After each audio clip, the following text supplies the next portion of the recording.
just go. Yeah. So the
and then you'll. I don't know. Actually,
But Matt's like, I waited "You should have just had till sheets." James stood up.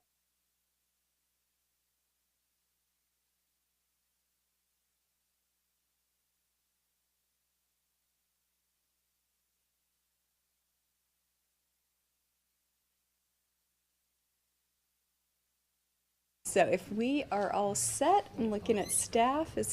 Staff is getting set here. All right, if CNET is ready, I'm going to go ahead and call to order the Board of Supervisors special meeting for Tuesday, October 29th.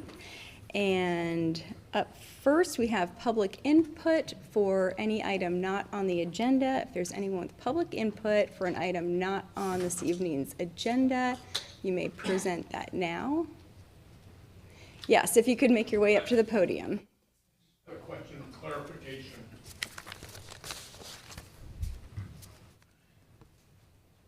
And just provide us your name and township of residence. Bill Keogh, Ferguson Township. I just need a clarification in terms of how the meeting is going to go, in terms of any public input during the course of the discussion. How is that going to be handled?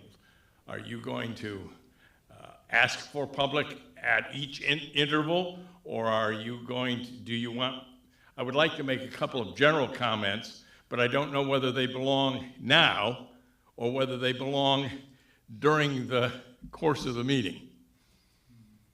It depends on what the comments are. I mean, typically what we do is if there are comments on particular items, we'll take them as they come. If there are general comments, you could present them at the top of number 5, continuation of the presentation. And if they're on something that we had flagged from the previous night, that will be that's on the second page of the agenda under number 8. Number 5 is fine. I just was trying to understand where you would like me to make some general comments. Yeah. Okay, I'll do number 5. Yep, very good. Yep. And I can keep an eye on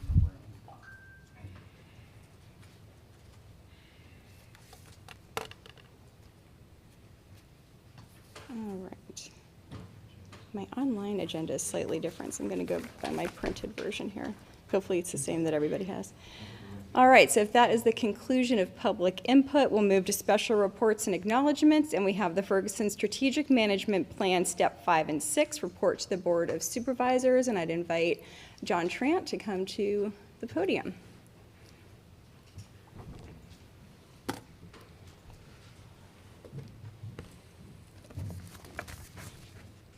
Hi, everybody. Good to see you again. James is working to get Lawrence connected. I guess there's the link that he originally had didn't work. So he got one? Okay. So if you don't mind giving him a second to hopefully join.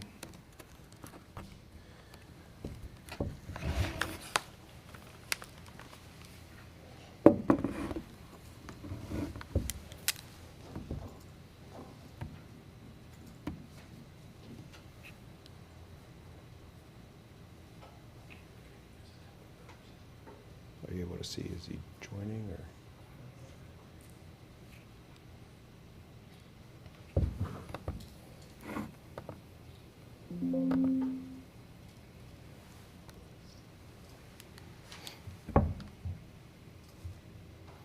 Sorry to keep you waiting. I guess he was on and we lost him or it didn't work. So I don't.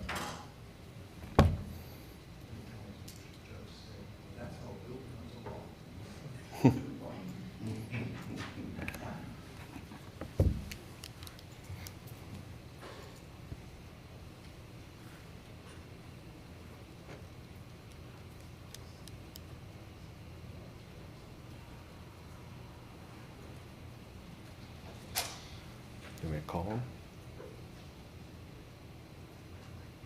Yeah, so I just forwarded you that as well.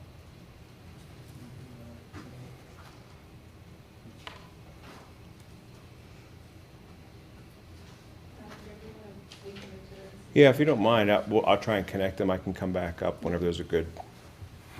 That's fine. We can go ahead with Okay. the consent agenda. There were 3 items on the consent agenda. Does anyone need to pull anything for discussion? And if not, I'll take a motion to approve. Is Amari so moved? This is Matt, I'll second. All those in favor, please say aye. Aye. Any opposed, say no. All right. That may not have given you enough time. That was very fast. Okay. We're good. James saved the day. Thank you, everybody. Good to see you again, supervisors. I'm John Trent with Strategic Solutions. I'm here again to talk about the township's stamp project. I just wanted to introduce myself and Lawrence, who's joining remote. You met Lawrence at the last meeting where we talked about this as well. Wanted to first off thank you, and your staff have been excellent for this entire process. This is the last time we'll see you for this project, and just want to take another opportunity to thank you. Staff has been responsive, they've been enjoyable to work with, and they've had all the information that we needed when we needed it.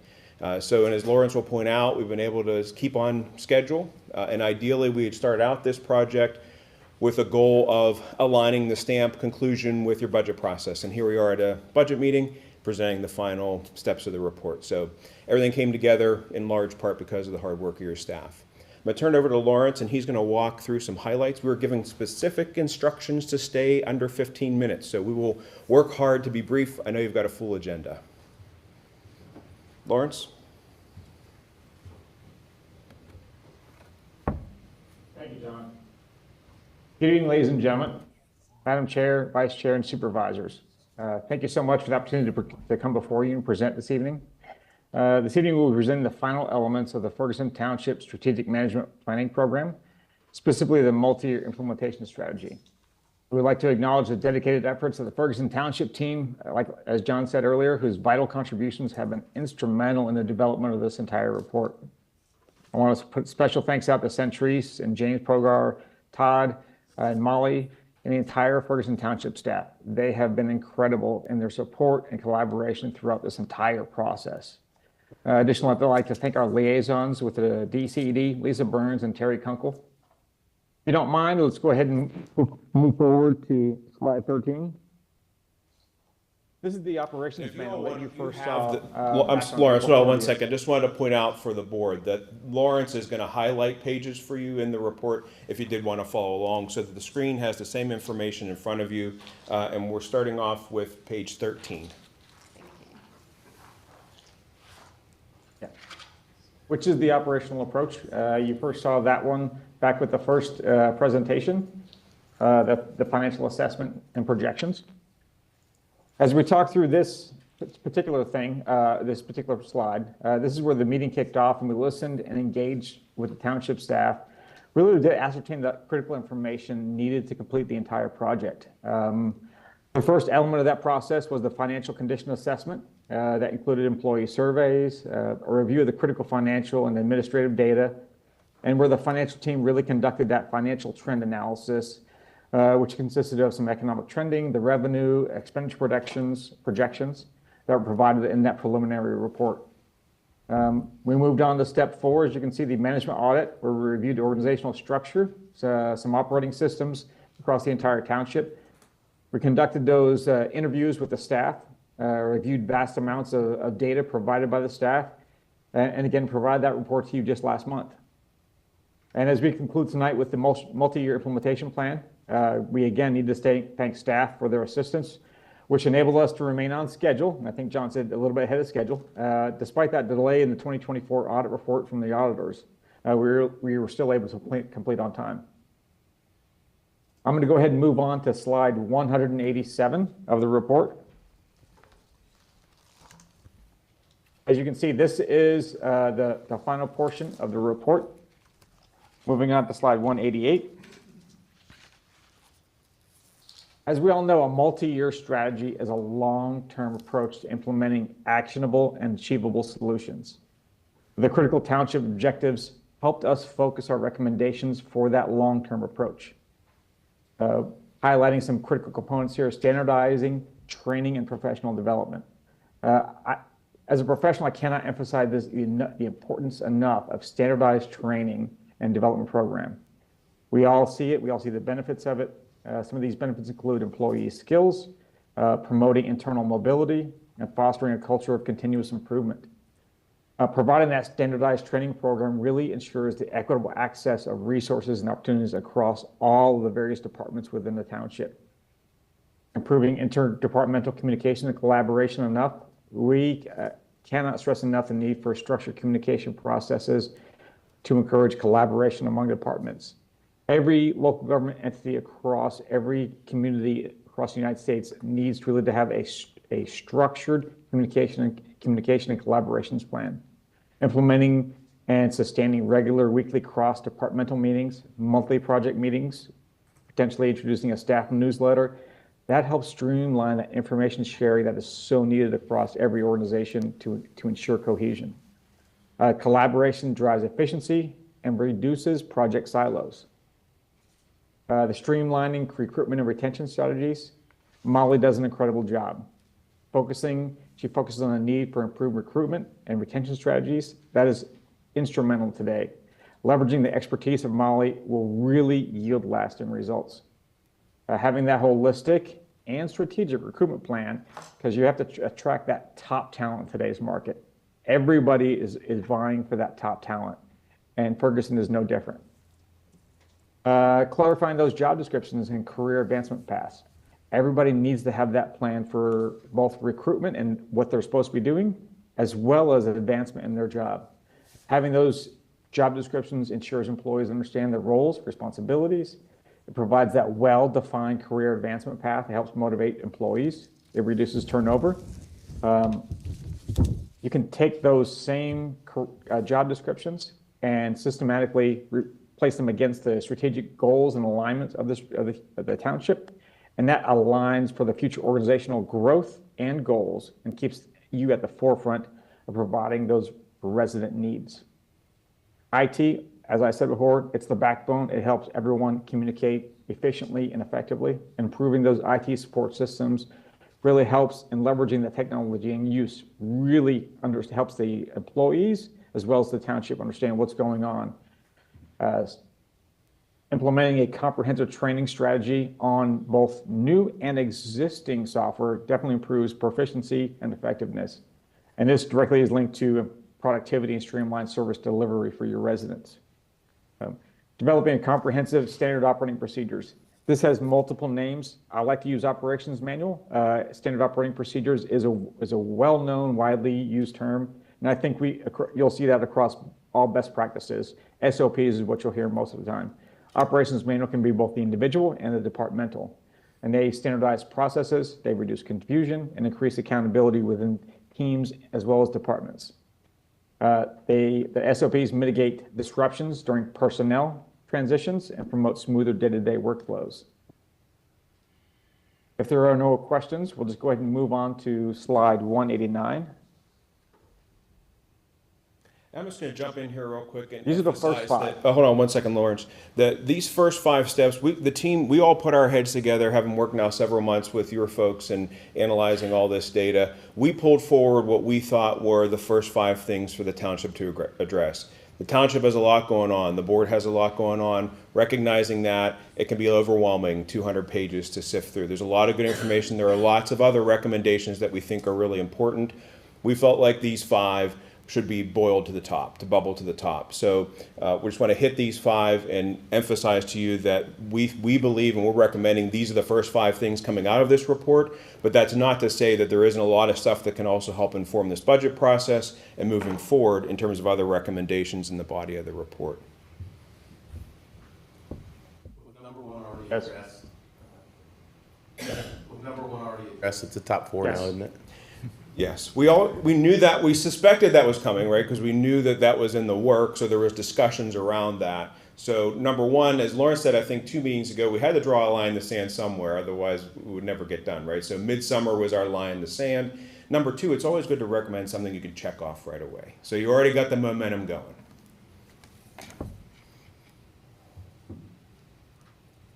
Yes, absolutely. That was a great point. Thank you, John. We knew that stormwater fee was already in the crosshairs of the board, and I think it was a great opportunity to take that and either make some efficiencies out of it or remove it altogether. And that's obviously what the board has chosen to do. Identifying another critical point is that real estate tax, an increase. That can't be done really without, in conjunction, the comprehensive expense control strategy. As you noticed, that was in one of the main points that we talked about in the step 4.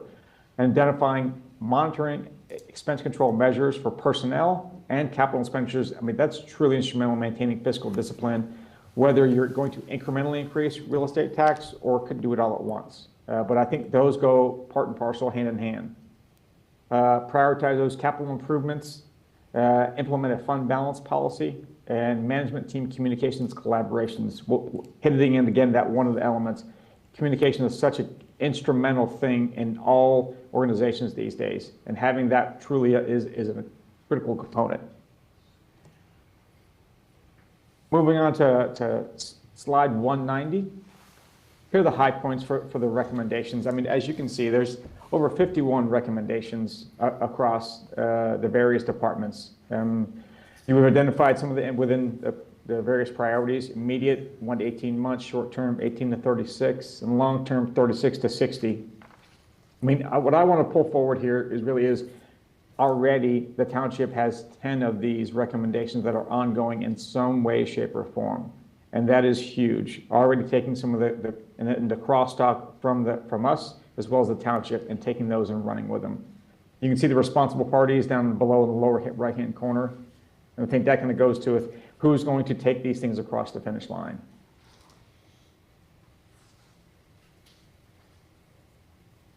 And hopefully we will stay right on track here. We're moving on to slide 191. As we begin to review those top 3 financial management priorities, really these are the encapsulation of multiple things across the entire report. Talk about the fiscal stability and sustainability really encompasses some of those critical recommendations provided in those previous reports, maybe establishing that fund balance policy, defining the minimum thresholds for the reserves and guidelines, reviewing and adjusting the real estate tax while simultaneously implementing that expense control strategy. Moving on to the operational efficiency, focuses on maximizing resources for service delivery, whether it's those cross-training programs within the various departments, implementing operations manuals, standard operating procedures, succession planning. Every single one of those is instrumental in operational improvement and efficiency. And finally, moving on to risk management and compliance. Proactive risk management strategy is absolutely needed in today's modern local government. While some people think 20% is not a lot spending on insurance, it may not seem, but cost savings realized from that money savings can be directly reinvested into infrastructure, training, development, staff, structure, or a variety of other areas. It is crucial to control those cost expenses with today's inflation and ever-rising costs. As you will see for the next 7 slides, this is a compilation of all the various recommendations and initiatives. As you can see who the responsible party is, what that target completion date that we agreed upon with the collaboration with the staff, and identifying those success metrics that really kind of will tell you if you've met the threshold for completion on that particular task. They will variation, you can see the target completion will go back and forth because they're in order from the various departments. So moving on to 192, you can see these are continue on with the administrative ones. There's a CATA, the CBAs, and moving on to the Human Resources Department. All of these are just a direct pull right from the base report. Completing with Human Resources, and moving on to your IT and your finance recommendations. This is continue on page 194. 195 completes your finance, moves on to your public works and your planning and zoning. And planning and zoning and moves on to your police department. And finally, concluding off with slide 197 of the report. And are there any questions? Any questions from the board on any of that? It's a high-level review. The purposes of these steps were to give you a springboard to continue the momentum. Our goal with a project like this, there's a lot of detail, a lot of analysis. We listened a lot at the beginning and reviewed a lot of documents. Our goal, the township can't stop. I always think of one of those old school carousels in the playground. We can't stop the carousel from spinning. Our goal is to jump on at the right time, work with staff while the township keeps operating, understand what they're doing, bring our assessment to the table, and then as we spin off, leave behind a document that has a lot of detail, a lot of support, many of the issues we haven't even had time to talk about with you here, but it's in there in the report, and a checklist, a guide forward in terms of top priorities, and all the strategies in this format, so you can tear it out, you can look at it, where are we, what progress are we making, who's responsible for this item, to keep track of who's doing what, where, and when, and how that relates back to the overarching recommendations from the report. I think we're just right at our time that was allocated. Are there any questions for us relative to the report? Thank you. All right. Questions, understanding that there are a lot, because we have a lot of information here that we're all going to have to take time to review. So questions on the presentation? Whoever wants to start. First off, I just want to say thank you. Bottom line, I appreciate this. This is absolutely invaluable. And it's not so much a question, but what I'm going to offer is this perspective that when we hear, for example, I've gone through 2 budget cycles already, and we hear from the auditors, your fund balance, everything, my goodness, boy, you've got maybe, it's a little high, and we hear that we're good and solvent. And then we see this and we see the cliff coming up in 2027, to the funds. I think this at least gives me some more information to have deeper conversations with the auditors when we hear these things going forward over the next year. So again, that's how I'm planning to use this, and I just wanted to share, so thank you. Couple of questions. This recommendation summary with the kind of who's doing what by when, love it. Is there a kind of a long-term tracking of this that you have planned? This is probably for you, Madam Manager. I just received this. Oh, okay. Yeah. I did a visual review, but I haven't received a copy of it to actually dive into. So it'll be reviewed and considered for work plan, ultimately based on what we have in terms of funding and Copy what that. items can be pursued without funding. So Thank you. Appreciate it. And then as far as the report, CBA-1, I saw the recommendation was fiscal 26 for things like overtime. Can you maybe give me a little bit of insight as to why so long to address overtime, scheduling, all that good stuff associated with CB? the contract ends December 31st of 2026, and so negotiations do not begin until 2026.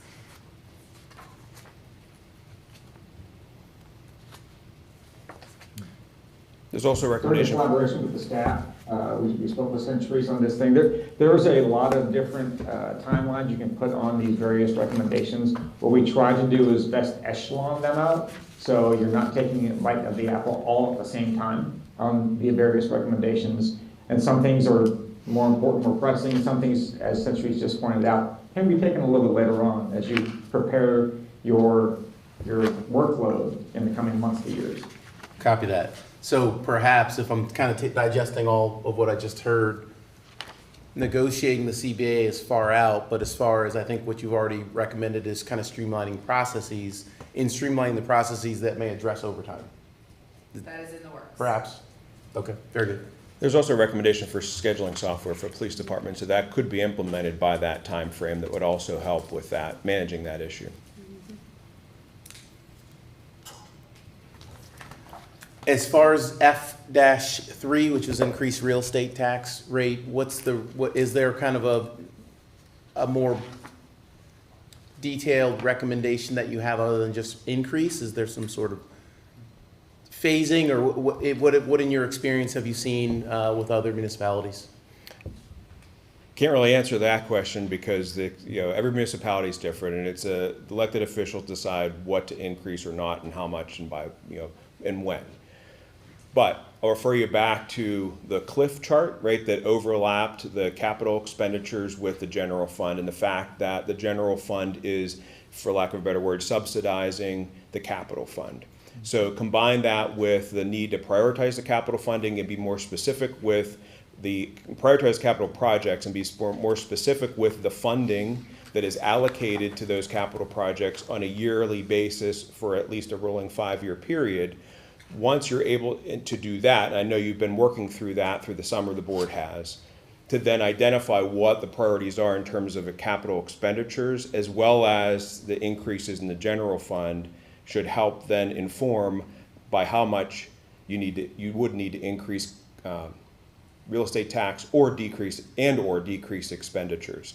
So we really can't answer that question, but it's again good timing because you now have the information in front of you and you're in the middle of budget process. So it depends on where your budget ends up, both capital wise and operating wise. So you know what that gap is that you've created essentially with those two budgets and how much you need to increase real estate tax or decrease general fund expenditures to close that gap.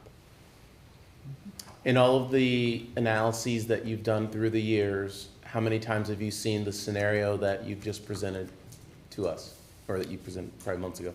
Lots of times. Lots of times municipalities. And the point about the audit is, I think, an excellent one, because the audit is a snapshot. And the audit is not a comprehensive look like you now have in terms of your finances and your operations. And oftentimes those audits, because that's all municipalities have to work with, those get overstated in terms of what they say and how they should be used. And it was an excellent point to now marry that audit with the stamp, because now you have the benefit of that snapshot and the purpose that the audit serves, but then the bigger picture. So, you know, the situation that you are in terms of the cliff thing, I'm not making any sense with my arms, but you all remember the slide, is not uncommon. The challenge is how making a clear decision in terms of how you want to address it moving forward on hopefully a multi-year basis, which should come across clear from all we've discussed in the stamp and all these meetings. This is not a snapshot. This is not about fixing that cliff for just next year. It's about next year and the next 4 or 5 years. And have you followed up with some of those municipalities that have had a similar situation to what you've presented here, and kind of could share what others have done? Well, I mean, I've lived it on the inside. You know, from a municipal management perspective, I won't name names, but there are communities that see that cliff and don't do anything about it until it's too late. So the too late, what happens is you have capital projects that are planned or underway, and those get stopped because they're now unfunded. The general fund, if you continue that subsidy of the capital projects without a plan moving forward, then the general fund's not going to be able to sustain itself, which, as I understand it and as we've pointed out, is something that's clearly a priority for the board moving forward in terms of general fund stability. And what's going to happen there is we just can't fund positions, operations, normal day-to-day municipal functions. So when you have both of those two things colliding, which I have lived, you end up with a situation that ends up in the negative, in a deficit, literally and figuratively, that's much harder to dig out of long term. And certainly in extreme examples, you can point to municipalities that have been in Act 47, that, you know, you guys are nowhere near Act 47 in terms of distress status, but not doing this now and not going through this process now, the whole goal is that you would never even come close to being in that position. And certainly with the discussions that the board has been having and that we've been having through these presentations, I have no indication that you're on that path. Could you get there? Sure. I mean, it could happen, but we have no indication that that's going to happen in the foreseeable future. Thank you. Other questions? And if not, thank you so much. Thank you. I think what I would foresee coming is, because we have been given so much information, a lot of it is operational that staff and the manager will review. A lot of it is for us to review too, you know, policy priorities. So I'd anticipate us coming back together after we've been given some time to go through this and see which recommendations we do want to move forward with. From our standpoint, how the manager and staff have received the recommendations, and then be able to kind of create a plan. So I guess I'm assigning it as homework to everybody to really kind of absorb what we've been presented, because it's a unique opportunity to not only have such in-depth research on our circumstances, but to be able to have the recommendations and create, like you said, a 3 or 5 year plan. So I think we'll be coming back to this. But thank you both so much for presenting this. Thank you. Can I just say something? Oh, sure. I'm sorry. Absolutely. Yeah, Terry, Just yeah. come on up to the microphone and. Okay, no, I'm just gonna say, I know that I haven't been with you guys through the process. And just go ahead and give us your name at the podium for the. I'm Terry Kunkel, DCED. I'm your new local government policy specialist. Lisa, you guys had all dealt with Lisa Burns. We just changed our regions. So I'm going to be your new local government policy specialist. The beauty of the STAMP program, and thank you, John, the beauty of the STAMP program is that there are recommendations on there that are fundable through subsequent phases. So, and that's where we'll meet with Centrise and we'll go over all of that. I have municipalities. I have been to Northwest. I have 34 active STAMP participants. So STAMP is not, it's not new to me. I'm very familiar with it.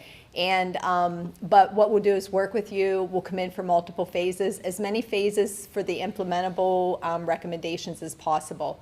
I have some municipalities that have gone the whole way to phase 8. So you have 5 years, you know, to come in for all those multiple phases. And I look forward to working with you throughout the process now. Now's when we take over. And hopefully see you through a lot of the recommendations. So it's nice to meet all you guys, and I look forward to working with everybody. Thanks so much, and thanks for attending this evening and letting us all meet you, as we'll now be working with you moving forward with this. So again, it's not a report that's going to sit on the shelf. It's an active tool that we'll be able to utilize, and looking forward to it. So thank you so much. Appreciate that. If there's nothing else, we are going to move ahead, and we have taken care of the consent agenda. So we're going to move to the continuation of the presentation of the proposed 2025 annual operating budget. So we'll move through this evening's items, the departments and funds. Following that, it looks like in section 8, there we'll review the flags from meeting 1, the TIF fund that was presented by Todd at meeting 1, and tax rates. So that'll be under item 8. And then, as usual, as we move through, if there's any public comments on any particular items, just please raise your hand or your digital hand as we hit those items.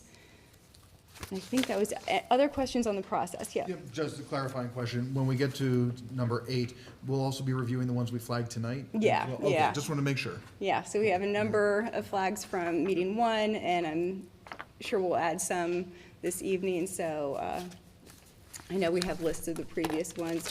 Of course, we won't have the time for staff to kind of go back and do any research, so we'll be making decisions with the information we have for those items. So, which is, you know, it's nice to have that flagging process, so we have that extra time for staff to go back and look into some things. But yeah, Just maybe one small note, just the public comment before or after. I don't know if you want to maybe announce now when we're going to take some versus not. Yep, so as I indicated, as items come up, if there's public comments on those particular items, they can raise their hand or their digital hand, and if, as I said earlier, if there's general comment, we'll just take that at the top of this item as soon as I've concluded here. If there's general items, if they're not on a particular line item, we can take that now. Anything else on process? We're all clear on that. Okay. All right, so let's go ahead and see if there's any general public comment on this item. We can go ahead and take that now. It was indicated there was some. So if you want to come to the podium, just provide us your name and township of residence. Just pull the chair a bit.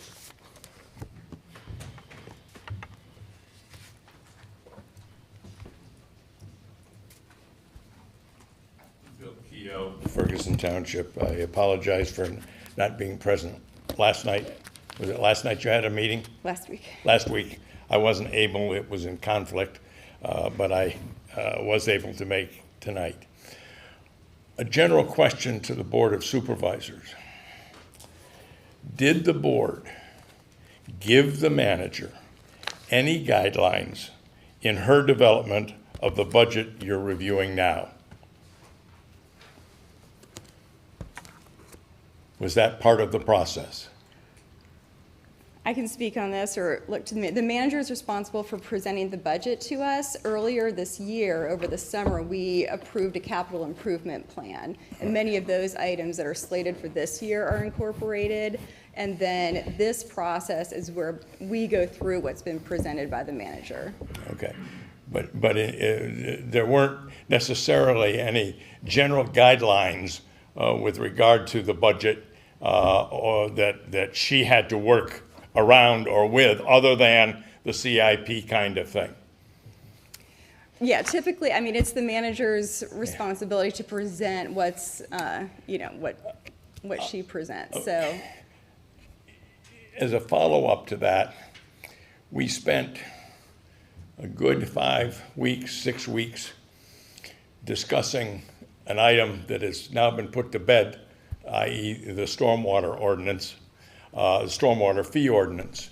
But throughout all of those meetings, the issue of where do we find the dollars to replace what income we're having with that. And my recollection is that we landed on the spot that said the board is going to have to make some hard decisions. Hard decisions with regard to what's in the budget and how we move forward with it now that we don't have that $1.5 million to work with.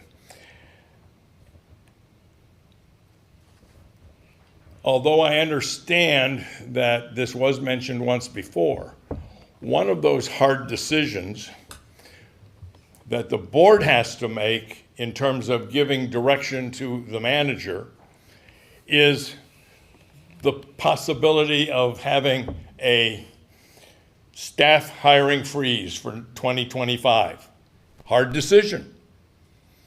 But certainly that impacts greatly the numbers that the manager has to work with in terms of presenting a budget to you. And apparently, even though it was, I think, mentioned earlier, that was not one of the parameters that the manager operated under. A second parameter that I would suggest is that we direct the manager to establish a 10% cut for every department across the board and come in with a budget that has that 10% cut already in it.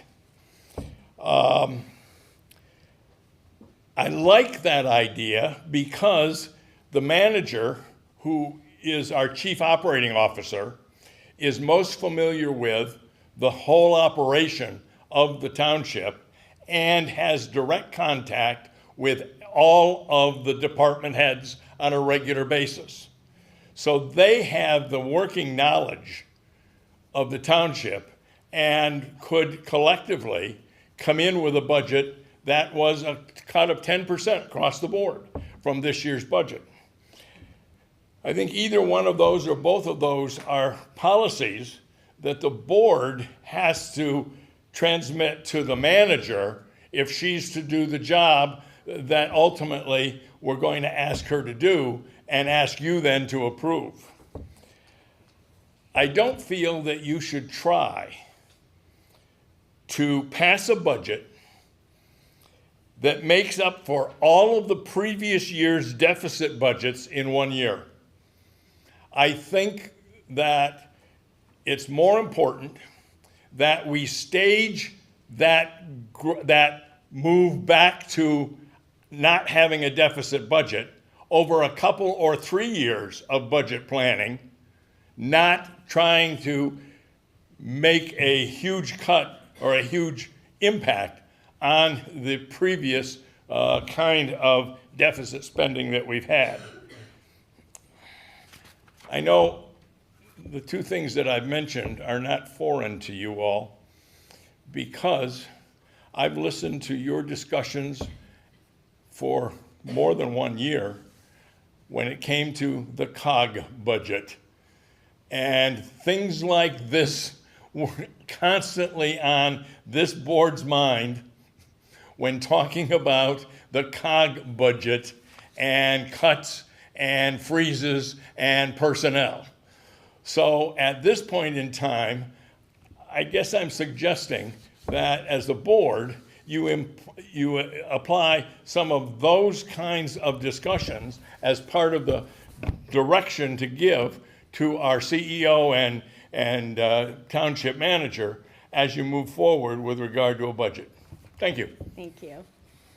Other general comments? All right, I'm not seeing any, so we're going to move into public safety, and we'll go to Acting Chief Sean Morrison. Thank you. Starting at the beginning, the general fund, salaries and wages, 400, 410, 112, total of $2,495,488.99. Those are set by the contract of the current CBA. Fund 400, 410. Oh, sorry. If we have questions, should we? Yeah. Is now the time? Oh, we're gonna go through first. I'm Yeah, sorry. we can go Yeah, yeah. through. I just wanted to find, are you in the PDF? Page 2. Am I? Yeah, I'm on 281, 282. Okay. I I'm just on wanted to the, make- is that what you're Digital talking about? website, yeah. I'm on the website. Okay, very good, That's okay. the way I was reading, yeah, sorry. That's fine, that's totally fine. And then in the PDF, we're on page 281. Okay, awesome, thank you. There we go. Okay, sorry. Yeah, we'll go through kind of section by section, and wherever you feel it's a natural break, we can kind of pause there for comments. Okay. So that was 112, down to 115, crossing guard. Total of 7,329 for one and 7,150 for an open crossing guard position. Those are part-time. Heart and lung payments, 400, 410, 178, $1,000. It's based on previous injuries. Longevity, 400, 410, 179, total of 19,400. That's based on the CBA. That's written into the contract.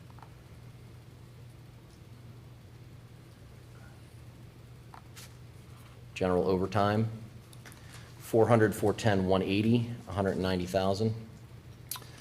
Includes traffic service enforcement program that's a PennDOT grant. Previously included the aggressive driving and the occupant protection. Those are all rolled into one grant now. $15,000 for B&I, which is a Bureau of Narcotics Investigation Drug Task Force, reimbursable by the Pennsylvania State. Penn State University Games, Ag Progress, $60,000. It's 400, 410, 180, all the same. And then general overtime, $95,000. That's going to include shift coverages, shortages, court, which is mandated by the contract, how we pay that. I'm sorry? PTO. Yeah, paid time off, coverage for paid time off, those types of things. Major incidents where officers are held over or called in for. 400, 410, 191, uniforms and equipment, $51,030. This includes the anticipation of possibly 2 officers retiring next year and the hiring of a police chief. It's $8,500 per officer and $4,500 per police chief. That's to completely outfit an officer, put them on the road. So that includes their ballistic vests, a handgun, holster, magazine, pouch, uniforms, all that kind of stuff. Ballistic vests, 5 that need to be replaced this year, $6,000. They expire every 5 years, so we need to replace them every 5 years, and 5 officers are up this year, approximately $1,200 per vest. Unanticipated items, $3,700. That's if an item is broken, worn out, it needs to be replaced. Replacement uniforms and officer equipment, $13,500. Essentially, officers are afforded, if they need it, 3 items per year if they're worn out. Anywhere between $100 to $200 a piece, depends on what it is. Could be a jacket, could be, jackets are more expensive, the clothing is a little less expensive, so we just about $600 per officer. Uniform cleaning, to maintain the uniforms and keep them clean, $350 a piece. $350 a month for 19 officers at $3,500. Boots. Replacement of all boots is a separate category, $3,080. It's about $140 a pair. There's 22 officers to replace. Office supplies, 400, 410, 210, $2,500. That'll include any from pens and paper to what we need in the offices. 400, 410, 225 criminal investigations, $6,000. This is used for forensic investigative materials and services relative to its function. So anything that's needed for an investigation that we would not have on hand, we would need to purchase. 404-10-231, $42,000 for gasoline. That's estimated by the township based on previous uses. 404-10-234, oils, lubricants, and fluids. Generally washer fluid or miscellaneous. Oils purchased in bulk and charged to Public Works, it's $1,000. 404-10-240, general expense, $20,000. This is an account that's used for things that don't get normally itemized, so such as if we have first aid supplies that need to be replaced that are not yet ready to be replaced by the CIP, but we've used them. AED electrodes, flares, towing charges, prisoner transport costs, personnel testings. If the officers need interpreters, pay for that. Alcohol screening for police officer testing. 404-10-242, ammunition and related supplies. That's for the firearms, purchase of ammunition every year for the officers to go through training, replacement of ammunition, range supplies, targets, those kinds of things. And associated with the tasers and the bull wraps, cartridges. Community relations supplies, 404-10-240. And I apologize, I'm skipping the ones that are at zero because they're not, okay. Community relations supplies, 404-10-249, $7,500. These are items that are purchased for our community relations programs, things that we hand out during any of the Pine Grove Mills farmers markets and at the schools and so on and so forth. 404-10-251, vehicle parts, $20,000. Parts of vehicle, yes ma'am. And then do we want to pause here before we go into electronic Yep. equipment? Because that's a long category. So we'll pause here and ask for questions, comments, things you want to, yep. I guess my only question, I'm not flagging anything, so I'm going to ask first, though, the two vacancies for the police lieutenant and the chief of police, those are in the contract? Correct. They are both Just listed in the contract. confirming, as we did the other night with positions that were like that. So nothing to add there, and actually no other comments, except maybe just flagging the vacancy for the crossing guard. Mm-hmm. That would be my Got only it, flag. yep. Anything else? Perhaps I'd like to flag the general overtime. That was under 400-410-180. The general expense under 400-410-240. I guess that was its own category. The ammunition and related supplies, 400-410-242. And that's it. Okay. Anything else? I just had a question about 410, what was it, 430, I think? The criminal investigative vehicle, the one that we lease, how often is that used? Is it like a private car, so it's not a marked police car? And It is not a marked police car, it's an undercover car it's an undercover car. And how often is that used? on a regular basis. On a regular basis? Okay. Yeah, Undercover. Don't want to tip them off. that's about as much as I can give up. That's fine. No, Yeah. yeah. That's fine.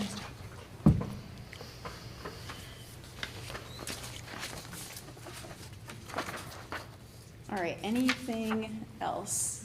Not seeing anything, so we can restart here at electronic equipment maintenance. Okay, I will try not to go as far.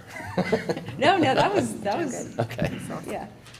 Okay, electronic equipment maintenance, 400-410-252, total of $179,780. Includes copier maintenance for $2,200. IT support for State College Borough maintains our police department terminals that are in the cars. They do the IT support for that at $11,000. We also pay them for the airtime that is in there in order to connect to all the different databases that we connect to out in the field. That costs $11,000 for the cars. RMS hosting fee, $7,985. The State College Borough has a server that hosts all of our records in the records management system, and that is our 12.5% of the fee for that. RMS software maintenance, that is the current system that is used by the officers in the department. And there's a maintenance fee to continue to use that, for them to continue to upgrade with any issues. Well, that is also a 12.5% cost of what the total is. RMS consulting fee, new reporting system. That is the new consultant that was hired to replace the current RMS system, $11,625. It's $410,252 still. That is again 12.5% of the total fee. RMS balance for RMS system. That's $36,400. This is for the current system we are using that they still have not complied with everything, so we've withheld payment the entire time. And that again is our 12.5% of what the total is owed. Power DMS, $6,600. This system is used for accreditation, for proper management of records files, to properly send to the accreditation team, who looks over all of our policies and makes sure we're within for every 3 years where we get that. Axon body cameras, MVR tasers. MVR means mobile video recording, $75,000. So this includes a monthly fee that's paid per officer.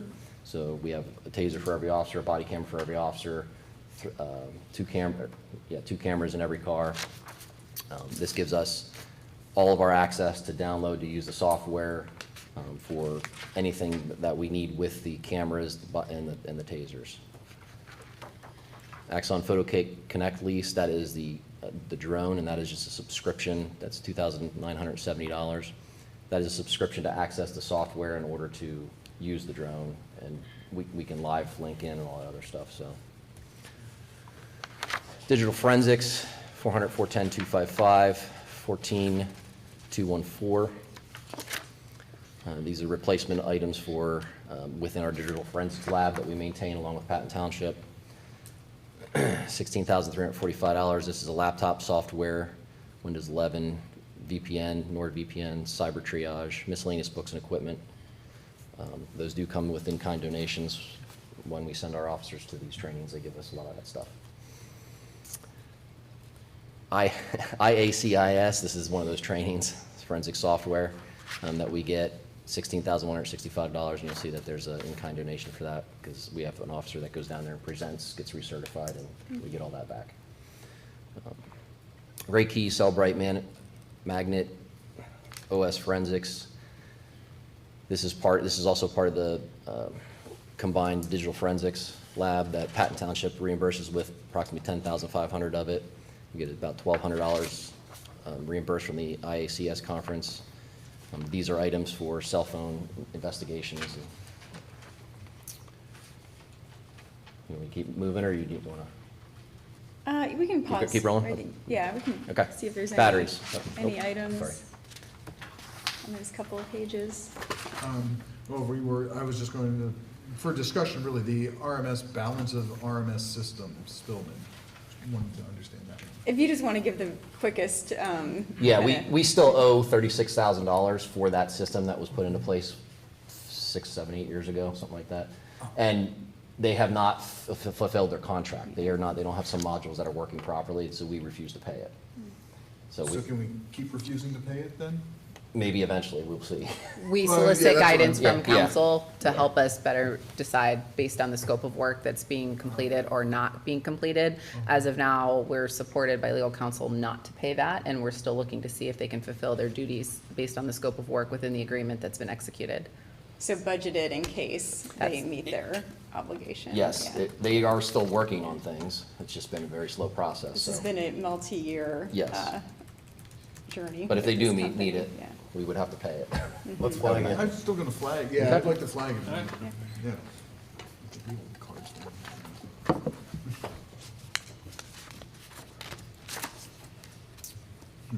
Okay, anything else? Not seeing anything. I think we're good to go. Okay. Batteries, $410, $260, $5,000. Speed sign batteries for $1,200. Those are the mobile radar speed signs that we use all over the township. Those batteries get replaced every so often when they don't hold up for more than a day or two. Optic systems, those are the systems on the weapons, on the department weapons, so these are red dot sights. And for $300, also batteries for the lights. AEDs, $1,000. Flashlights and camera batteries, $500. Spare radio batteries, $2,000. DNA testing, 400, 410, 315, $10,000.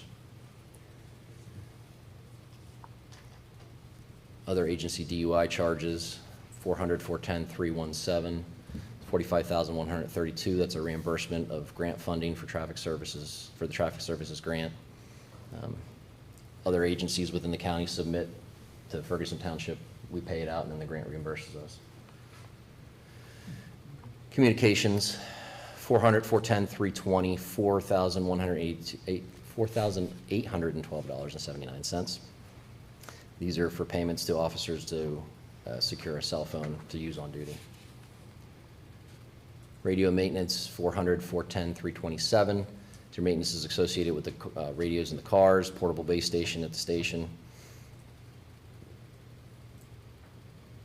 Travel, lodging, meals, 400, 410, 330. I don't know if we want to pause there. This will probably have some stuff in there, but. Anything up until there? Yes. My only one would be the other agency DUI charges. I guess I would be looking for where the negative would be or the reimbursement on revenue would come in. If that 45,000 is coming back to us, where's it accounted Source. for? Is it a source somewhere else? Oh, you're at where it comes from. It comes from PennDOT. Right, The but state, I'm It's sorry. a grant. Yeah, it's a grant I think he's looking for, from the budget. yeah, where in It's a the, source. yeah, where in the budget. These are it's uses. Reflecting. I think it's related to the overtime, but I need to confirm. Okay. Okay, I just The hoping. highway traffic, That is overtime, yes. the PennDOT highway traffic detail that we do. So is that? 45,000 is what we receive back as our portion. Okay. Okay, so kind of like as an informational item, we could look for that answer at our review meeting maybe, because this isn't, you're not flagging it. You're looking for I where the. won't flag it. Yes, another discussion would be appreciated, Yeah, just to again understand where that revenue was coming from. Yeah, you're the grant looking. coming back. Right, okay, got it. If I may, Okay. I had this kind of in my head several times throughout this document of, and in hearing some of the discussion from the last meeting, there were, oh, well, there's a grant for that, and the negative wasn't in there. And so this is one place where I saw the negatives and I'm like, wait a minute, what's going on here? And so, I don't know if it's like the stand, or maybe Todd, would Todd be able to speak to this, kind of why we put negatives in like this space and not in others? Because it's more of a source of funds as opposed to a use. So the grant revenue is under fund summaries, we don't need to go there, but there's called a DUI grant revenue of $65,132. So that's the total revenue coming in, and then our officers capture around 20,000, that was the first overtime one, and the other 45 is incurred by the other townships. So we get the $65,000 in, and then we pay our overtime, and we pay the other. It's actually, we pay them and then they reimburse us, but it comes in every month. Well, we actually get an We- invoice. We we require them invoice. to invoice us, then we pay the out, and then we submit for the grant. Very similar to what's happening right now with the RMS system process that we're using. The State College Borough is kind of serving as the hub of of money coming in and money going out. So we do that with Patton and the State College Borough. My comment was simply kind of raising a little bit, not necessarily talking about the specific example, because this is one example where there's negatives in here, but there's other places where there are grants we're receiving, the negative isn't in there, right? So I was just more so speaking to kind of broadly Right, those this, minuses. this is just here because we actually pay out. And so in the past, you wouldn't have found this, but Todd and I were reviewing it and we recognized like, this is a payout, but nowhere in our budget can you actually identify that fund going out. But the other grant revenue, for example, if we're getting Suburban Park, for example, a grant, that money you'll see reflected only in the revenue section. However, where you can find it is the suburban, in Fund 34 fund, for the yeah. suburban park improvements of 550,000, for example. So So if you this go to is a little fund different. I balance get in it. General fund. I Yes. figured this out 2 nights ago. Yeah. I'm just trying to make sure that we're good, like on that, that's an example of where you see the minuses. Right. and Because then of this here you go. specific Right. example of we're doing some payouts and managing of a thing that everybody, other municipalities use, whereas other sources are not in the use section. Yeah, great Right. observation. Yeah, so you have to look back to the fund. And the reason we somewhere, do yeah. that is we're more likely to get the grant as a region when we apply in that way. Yeah. Is that clear? Oh, yeah, Adequately? great, Okay. thank you. Very good. Okay, so we left off. Well, was there anything else on this that anybody else needed to note? All right, I think we're good to go. Travel, lodging, and meals, 410, 330, total $20,270. VASCAR certifications, and that is the speed timing devices that are used to enforce speed. Those are periodically certified, $1,200. Budget includes replacing one unit at $1,500. Every 60 days, they have to be calibrated at $450 each time. $4,200 total for that. 400, 410, 330, officer mileage reimbursement, it's $500 as their court-related costs when the officers go on their off-duty time and drive their own vehicle to court and get paid mileage from the township to the courthouse and back. Leadership and management training, these are hotel and meal allowances for 5 supervisors to go to 4.5-day long leadership management trainings at $4,750. PA Chiefs of Police Conference, $960, hotels and meals allowance. DUI Coordinator Conference, $720. Again, these are all going to be hotel and meal allowance in this. So DUI Conference, that is different than the coordinator. These are where an officer would go to a conference to be updated on new DUI laws. Miscellaneous training, that is under, down below, there will be for miscellaneous training, just in case there's items that pop up that we do not know about and we learn about the last minute or waiting lists, which I'll explain that again. Again, that's for 6 different trainings, so that's $4,650. Pelraz Conference, it's the annual conference in Hershey Lodge Convention Center, February 26th to 28th, $1,520. Lodging $600, meals $160 for 2 staff members. Axon certification. Axon is the body-worn cameras, tasers.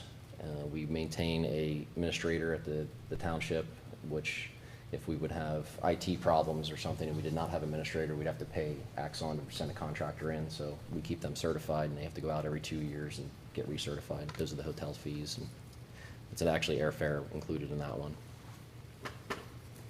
400, 410, 340, advertising and printing. This is printing letterheads, case jackets, tickets, envelopes, little crash cards that we hand out when there's a vehicle crash in order to tell them where they can get the police report at. 400, 410, 380, outside vehicle repairs, $7,500, required maintenance provided by outside sources with an element of emission inspections, rotor service, transmission repair, towing, front end alignment. 400, 410, 420, dues memberships, subscriptions, $5,900. PA Chiefs of Police membership, $150. Pennsylvania Chiefs of Police Association is the accreditation venue that takes care of our accreditation. If we're a member of it, we get a discount, and they provide trainings and so on. National Association memberships, $500. These are several different memberships. The National Tactical Officers Association, which provides trainings for tactical officers and regular officers. DUI Association, Pennsylvania Aquatics Association, it's $500.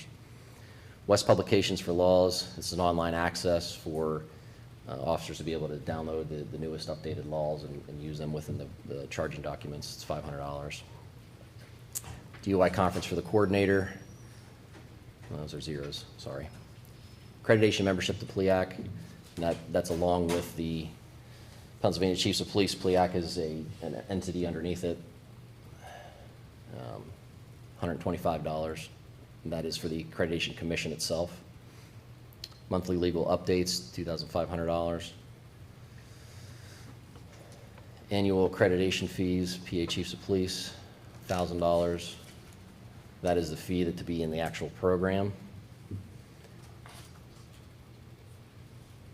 400, 410, 420 IACP policy database access, the International Association of Chiefs of Police policy database that allows us to research policies if we need a new one or to update our own. Internal Affairs Investigator updates, $600. That's required by policy and accreditation to make sure our internal affairs investigators are trained every year. Zeros. Okay, I see all zeros down to contracted services. All right, yep, good place to pause. Anything on those? Yes, miscellaneous training. Write this flag out, please.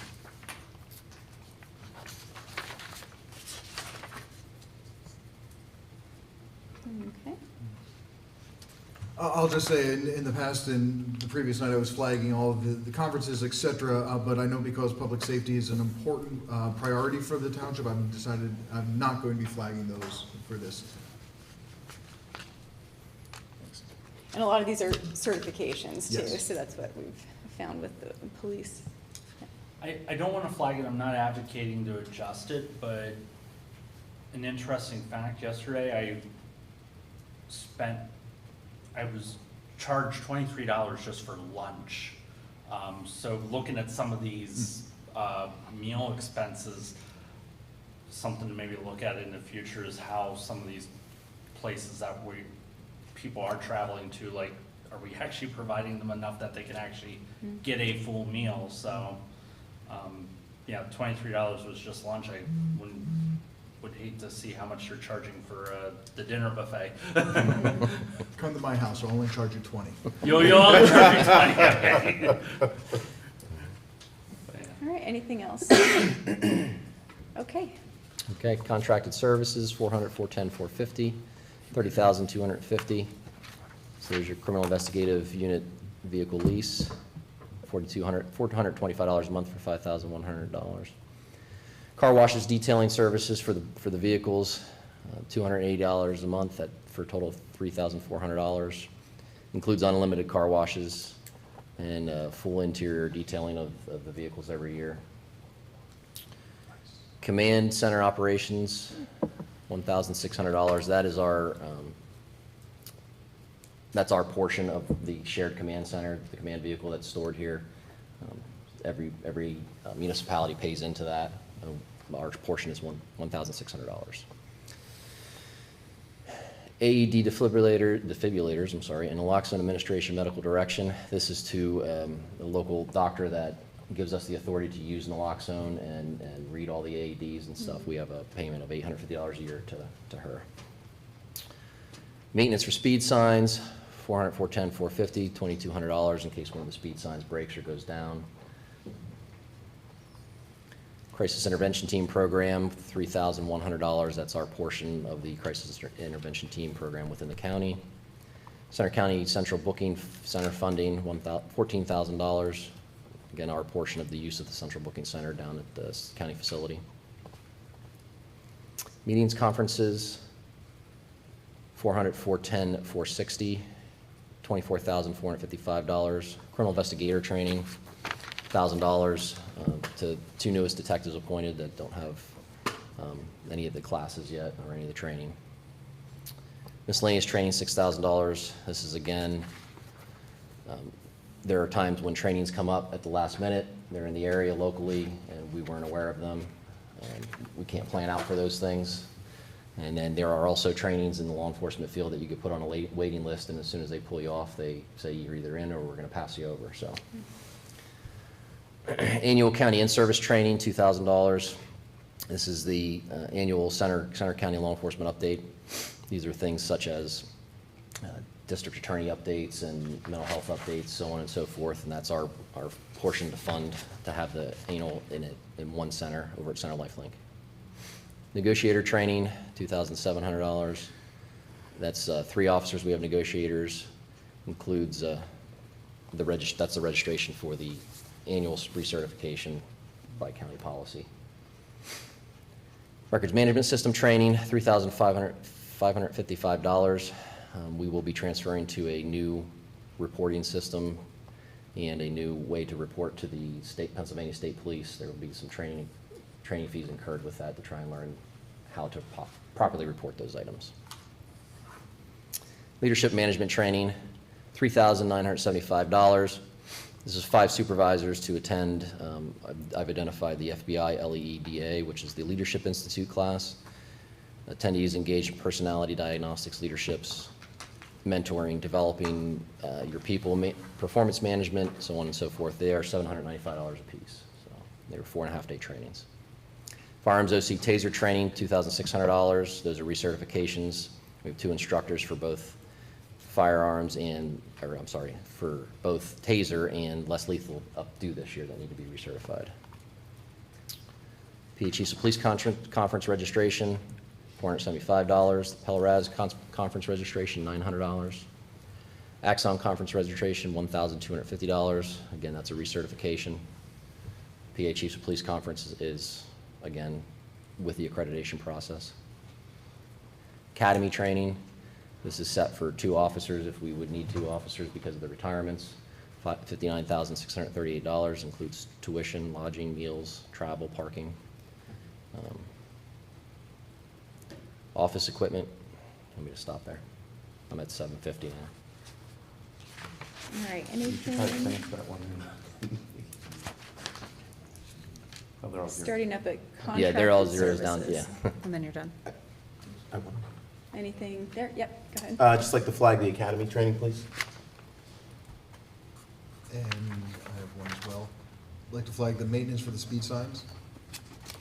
And where was that? Oh, maybe, got it, okay.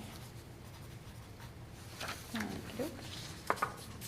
Anything else? All right, I think we're good to go. Okay. Office equipment, $410, $750. Oh, I'm sorry, those are zeros. Yeah, you're done. Yes, that's it. Apologize. All right. Anything else on that? We made it through general fund and capital reserve. And those items. Todd, did you have something? No. There's 2 vehicles at the bottom there, That's under Yeah, capital reserve. yeah. Are we going capital reserve? So 130. Good? I think Yep. we're good, yeah. Yep, 30. So Fund 30, 400, 410, 750, the capital purchases, $150,000. One police vehicle is set to be replaced, $85,000. That includes everything that goes inside the vehicles, outside the vehicles, the upfitting. And then one vehicle at $65,000, the ordinance officer's pickup truck to be replaced.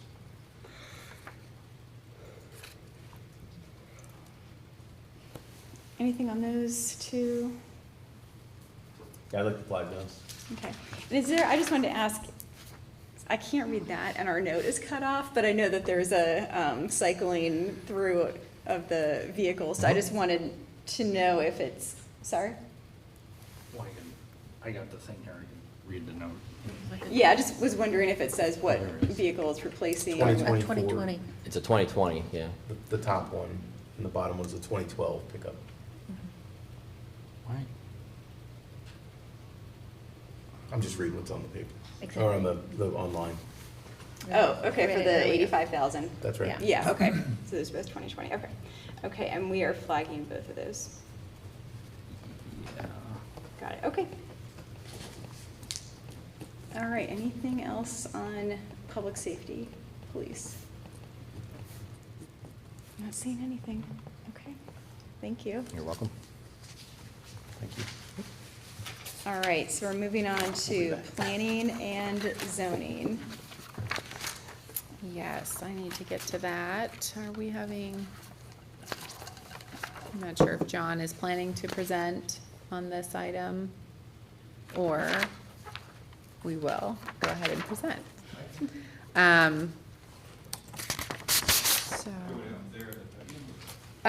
Whichever one you would like to do.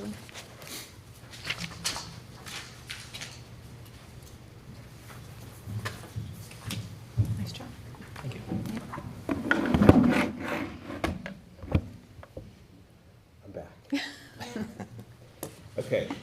and zoning, great department.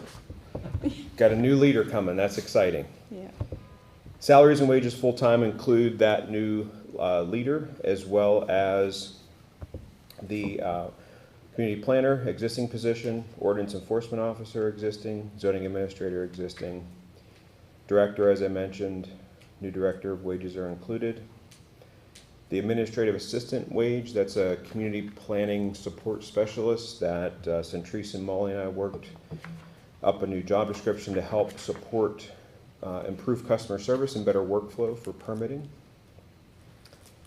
Part-time economic development coordinator, that is associated with the economic development grant that is funded, the position is funded through that grant, those grant proceeds. Equipment purchases, minor equipment for the department, only budgeted at $500. Do you stop at each category, or do I keep going? We can get through a couple of different. Okay. You give me a flag or throw something at me. Office supplies, a little bit of extra in there for the transition to the new planning and zoning director. Electronic equipment maintenance is new iPads. So there's some, if you notice in the stamp report, there's some, call it connectivity issues relative to the software, or the hardware that they have in terms of what code enforcement officer and the zoning administrator take in the field. So we're budgeting for new iPads with cell service so they can access Tracer in the field. And we also need to do some training and improve Tracer so they can use that to its full capability out in the field from an enforcement standpoint and permitting standpoint. Professional services, expert testimony, so that's anytime the township wants to hire an expert for a zoning hearing board hearing, zoning hearing board solicitor. Communications, the cell phone service for those 2 new iPads for the OEO and the zoning administrator. Travel, lodging, and meals, the American Planning Association conference for the director and planner. PELRAS conference. Advertising for public hearings, etc. Dues and subscriptions. Publications in terms of zoning practice, planning publications staff uses to do research for proposed ordinance amendments, dues for the American Planning Association, Pennsylvania chapter and national chapter, subscription to American Planning Association Journal, which is a publication the national organization distributes, dues for the director as AICP, American Institute of Certified Planners, dues for the public's, the PA Safety Association, that's for the zoning administrator who serves as your safety coordinator. He also attends the Governor's Safety Conference annually, and that's listed in the budget. The Pennsylvania Planning Association Conference for the director and the community planner. Planning Commission training. This year we did training with the Board of Supervisors and the Planning Commission. This is a re-up of the Planning Commission so that there's some continued reinforcement, and if there's any new members, they get the benefit of the training as well. The community planner is planning next year to take the AICP, the Certified Community Planner exam, and the Planitzen is the exam prep course. Contracted services. Comprehensive plan in the stamp report. We recommended that the township do a comprehensive plan. We talked about that, I think, at the joint meeting with the Planning Commission and the board, and then again, the Planning Commission and the board, I think, separately discussed it as well. The idea there is that the township would have a more specific plan focused on the township's future land use, infrastructure, et cetera, but that would be a value add and tie into the regional comprehensive plan that's currently underway. Application process mapping enhancements, that's underway. That is the project we previously talked about that is mapping and improving all of the application processes that come through Planning and Zoning Department. That will improve not only efficiencies in terms of the workflows, but also the customer service experience as applicants move through that process. So that is underway now, but some of it continues into next year. So this is the back piece of that that will continue the next year we'll wrap it up first quarter of next year. We've got meetings and conferences that I mentioned already, the National American Planning Association Conference, the Pennsylvania Planning Association Conference, Planning Commission and Zoning Hearing Board training. We weren't able to schedule Zoning Hearing Board training, so this will be the first go around this year. So next year, if budgeted, this will be the first go around for the Zoning Hearing Board. PELRAS registration for one planning staff member. And then you've got the COG contributions to round things out. Thank you. All right. Let me go back to the beginning. Anything? I just wanted to flag 414-450, the comprehensive plan.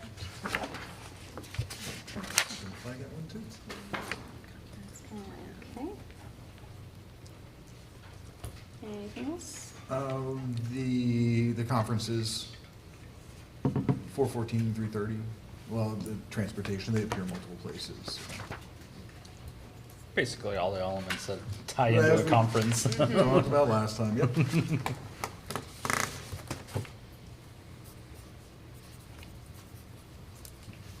Okay.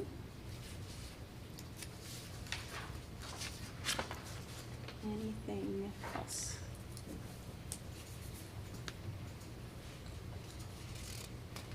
All right. Not a flag of a specific item. However, I really appreciated the discussion about there are stamp funding for some of the improvements in here. And so I'd like to understand which of the, and maybe it's not a today thing and well, maybe it could be, but what are the things that are in here that are likely tied to some of the improvements already that maybe those discussions are happening already that are a source to the use? We don't have that source yet, so in my mind, this is kind of hard as we're talking about, well, cut, or, keep, and then we've got some funding decisions to make. But what are the stamp program things that I'm hearing about now that could fund some of this? Do you want to flag that, or? I don't know what to flag, so it's just, maybe it's a general flag that maybe throughout this whole book, there are stamp sources for the whole book. You're correct, and so, for example, the comprehensive plan is one of them. And so, in a scenario where we have that funding allocated, it would still need to be reported as an expense, or it should be. And then, in a scenario where we are able to, through conversations with Terry, we end up finding maybe in Q2 or Q3 we are eligible to receive that grant, then that's just an expense that we wouldn't have. Or perhaps we get funding for 50% or 75%, and so the funding allows for us to utilize what's funded. If you remove it, then it's just, it's not an option at all, unless we get 100% of the grant from DCED. And so I manage based on what you provide as a board for the budget to be able to make those decisions. Friendly amendment, you can do it, it'll just If provide a funded. budget amendment. You can't do it now, you'd have to So do it. you are later. absolutely correct. Okay, that's it. That's what I'm- And I'll be, but it'll be yes, it is an option. Thank you. Thank you. And we did go through the recommendations in the stamp report and flag the ones that we felt would align well with DCED funding. It's an extra. It takes an extra step to bring it back to the board. So time, there would be variables that would play into the decision. If there are 10 items that we could get and bring it back, it just becomes more of a work plan matter. So as part of the flagged items that we start talking about here in however many minutes or hours, if you could just note, stamp item, I'll back off immediately. I can Okay. only recall what I remember Sure. from the presentation that we just received. And the one that I received a week and a half ago, we went through maybe 30 of them. So I can recall the comprehensive plan, and I will let you know when I recall them. How many do you recall, Mr. Trot? Well, you also have, yeah, all of them. You also have a subject matter expert here in your audience, and if you could, convince her with chips and soft drinks, she may, stick around for at least a portion of the budget and discussions and be able to chime in and say, we can help fund that, potentially. I mean, she's not going to guarantee, except for the comp plan, which I'm sure is a no-brainer to be funded by DCED. The comp plan is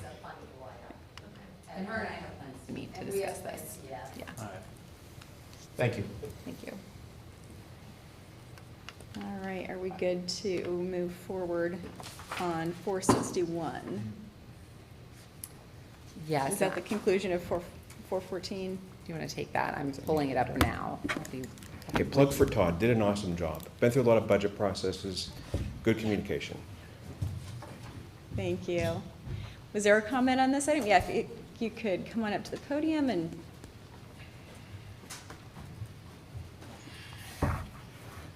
Bill Keogh, Ferguson Township, as you well know.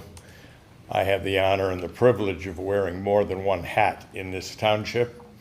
I feel grateful to be able to do that.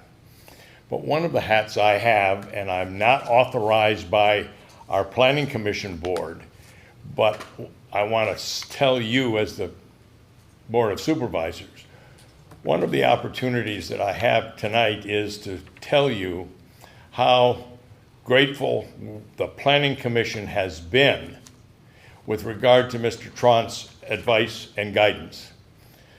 I, as some of you know, am not a fan of consultants. I feel they're overpriced and underdelivered in too many cases.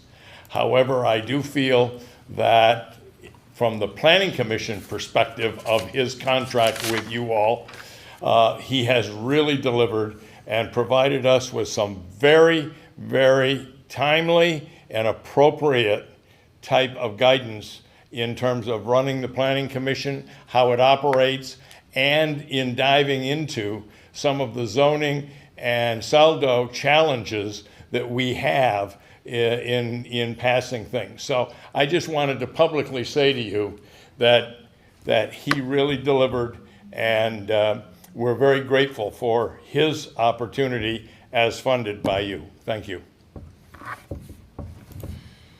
Yeah, I know the board and staff have been greatly appreciative, and it's been just a really unique opportunity too to really, kind of advance the Planning Commission and so yeah, we absolutely. We're very appreciative. And I do watch those planning commission meetings, and even ever since I was chair of the planning commission, the planning commission has been very open to dialogue and discussion, and I thank you for continuing that with John and, being able to mesh all that together. All right. Okay, yes. I apologize, I did miss two flags related to the vacancies, as I have been doing for other spots as well. The director as well as the admin assistant. Primarily the admin assistant. So maybe I'll flag that one. Director's already filled. So the director's filled, let me get Yeah, that. so that's what I'm saying, the admin assistant thing.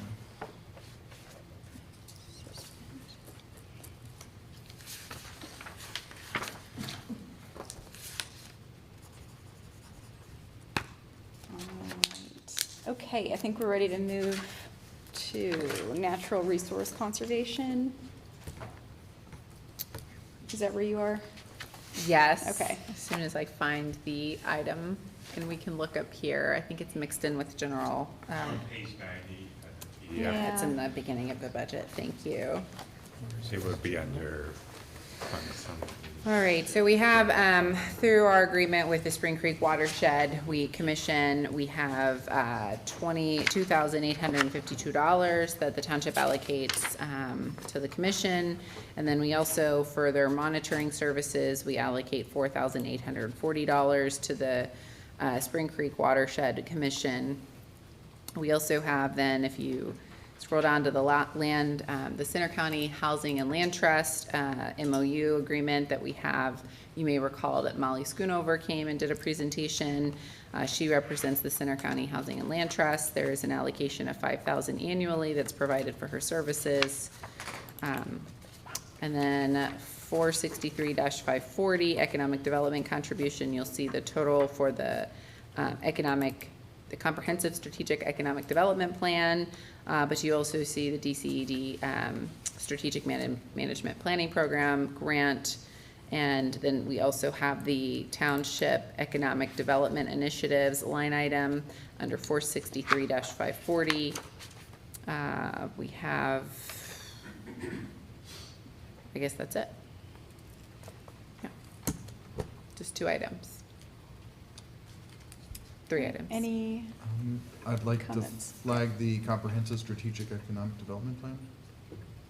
That's already in motion. But we can flag it. yeah, But we would have to undo a contract. I'd Or like is to there- flag. Well, I Yeah. mean, this is just, it's also related to like the Pine Grove Mills thing that we brought up last night. Where are we in the process type of discussion? So. Yep, it's flagged. yeah, anything else? Not seen anything else. Okay.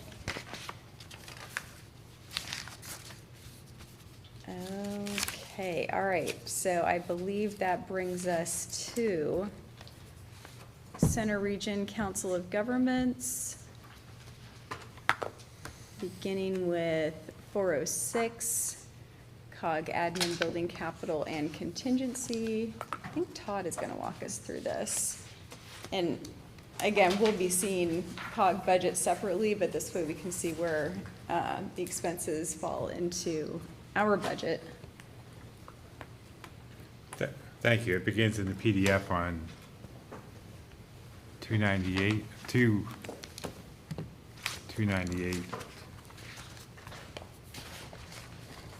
I'm gonna use the,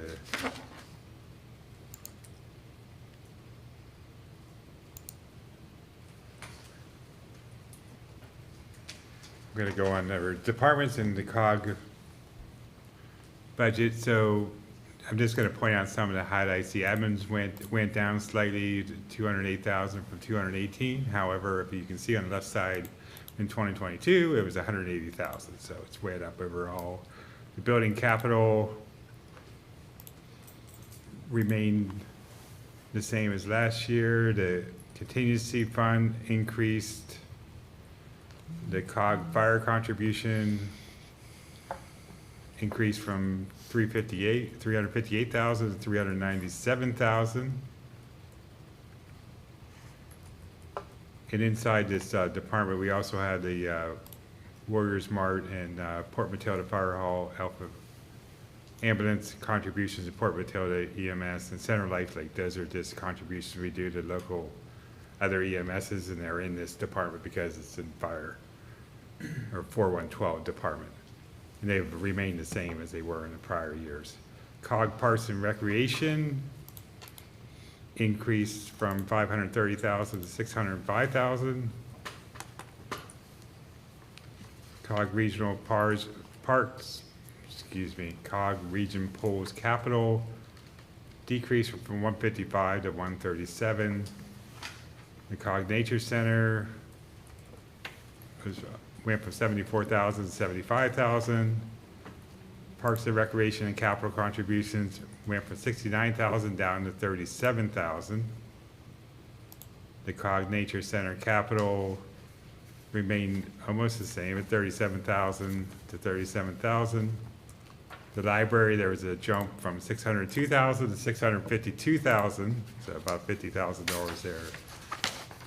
The library capital contribution went from 27,000 to 28,000. The senior center, 58,000 to 67,000. COG fire capital went from 120 to 150,000. There's foreign fire relief. That's just the money we get and we pass on to them, so that's a wash. The COG Regional Parks Capital is 197,000 versus 148,000, and I noted that that increase is due to the capital project, the bathrooms at Hessfield. And in the department under planning, we went through that. The planning ones are under planning and zoning. I can jump over there real quick.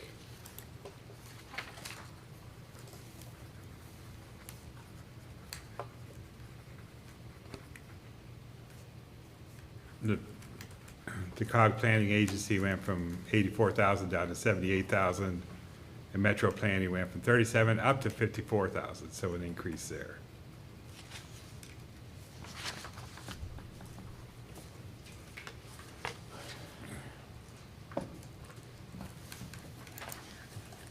And also, any questions? The CATA is also in there, but those, let me get down to that. I just had one question. In there was listed a contribution for Alpha ambulance contribution. Alpha doesn't have an ambulance.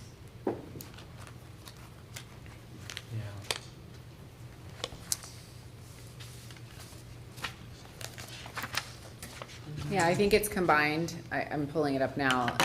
Lake Center Lifelink and fire. Sorry, I mean, it's broken out, Center Lifelink is a couple later. The DCED chart of accounts, I think, is titling that category as that. I could be wrong, because I'm still pulling it up. I need to get Oh, eyes on it. But, okay. I think that might be the way that it's, because for some municipalities, that category is combined. But I'm gonna look over at Todd and see if that's, I think they merge with somebody else, right? right. So it's So- either a DCD of a chart of accounts, or it's a result of maybe how we've had it grouped in the past, and we just need to re-identify the title, but we can flag it, if you'd like it flagged. I'll flag it. I also want to flag COG Fire contribution, COG Parks and Recs contribution, and COG Fire Capital contribution. For this discussion tonight? Yeah. Okay. It'll be easy. I promise.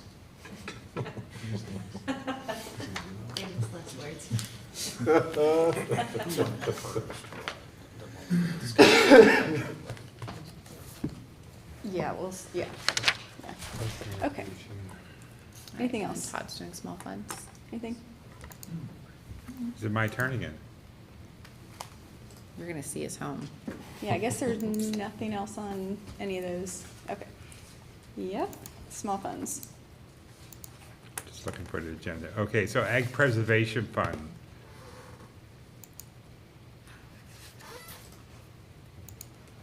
I'm gonna go under the fund summaries on the web-based version.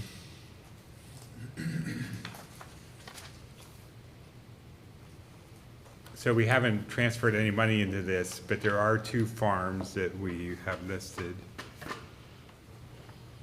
And it's the Strauss Farm at 2583 Old Gatesburg Road for $5,000 or $6,697. And then the Dybris Farm at 1894 Tadpole Road, $11,093. I believe it's $100 an acre.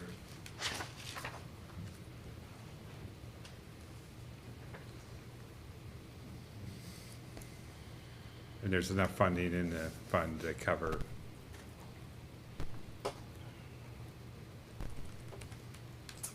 Any questions?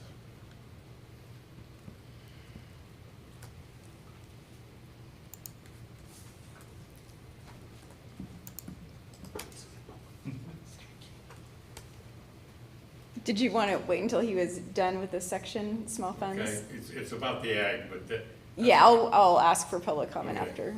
we're Okay, done we with want to this. continue on to, so Pine Grove Mills Streetlight Fund, there's no activity, there's no expenses, we just have a little bit of revenue from interest in the account. The Park Improvement Fund, was James gonna do park improvement? Okay, well, we'll take his Okay. public comment before we go to Okay. parks, yeah. Okay, was there a public comment on Ag Preservation Fund?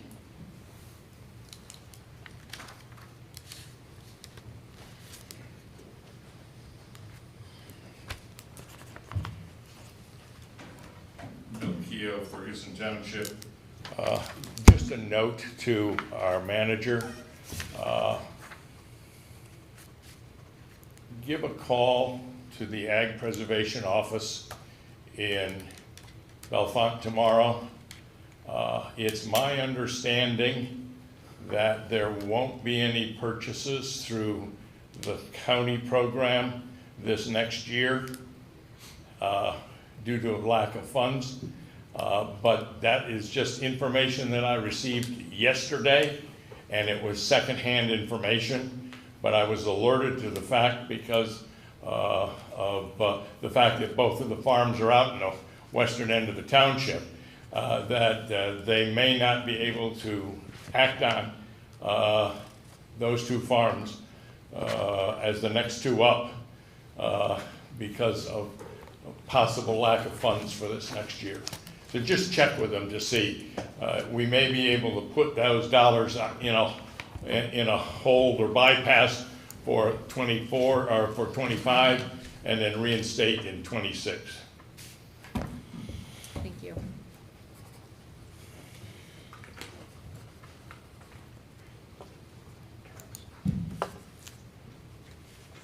All right, Park Improvement Fund. Okay, thank you, Chair. Scroll down here. I'm working on the website, so I don't know if there's, Okay. what the page number. I have 134, 135 in the PDF.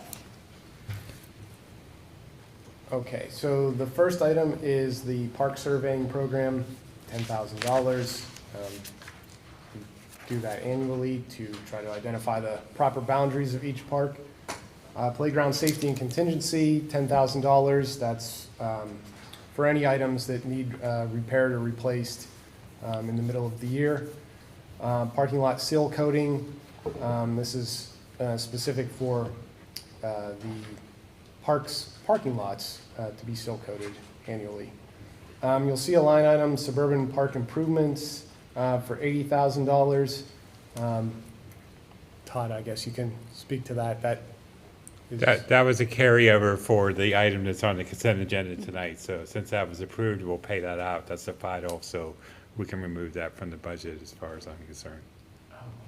Excellent, okay. Tudic Park playground replacement, $200,000. This was identified in consecutive years as during the playground safety inspection report conducted by CRPR being on its last legs and in need of replacement.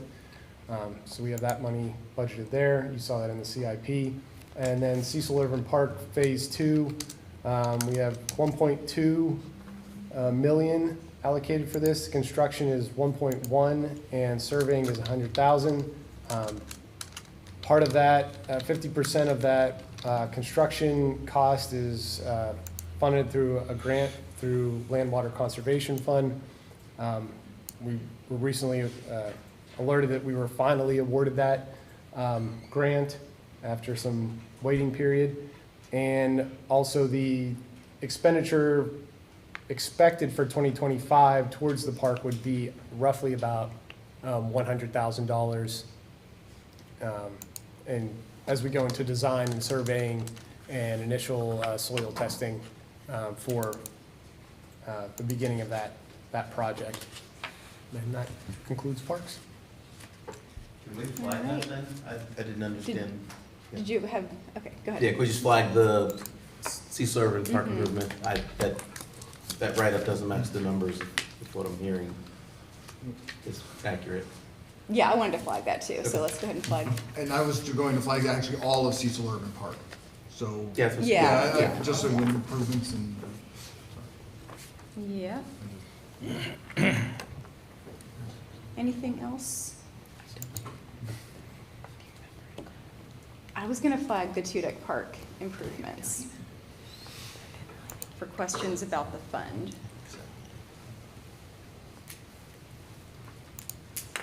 Okay.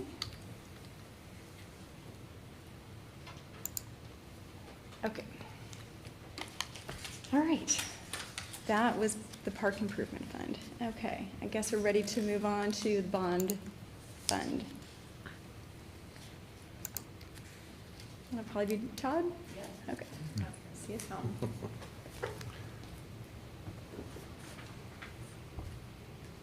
So it's a general obligation bond fund. Of course, this is to pay for our bond issue from 2019 for the Building 6.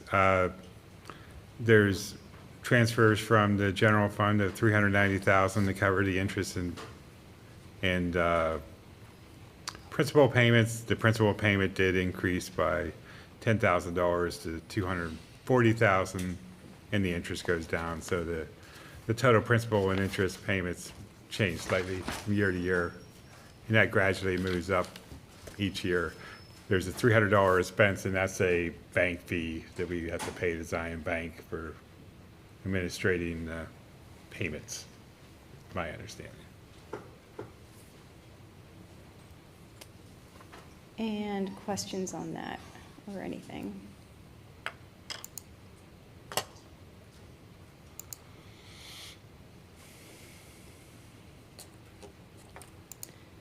Not seeing anything. Just a question about the pools debt. Where would I find that? Well, go ahead, Todd. I'm sorry. Under regional capital or regional parks capital fund.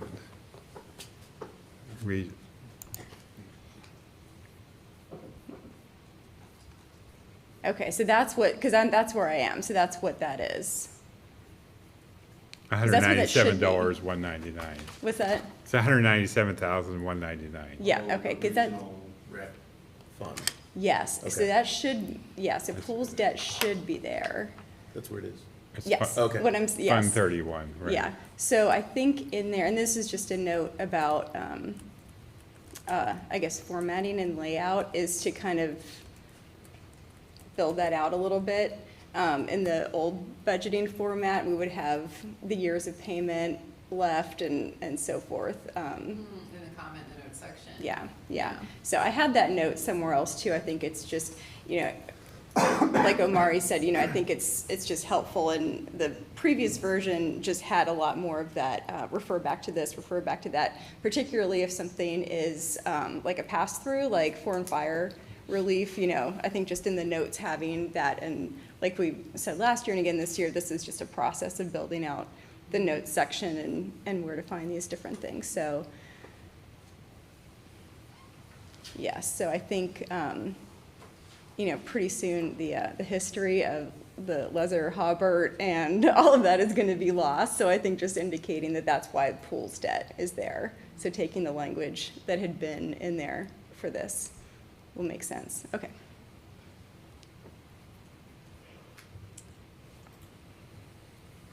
All right. Okay, so that was the end of 16. So that brings us to fiduciary funds and the police pension fund.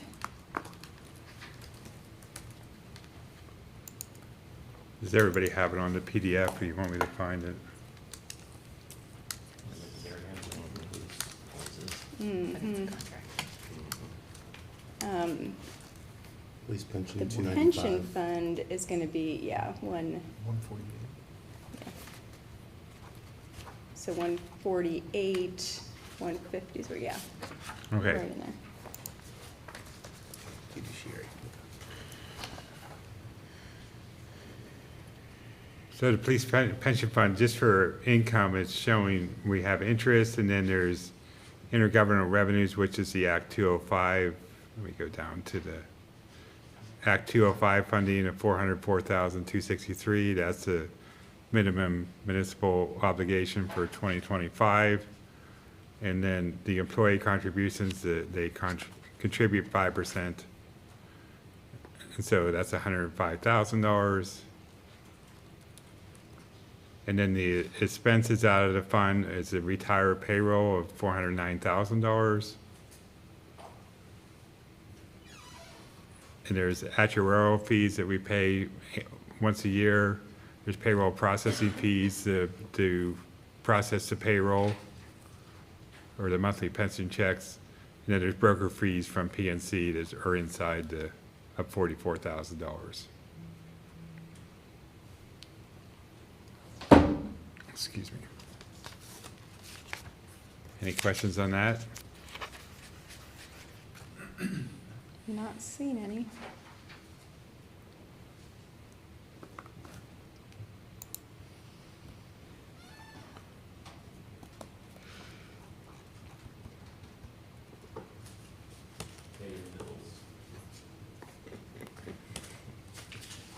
So we can go on to Yeah. non-uniform Yeah.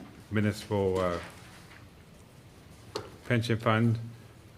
There's Act 205 funding, 136,000, so that's the remaining. We get a total of 500-some thousand dollars. So 404,000 goes to police, the rest of it's applied to the non-uniform pension fund.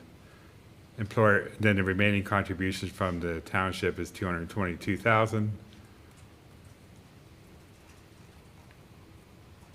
And there's 401 plan fees inside the fund. And that's essentially it. There's a little bit of interest earned because we do, for both of these funds, we have a small account at Jersey Shore State Bank to take care of any minor checks or expenses we need to pay. All right, questions on that? I'm not seeing any. All right. I'm going to suggest we take a quick break before we get into the next section, which is going to be reviewing all the flagged items. So I'm going to call for a 5 or so minute recess. All right.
if we are all back and it looks like CNET is ready, I will call us back to order here.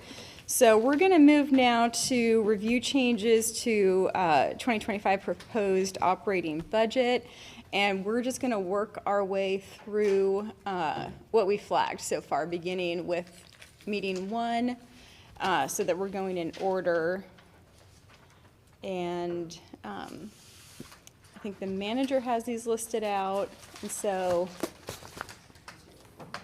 All right, Madam Chair, so I have a neatly organized list of items flagged from our last meeting on Thursday. Items flagged as of this evening may not appear to be so neat and organized. I'll rely on everyone's notes. But as of now, I'll start us out in general government. 400-460, meetings, conferences, and continuing education was flagged. Okay, and I have that on page 187. This was general conferences, comments about reducing this. Yeah, general comments were, as we go through any of the conferences, is what if we could just pick the most important one that we weren't bound to either through contract, et cetera, and just consolidate? Yeah, and that would be my point too, is some of these things are, obligated by contract, Yes. or they're part of a certification or Yes. accreditation, or, that sort of thing. And so staff can kind of guide us there, so. So what's currently budgeted there is the sustainable PA, and so I'll just acknowledge too, 400-460, the first 3 numbers there, as I stated, represent general government, which is actually representing your budget for conferences. So currently, the line item that you see is for 5,920, and that's approximately $1,625 for 5 elected officials. So in a scenario where the board wants to completely eliminate sustainable PA, you could do that. Or if you want to acknowledge that only 1 or 2 or a specific number of attendees are going, this would be a modification. And so I'll look to the board to, accept what's been proposed, reject what's been proposed, or modify that allocation. Right, and then we've got the associated travel, lodging, meals on the previous page. All right, I have a question. What's our goal here? Like with, writ large, conferences and travel, what's the goal? Is there we want 0, or we want 10% off, or 20, pick a number. And I think we should go that route, vice this let's onesie twosie this thing, let's let the staff figure out what they're gonna go to and just give a number. That's my recommendation.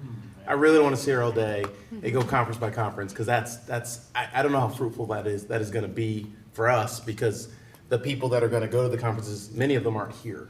Yeah.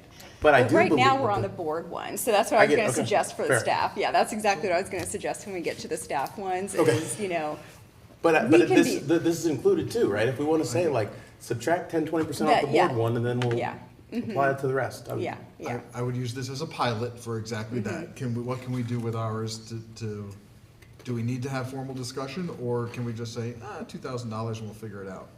Yeah, we can assign a number, we can, Yeah, you can modify the amount. I just let us know, and then next year, it'll be really the board then deciding who's going to what conference based on the allocation that you have available. yeah. I will say that my first conference as a supervisor was a rousing success. From connections made, contacts made, that I brought back to not only the township, but also COG. There are things that are in the works now between hey, have you seen this? Did you meet this vendor? So I'm a big proponent of this, and I'm happy to, if we want to do some sort of,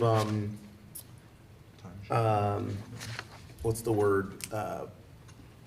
If somebody needs some sort of justification for the conferences, that we say, hey, we need to see a report and a consent agenda that we can read and say, oh, cool, you got some good stuff out of it. Maybe we do that, but I think that, So you're saying leave it? for me, I think when I can make it, I'm gonna go, because it's been invaluable. Yeah, that's what we're gonna And I would look ask for. the other four, what do you guys Exactly, wanna we're do? gonna look for suggestions and then consensus. Sounds So, good. Yeah. Yep. And you had brought this up, so I'm gonna.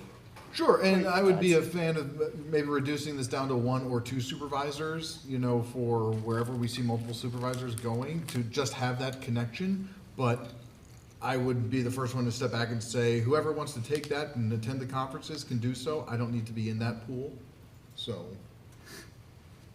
Last 3 years, usually been the board chair and 1 or 2 supervisors, depending on interest and who's got the availability to go. One question, if I may, to Madam Manager, where are we on this currently? There's no 2024 projected, because I assume that it's probably lumped somewhere else? It's because we migrated to the new software and we don't have those previous numbers. I can say this year we had 3 elected officials go to the Municipal Leadership Summit. And so approximately $250 a night for each elected official. There was, I think, possibly 3 nights. And meals are up to $40 a day, up to 3 days per elected official, and then the registration, which I don't recall what that is. So, Do we want to just say 60% of that number is the budget? 3 out of 5, 60%? Yeah, I mean, I'm fine with that. I really am not too comfortable just saying like 1, 2, 3, 4, or 5 people can, I just, you know, I think we all go, or each board member is allowed, or. Madam Chair, I'll yeah. also note that just because the funds are here, doesn't mean you have to use them. Yeah, At all. It just precisely, means yeah. that they're here in the event that you want to utilize these funds. Yeah.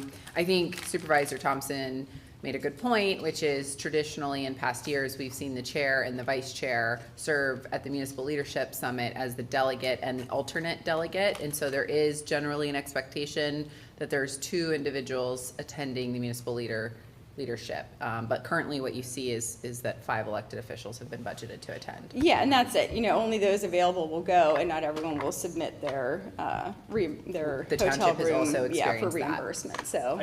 I think I probably would be comfortable keeping this as is, because recalling from the year we went to Pittsburgh, we had already had 3 new elected officials on the board at the time, so it was a great opportunity to allow everyone the chance, if they were able to do so, to go to kind of get up to speed, as some of them were, like myself, just a month into it, so. But I think the idea of bringing back what the value is to the township is very Yeah. important. So, okay, where are we at on this item? I say leave it.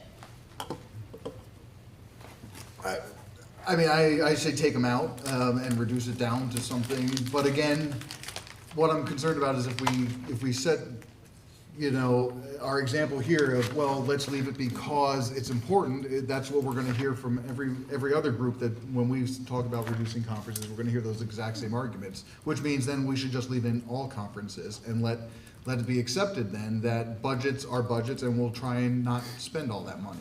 And if we can make that statement now, then let's just make that statement now. We don't have to talk about all the other budget stuff. I'm sorry, all the other conferences. I'm fine with that, but let's just do it holistically and then we don't have to talk about the other ones. 80%. 76. Done. Excellent, okay. Are we agreed on 76%? Okay, for confirmation, you want to modify the proposed allocation and reduce it by 80% or reduce it down to 80%? Down by 20%. Down by 20%. And this is for this item. Well, I would say, Okay. let's try and just put it across all. There's going to be conferences, except for contract contracting. violations that if we don't allocate funding that are in the conferences across all the departments, so we have to go through the specific conferences per department, so the board can Okay. understand the consequences if you don't allocate funding. Yeah, There's, I say let's tackle this board one, because it's separate from those things. So if we want to reduce Yeah. this down to 80% of what it was, and then we move on. And I then agree we- with Matt. And then, Oh, sorry. and then let's look at the conferences as we get to them, so that we can see what we're even talking about. Because this one's so different, the board conferences. Okay. Sure. If we, just so that we can move on, so we have that list of what the conferences are in front of us. The staff conferences, okay. I agree with Matt, that if we're gonna cut elsewhere, like this is, set the example, start here, and then as we go to do others. Yeah, I mean, I'm comfortable cutting the board budget on this one more. 20% decrease, Yep. Yeah. Yep. Good with that. Yeah. all right. Okay. Okay, oh, unanimous. So the board conferences Just the $600. is a cut, yeah, of 20%, yeah. Okay. Well, no, more of just travel. Fair enough. Okay. Who's keeping our tally of how much we're taking out? We are, Yeah. I've discussed with staff and we Okay. are, Yeah. there's a couple of us that are tracking it. Okay. And then we'll make the changes and then you'll receive what gets converted back from, so what the board has received per the charter, a proposed budget from the manager. Then the board discusses, makes changes, and then it gets converted to a draft, 2025 draft operating budget that gets presented back at your next meeting, November 19th, for review and authorization of a public hearing. Great, thank you. All right, so then we have flagged, our next item is in 400-401-320, which would be the newsletter. Was highlighted specifically. And so I just want to acknowledge that the prices went significantly up about 3 years ago with the cost of ink. I think we saw it increase by about 40% when we received our quotes in preparation for budget about 3 years ago. And the township does send out 2 printed versions a year. And so with the cost of printing, mailing services, et cetera, that budget is what's been quoted by our printing services. So if we want to reduce that number, it would really be reduce it down by half, and that would result in having a print newsletter sent one time a year. And this is on page 195, just for reference. Thank you. What I, sorry, No, good time? yeah, Okay, what I might recommend is to reduce that down to whatever the black and white printing cost is, which I would hope would be less than $17,532. Okay. And I don't have that number in front of me, but we can easily get that quote, and it would likely decrease by about 20%, possibly a little bit more. That's like $3,000, okay. Black and white, paper quality.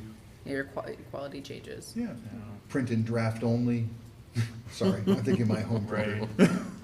okay. And I don't know if there's any way we can Yeah.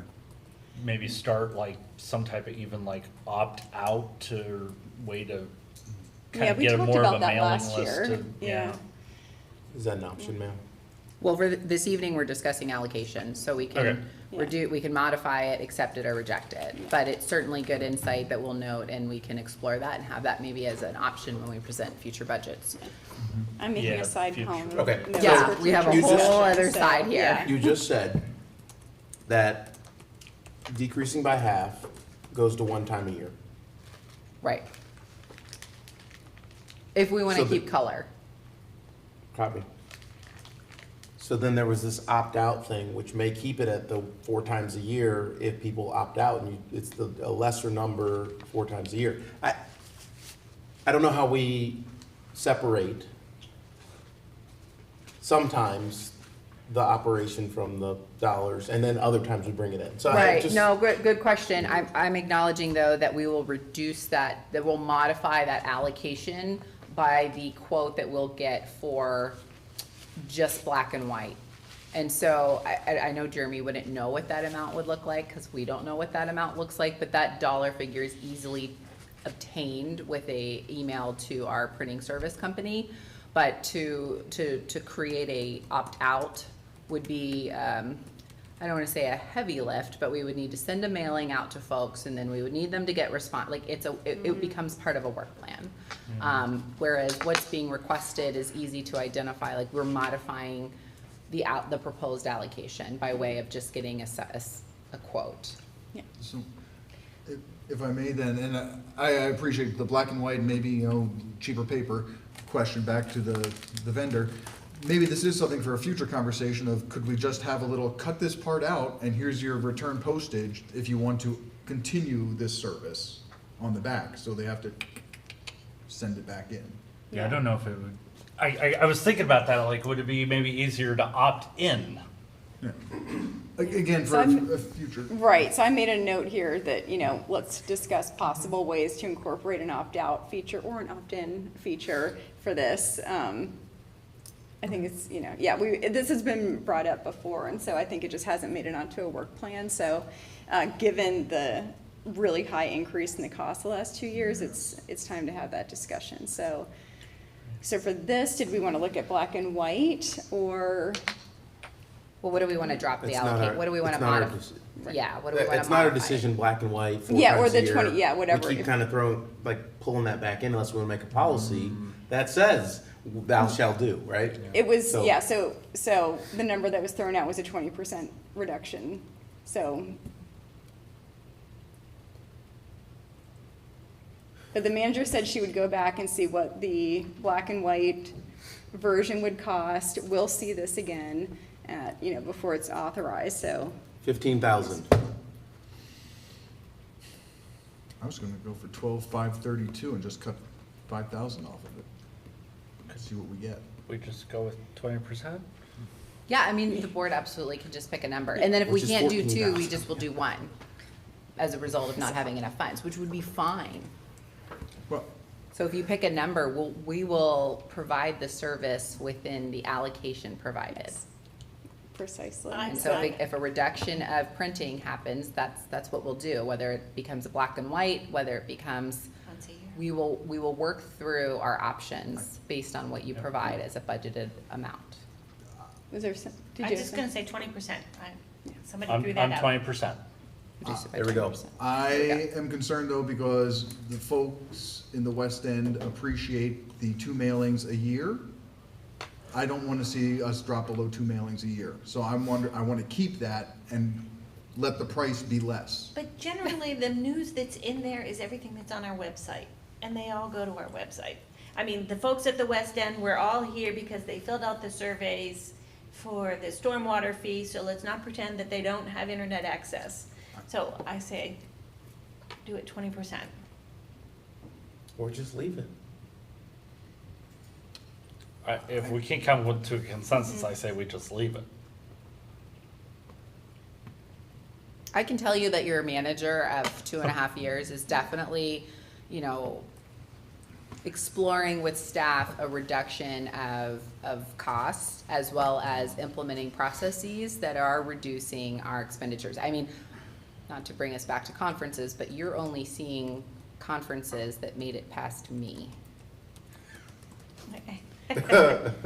So I'm just pointing that out, but No, yes, that's you good can leave the allocation, She's denying people Yeah. Okay. or we can cut it by I'm hearing leave 20%. it. I say let's leave it and let's have a conversation And- as to what we can do to reduce it in the future. Yes, that's what I'm hearing. So are we fine I'm leaving it? good We with bring that. the conversation back? Yeah, okay. I think that's a good step here. Only 400 more of these to go. But Only it's four. also, I Yes, mean- okay, so I have community engagement next. Yes, go ahead. Oh, wait. No, go ahead. That's what I'm trying to understand. What's the goal? Yeah, exactly. Like, what is the goal? Like, does somebody have, like, I got $600,000 or $2 million worth of cuts to make? And is it across 1,000 things at 2,000 each? Or is it, there's substantial things? Like, Well, I would say, this is our first time as this board kind Sure. of doing the deep dive into the line item budget. So I think it's a healthy exploration of the costs. it's also our first So- time of actually dealing with the problem of the last 4 years of deficit spending, We've been right? dealing with the budget for years though, and so I think, each year we go through the line items, and so I think there's always discussion around different items. I think Yeah. that's just Okay. what it is, I'm so. just putting it out there, like, So I think debating it's- $2,000, just do it or not. and But I move think on. I think we all, everybody deserves a chance to kind of explore what the costs are, as a supervisor. If I may take your comments one step further, what I'm hearing is, why don't we just reduce the budget, just say we're cutting the budget by $3 million, staff figure it out? Like, is that a proposal? Is that a valid approach? We could. And then we just step back? and we wait until November 19th? Well, we probably should have done that 2 months ago. Well, I'm just saying, though, this is, but I think. Too it- late now. I- We gotta pass a budget this year. Got 2 meetings to do it. Right, but we can say, cut by 20%, 10%. We heard a proposal of 10% earlier. Yeah, I mean, and if that's a proposal, what I would say is, because we're in the midst of this process, I think it might be best to explore a different process for next year, but I'm only one voice, so that's just Okay. what I would say, is, Yeah. you know, we're in the middle of it, so I would just say to Earmark follow that one. through I like with this one, but, you know, nothing is set in stone. You know, the way we're doing this tonight is the result of an evolution of, you know, what's worked and what hasn't. So, you know, up until last year, the year before, we did public works on the second night. So, you know, so it's, you know, it's all an evolution, so. All right. Township's never been this like use it or lose it type budget model, so that doesn't mean Centrisa's gotta blow through everything that's allocated for her department in the next year. So, you know, I think with staff understanding where the board's coming from, you know, you know, maybe a challenge or ask, you know, to look at what you could do to save throughout the year, you know? And we haven't traditionally done budget amendments, so we've really tried to kind of Yeah. you know, overestimate where we're going with things. So I think, you know, kind of looking at how over are we, I think is a good idea too. So, Patty has you know, the COG, we're making budget amendments, you know, not infrequently. Well, and I was gonna, I mean, she just said, the manager, they understand, and the whole proposed budget, everything she proposed was, I'm sure, extraordinarily pared down, so, and I appreciate that, so. Anyway, this just feels like an exercise in having our fingerprints on it, but please continue. Okay, so I'm on to community engagement. This is marked at $10,000. Did we want to amend that?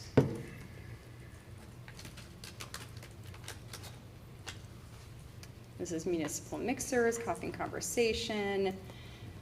Fiscal year '24, we budgeted 3,000. 2023 actual was 1,700.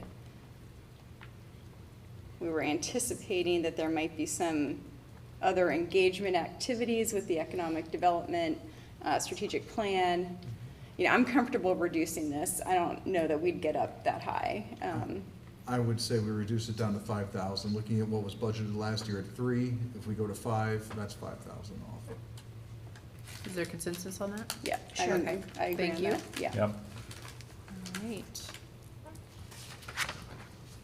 All right, and then we have 401-330 conferences. We have the APMM Executive Development Conference attended by the manager, ICMA conference generally attended by the manager and the assistant manager, although that got cut down to just the manager for this proposed budget. And then we have PELRAS for most all of admin to attend based on having, not all admin, apologies, assistant manager, even executive assistant, HR director, HR assistant. So we have various positions that we'd like to send for the Pennsylvania, what is it? It's the Pennsylvania Employee Labor Advisory Services that are provided. It's very valuable. All right, any suggestions on changes to these? No.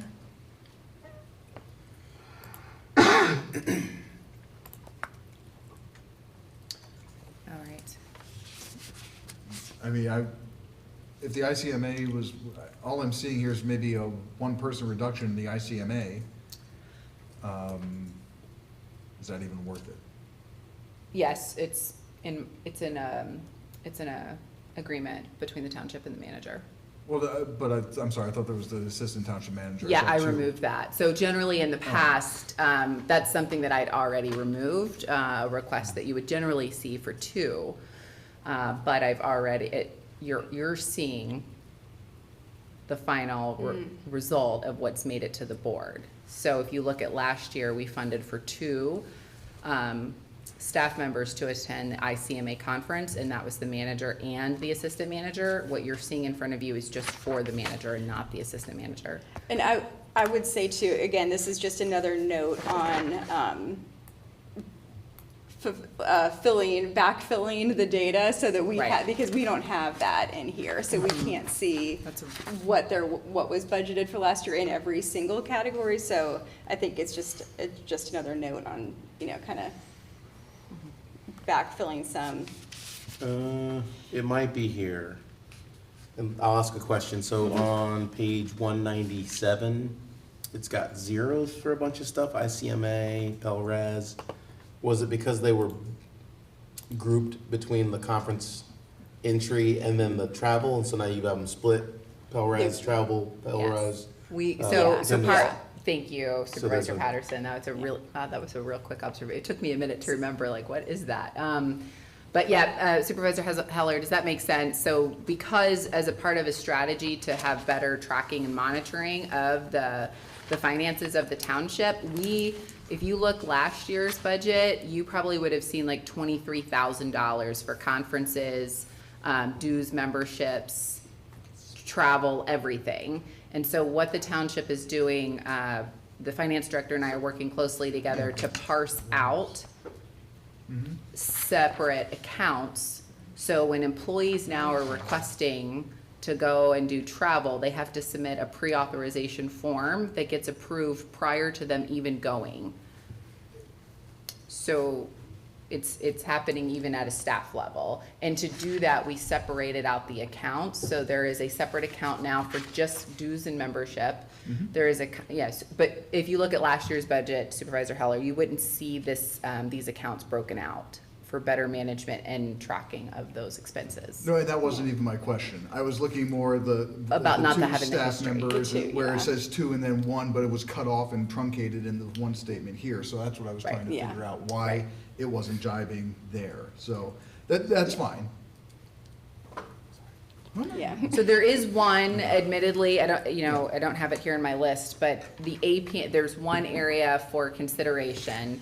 The request for the assistant manager to attend the APMM conference, which is for managers and assistant managers. It's a very valuable conference. We learn a lot about upcoming best practices. It also provides us with tools. And so there is budgeted for the assistant manager to attend that in 2025, but that would be the only item that would be considered for removal if the board wanted to do that. I'm okay. I'm never going to back off of somebody wanting to have more education to make them better at their job. I'm never going to back off of that. So if that's what you feel is best, I support it 100%. Okay, any other comments on this section? No. Okay. 402, Finance and Tax Department, beginning with 402-112, we have and I'll present as a new position to distinguish from just any vacant position. This is a proposed new position, 402-112. Yeah. Reject, accept, This is the risk assessment specialist. correct. Yeah. I would propose removing it. Yeah, and I proposed removing it last year as well, and I think it's something to keep on the radar. So I appreciate you bringing it back, because it's something we will, probably want to investigate, but maybe not through an employee hire. It might be a different way. So, I would say. Okay. Oh, sorry. Can you talk more about this? So anyway, so I would my vote would be to cut that for this year. Okay. Can you refresh me on I remember this was about assessing risk across what? Can you remind me? Across the township. So I can also share with you that this is a recommendation in the stamp. I was gonna ask if this So is the stamp. risk assessment, better, I think the recommendation is that the township invest in risk management mitigation, and by way of a position is what was recommended. And my mind is, I'm unable, surprisingly, to be able to come up with an example right now. But as you may imagine, there are some things that oftentimes we lean into either labor council, or we lean into our solicitor, or even just lean into our neighboring municipalities to better understand what their experiences are if we're treading in new water. And so just trying to, I am, in terms of my management style, I'm very methodical, and I often do think about risks, and I think about if the township can invest in the front end of whatever project or initiative that we're doing to assess how we reduce the risk, as opposed to having to confront unexpected challenges that perhaps some might see as unforeseen, like unseen challenges, but perhaps if you did a risk assessment, they're not actually that unforeseen if you planned accordingly. And so the idea with a position, or as our chair just suggested, at some point maybe in the future we look at other strategies. I will continue to keep it on your radar because I think it's quite important, especially because we're a township that has succeeded with a lot of great foundational success from decisions of previous management and leadership. But as we've done this reset, and as we've looked at just shifting in a post-pandemic environment, we're often finding that there is a great deal of assessment to see what risks are present in our internal or external environment. So I gave you a long-winded answer there, Supervisor Patterson, but I appreciate happy it. to answer any other questions. Is there a return on this investment? I don't have a way to propose to measure that at this time, which. And my question is it that if it's a stamp thing and there's the potential for funding, and we push it out another year, how long, sort of like the same thing I had with the comp plan, if we say, well, maybe not next year, but the following year, how long is that opportunity to maybe? I think that's a really good question, and I am just gonna recall what I think I heard Terry say at the podium, which is 5 years, that we're in their program for 5 years. And so we have 5 years to set a recommendation in our priority system. So if we want to acknowledge 2026 might be a better year, that would still be in the 5-year period that she mentioned. So if I may, I know it was, the stamp was just mentioned, however, it's also not one of the first 5 items in there. I think you could make an argument, right, that risk is across all these, et cetera, but it's not in the first 5 steps. And I'm also wondering too, with the vacancies, just in general, I want to expand the conversation. I'd like us to consider a hiring freeze unless absolutely, and then with a process that sits there to say, unless absolutely necessary, approval for any of the vacant positions will have to go to the board for approval over the next year. But just like we do in corporations or a university. Well, I think the flip side is there's a difference between, Yeah. necessity, I think they're in here because they're necessary, yes or no? Right. I would say I really would encourage the board to think about the unintended consequences on that, right? So right now, for example, we have 4 road crew positions that are vacant. I mean, I'm thinking about what if we get a snowstorm in December? I don't have time to come and say, hey, can we get allocation for funding so we can get approval, so I can begin advertising. That snowstorm is long gone.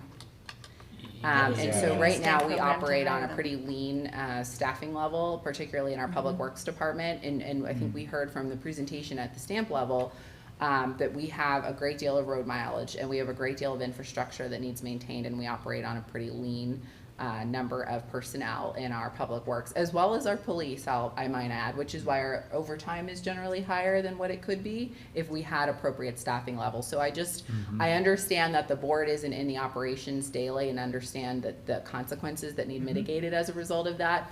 But I can respect the risk assessment rejection. It's a new position, and so maybe we're not ready to ease or step into that next phase of how we want to bring in risk management. I can assure you that that's something that I do, and I lean into our general counsel quite a bit when I think that there's a potential risk. But all other positions, I look forward to those conversations and being able to provide some insight that really I think is instrumental in the decision before the board would consider striking out allocation for funding for staffing levels. So then what I would propose, or what I'm hearing is, yes, I think we should then take the vacancies line by line, and we'll address the road crews, for example, when we get to them later. But But as far as this one goes, I would still be a proponent of taking it out. Right, for a new position, For yeah, the new- I would, Sounds good. I would be supportive of that too. I'm supportive of that too, so I think that addresses that. Okay, all right. Any other comment on that item? I'm hearing a consensus, and I'm going to reject funds for that position. Thank you. Is there, sorry, because I mean, I guess there's three people that support it, but from you have a conversation with Stamp Program, they've identified some things that they're willing to fund, budget amendment, you can come back and say, hey, Right. okay. Absolutely. Oh, If I get on the yeah. phone with Yeah. Terry and Terry's like, I think I can probably get you a position funded 1 year. We're seeing more positions like that, even in local government, 1 year fixed term. And they say they're willing to fund it. I don't even need to come back for a budget amendment. I can take that grant money and I can go ahead and start posting, and we would have that position, and that would then give us a measurement, right? That we can say, these are the things that they're doing, and this would better help us determine its effectiveness for future years if the board wanted to consider future funding. In a scenario where DCD was only providing a 1 year funding. We should put it in the budget so we see it for the future, right? That would be the board's decision. It's here. I mean, We're I making it assume ze- she'll we're bring it making back next zero. year. And so I to will- get money. yeah. Yeah, it'll- she'll be bringing it back. So in a next year. scenario where I'm on the call and she's like, I might be able to get you funding, Yep. and I can let you know as early as January 2025, I'll go ahead and fill that position because it's a fixed position, or it would be a 1 year position. And then I would put in the proposed 2026 budget that we To keep that. continue that position with funding. Okay. Okay, so then we'll go into if there aren't any other comments on that account, okay, we'll go into account 402-330 conferences. This is just one conference that is being presented to the board for consideration for funding, and that is for our finance director to attend. The conference that would provide him with that additional training. I'm good with that. Yeah. Leave it. Good with that? Yeah. Okay. All right, and then moving into 402-750, Policy and Procedures Manual for Finance. We don't have a policy, we don't have a policy and procedures manual for our finance department. We learned the consequences of that last year when we lost our finance and tax director. And so being able to start to put that manual together would be advantageous. This is one of those risk things. It really, no, I wasn't gonna say that, but, Please do, you know, please it do. certainly is a tool that would be recommended and fall under our succession planning, but also help mitigate risks. And in a scenario where our finance and tax director said, I can't come in unexpectedly for the next 6 to 8 weeks, I mean, sure, I guess James and I would figure it out.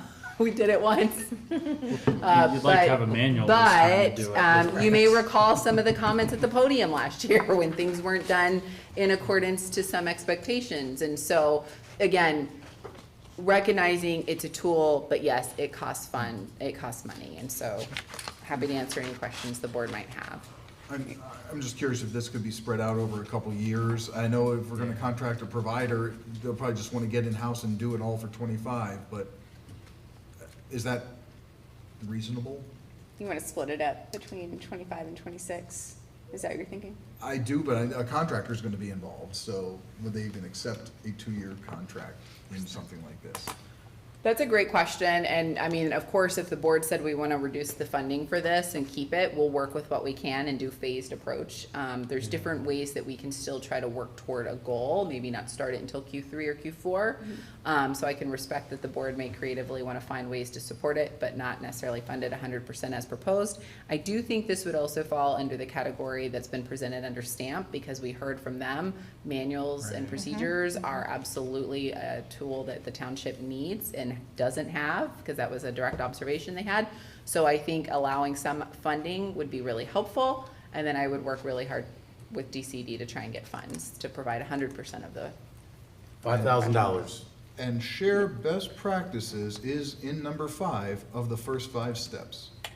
Yeah, that's what I'm thinking. So, you know, the manager obviously can hear what we're saying. If we're saying, yes, we support this initiative being taken care of, we can allocate these funds here, but we understand that you would absolutely go and talk to DCD and see what we could get covered under that. So do we want to change the allocation here is the question. I heard 5,000. $5,000. You want to keep this at 5,000?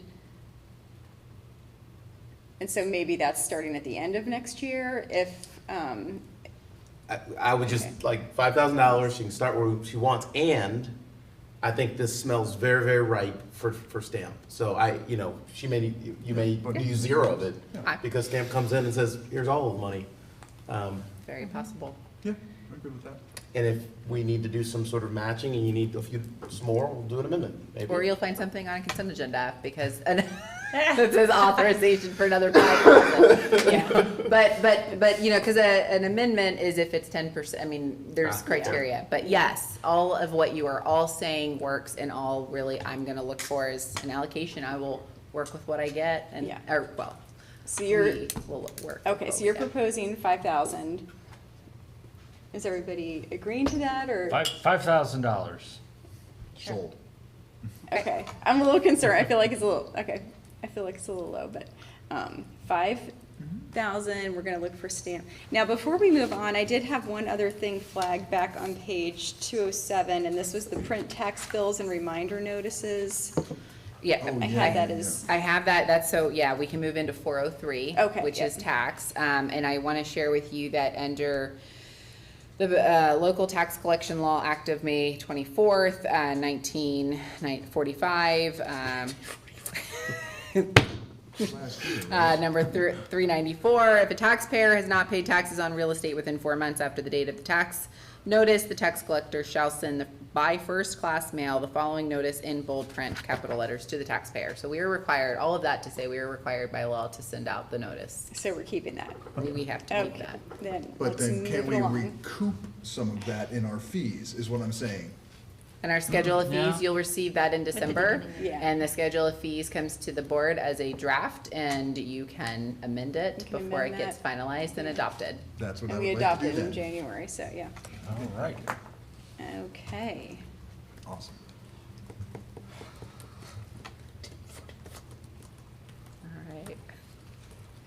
All right, so we'll move into IT, account 407, beginning in the general fund. There was an inquiry about the Hinton Associates on-site and off-site system backup licensing. So as part of our agreement with Hinton Associates, which is our master service provider, MSP, actually this software system is running all of the time, and it's backing up our virtual machines as well as our servers like every 5 minutes. And so this software service actually allows for us to ensure that we can be back up and running within, in reality, minutes, assuming we get the staff person contacted. And Sorry, that's cha-ching in okay, my mind. I said Wow. minutes only because, but acknowledging that it is completely dependent on getting someone on the staff people alert and then going into the system and saying, okay, here you go. Because the software that we're paying for here is that it's backing up all of our data at an off-site location server. So if our servers fail or if a machine fails, they can retrieve that because it's already been backed up every 5 minutes. So the only time really is the human that needs to connect to another human to go into a computer and get it repopulated on our new system. How many times have we failed?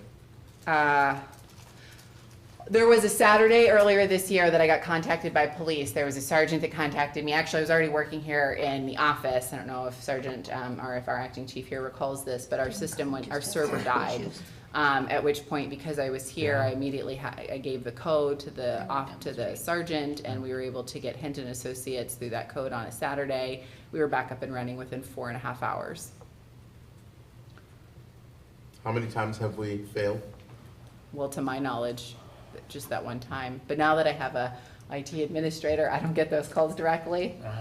But I would get notified, assuming, yeah, so just once. And that is a direct result of that server not having the initial funds to replace that server in a timely manner. But we replaced it with an immediate reaction. We ended up getting it, let me actually back that up. We had funds for this year, and I think it happened in February or March. It happened very early this year, but we knew it could have died 2 years ago. It was at its end of Question life two cycle. that I think I asked last meeting was, what are the other options for that backup? I'm not sure. I mean, I'm not an I think IT that was the- person, but I think that so, was the action though. right, So you had asked what the other options were, but we haven't solicited any of that feedback from Hinton Associates because this is per the contract, like, this is per the agreement that we have with them. So this is something that we haven't, I mean, we could put in an order and see if they would look and see what other services are provided, to see what other ways we might be able to back up our virtual machines and our servers. Like, I'm sure there are other options, but it's not within our service agreement that we have through our MSP. Got it. So we have a service agreement, the number's set, and that's the number in the budget. Yes. If you say, I mean, I haven't So why are we I haven't talking? thought about it like that, but. Then we shouldn't be talking about this. Right, right. Yeah, that was If already. that's the that was number, it's the decided. number. Right. Which is actually cheap for 5-minute backups. I mean, and a 4.5-hour restore. Okay. Cool. I'm good. I mean, there's nothing we can do. Yeah, the benefit there is Hinton Associates, it's my, like, they serve as an MSP to many different municipalities, so they invest in the software, they manage it, and then they're able to use that same app, you know, that same system for various clients, and that's why we end up getting a good deal. What is that, economy of scale through our MSP? Sometimes I remember those economics that I studied back in the day. Okay, all right, any other comments or questions on that item? Okay. Look at that, we're on to page 2. Capital Reserves Fund, flagged 30-400-407-750 for replacement laptops. So I did, there were a few inquiries, or no, actually, maybe there wasn't an inquiry, but I did make an inquiry to our IT administrator. In my notes here, 14 laptops will be at the end of life cycle by December 2024. The end of life expectancy is 5 years. Once a laptop is at the end of life expectancy, the organization can expect problems and require allocation of funds for repairs. So that led me, after hearing that update, to ask our IT administrator, how many of those 14 laptops have you already seen in your office for troubleshooting or repairs? And he said 3, the corporal, acting chief, and our accounts payable. And then he acknowledged that 1 laptop is no longer serviced by the Windows operating system that's being updated. So I would just acknowledge that all 14 are at end of life expectancy at the end of this year, and 4 of them have already been flagged as like absolutes. Like, if we want these individual staff members to be able to operate using a laptop, we need to replace them. Have we replaced the 4? No, because we don't, no, we need funds. We're going to do that in January. So they still work? So this one, presumably, it still works, but it's being worked on frequently. We know it's at its end of life cycle at the end of this year, so we're not surprised that it's giving him issues, but we are budgeting to try and get it replaced, so our acting chief doesn't go without a laptop. I mean, do you need a laptop? I'm kidding, I'm kidding. The look on his face, he needs a new laptop. Depends on how much oversight you want me to have. Where's your SLA? There you go. There you go. Matt, what's your thought there, man? I would be a fan of cutting that down to 14,000 and replacing 7. Yeah, that's what I was thinking, and it sounds like the bulk of those 14 can be upgraded to Windows 11. All of them but 1 Can. can. Okay. There's just All one in- particular okay, model okay, that we yeah. currently have that will no longer be supported by Windows, the current model. So I think I referenced there's 3 that are already providing issues, and which we're not surprised because it's at its end of life cycle at the end of this year, and 1 that we know is just not going to be supported by Windows And, at the end of this year. It's like a licensing thing. Right. but again, I look at Windows machines costing $2,000 a pop. That, I still twitch at that. Those are ruggedized. Do they have to be?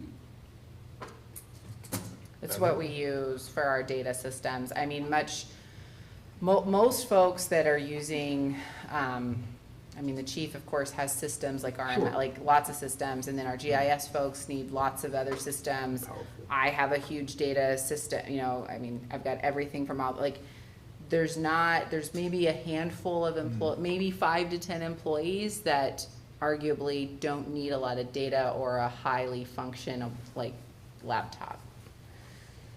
Right, but again, then I think this is a conversation then in the future with the IT side of the house, because if we're moving to cloud, if we have cloud-based services, the powerful nature of a laptop may not be needed, and that's, like I said, that's a future Right. conversation.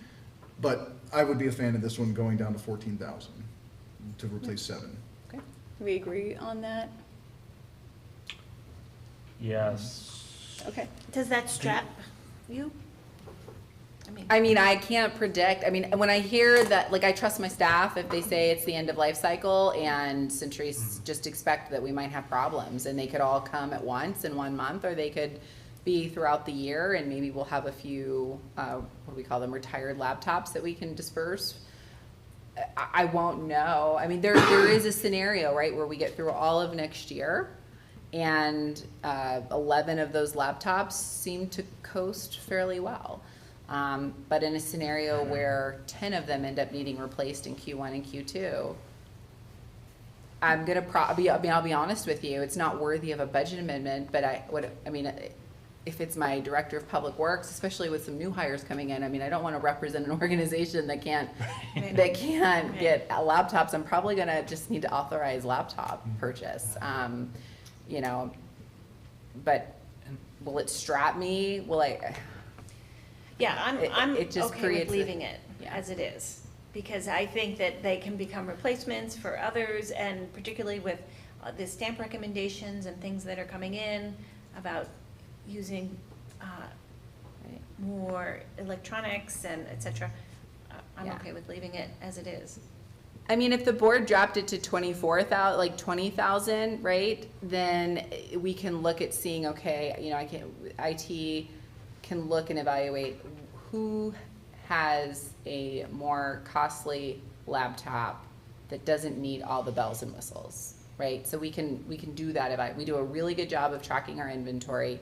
We do a really good job of tracking, the life expectancy and when things are coming up, so our employees aren't feeling strapped. Like, the whole goal of being able to have this, presented with such an organized approach to saying we know we have 14 that are ending in the end of life cycles, because we don't want our employees to be like, we don't want our acting chief to be like, oh, it died, and like we're just reactive all the time.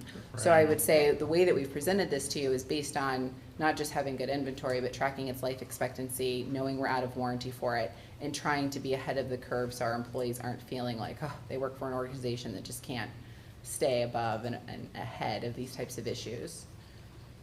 So I would say if the board wanted to consider providing funding for 14 replacements, but maybe with a reduction slightly in that allocation, we could, look at other cost, maybe even look at a different vendor and see if we can get better evaluations, but I don't think it's gonna drop significantly.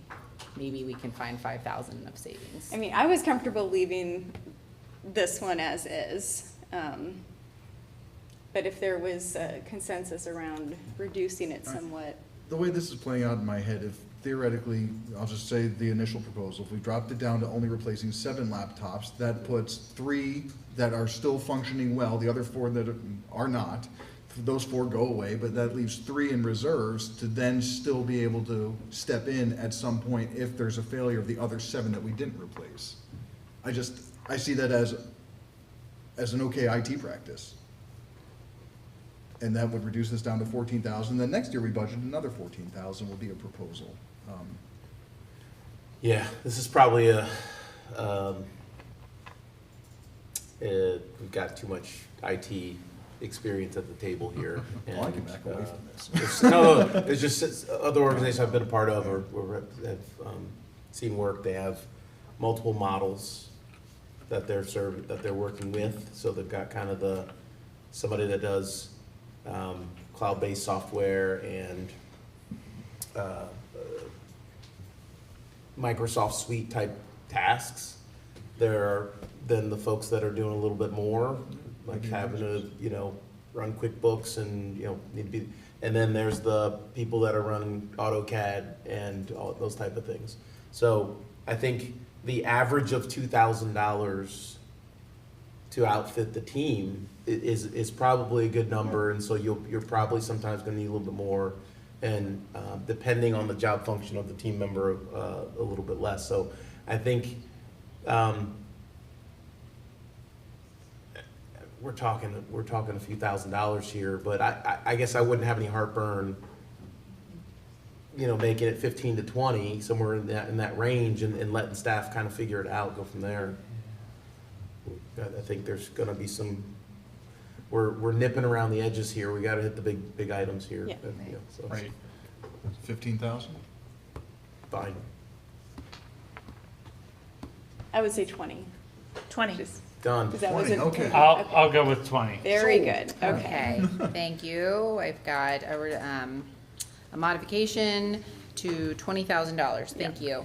We have then 407-750 camera security network. So the 2024 operating budget allocated $67,000, and then the board approved by consent agenda on August 6th, 2024 at a regular meeting to expand the security network project for camera installation in Building 6 and vehicles.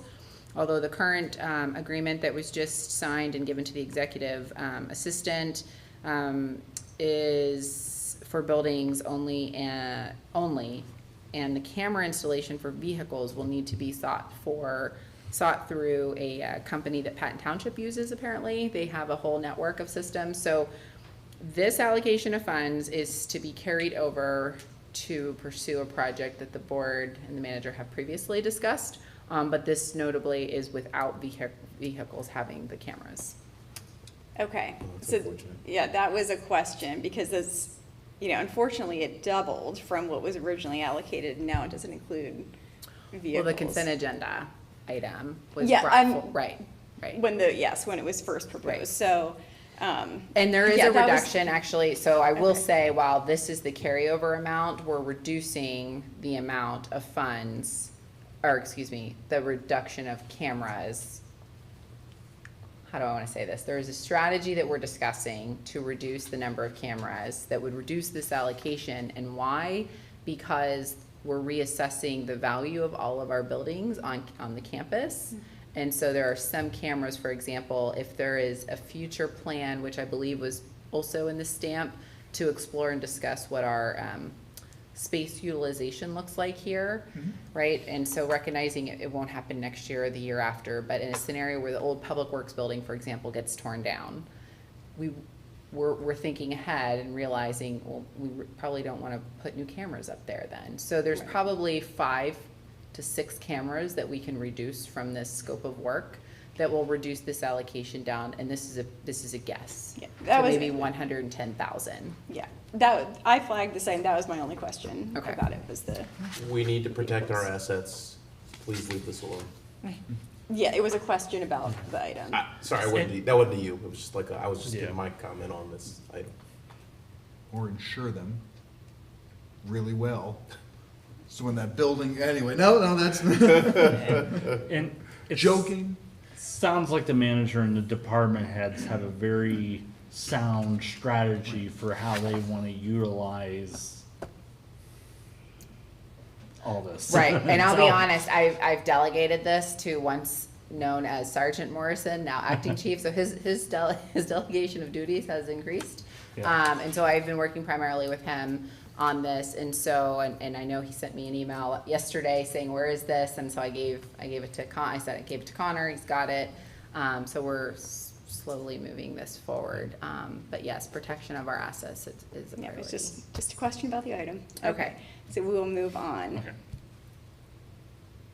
All right, then we are heading into Public Works. So we have 408.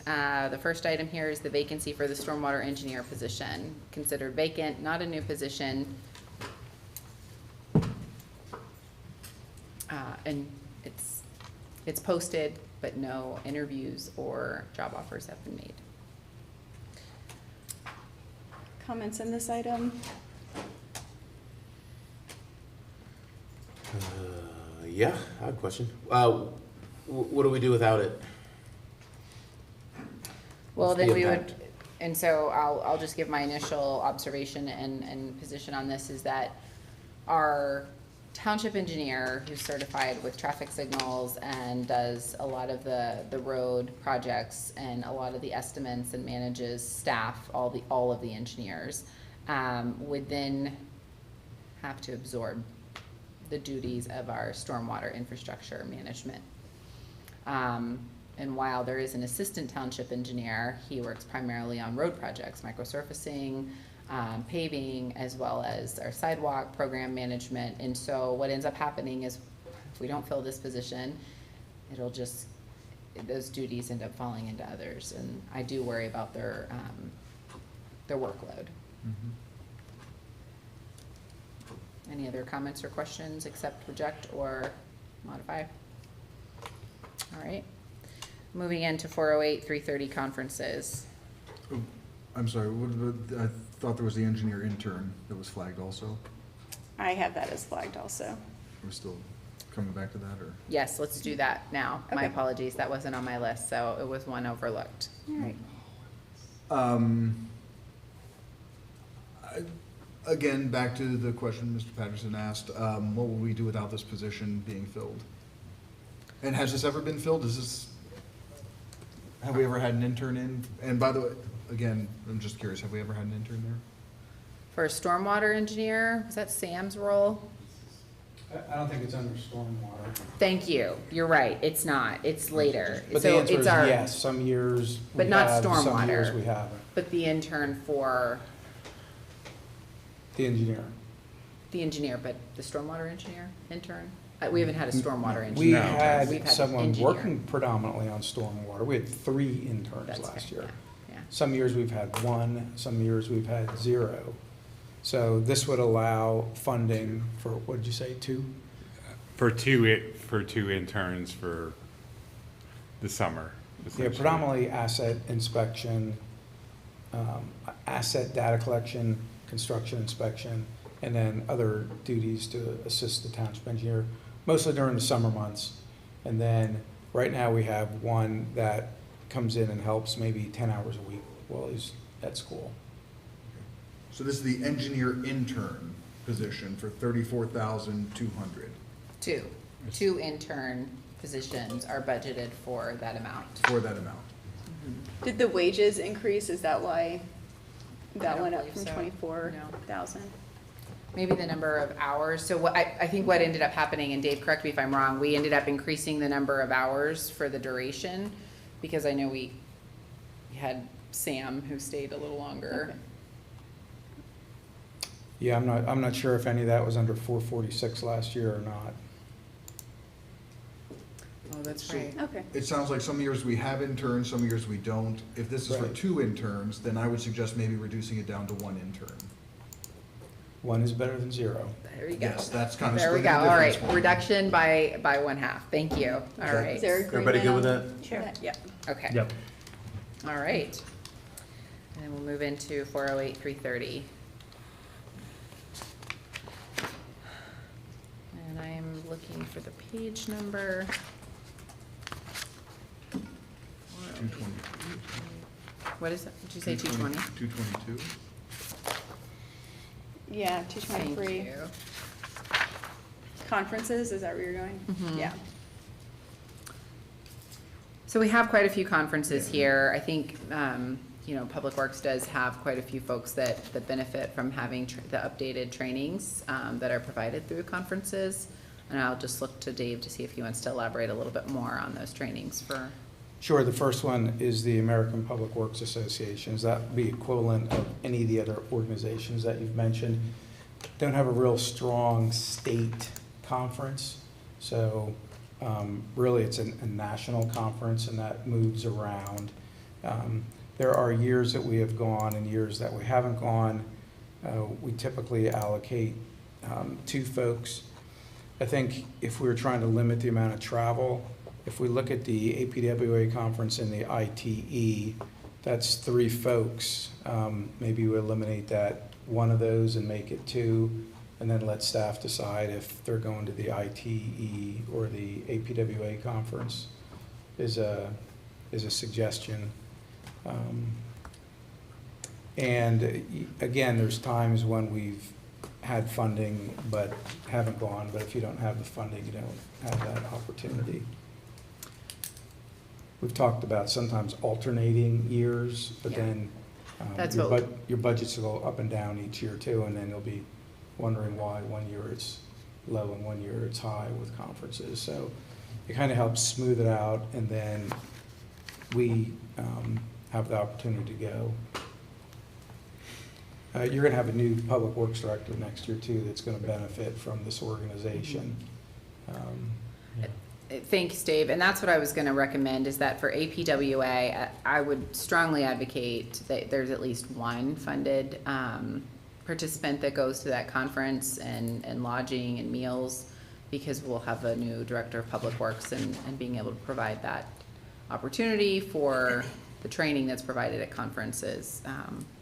You know, I think what you see, those funds for travel, lodging, meals, and conference registration is for 3.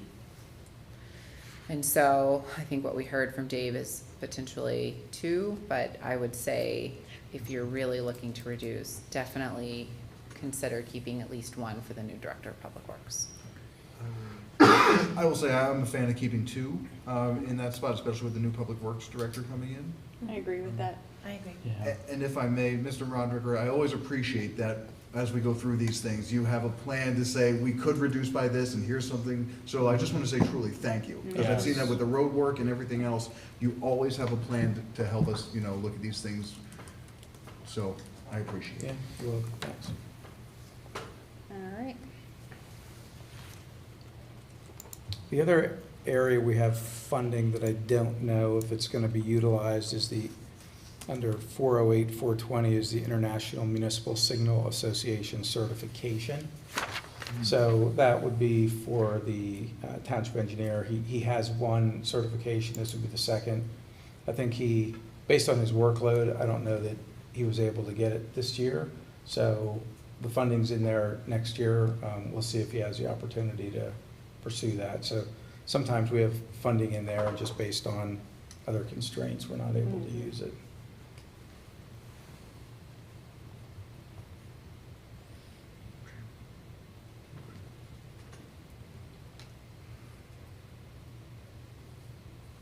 Was that it for conferences in that area?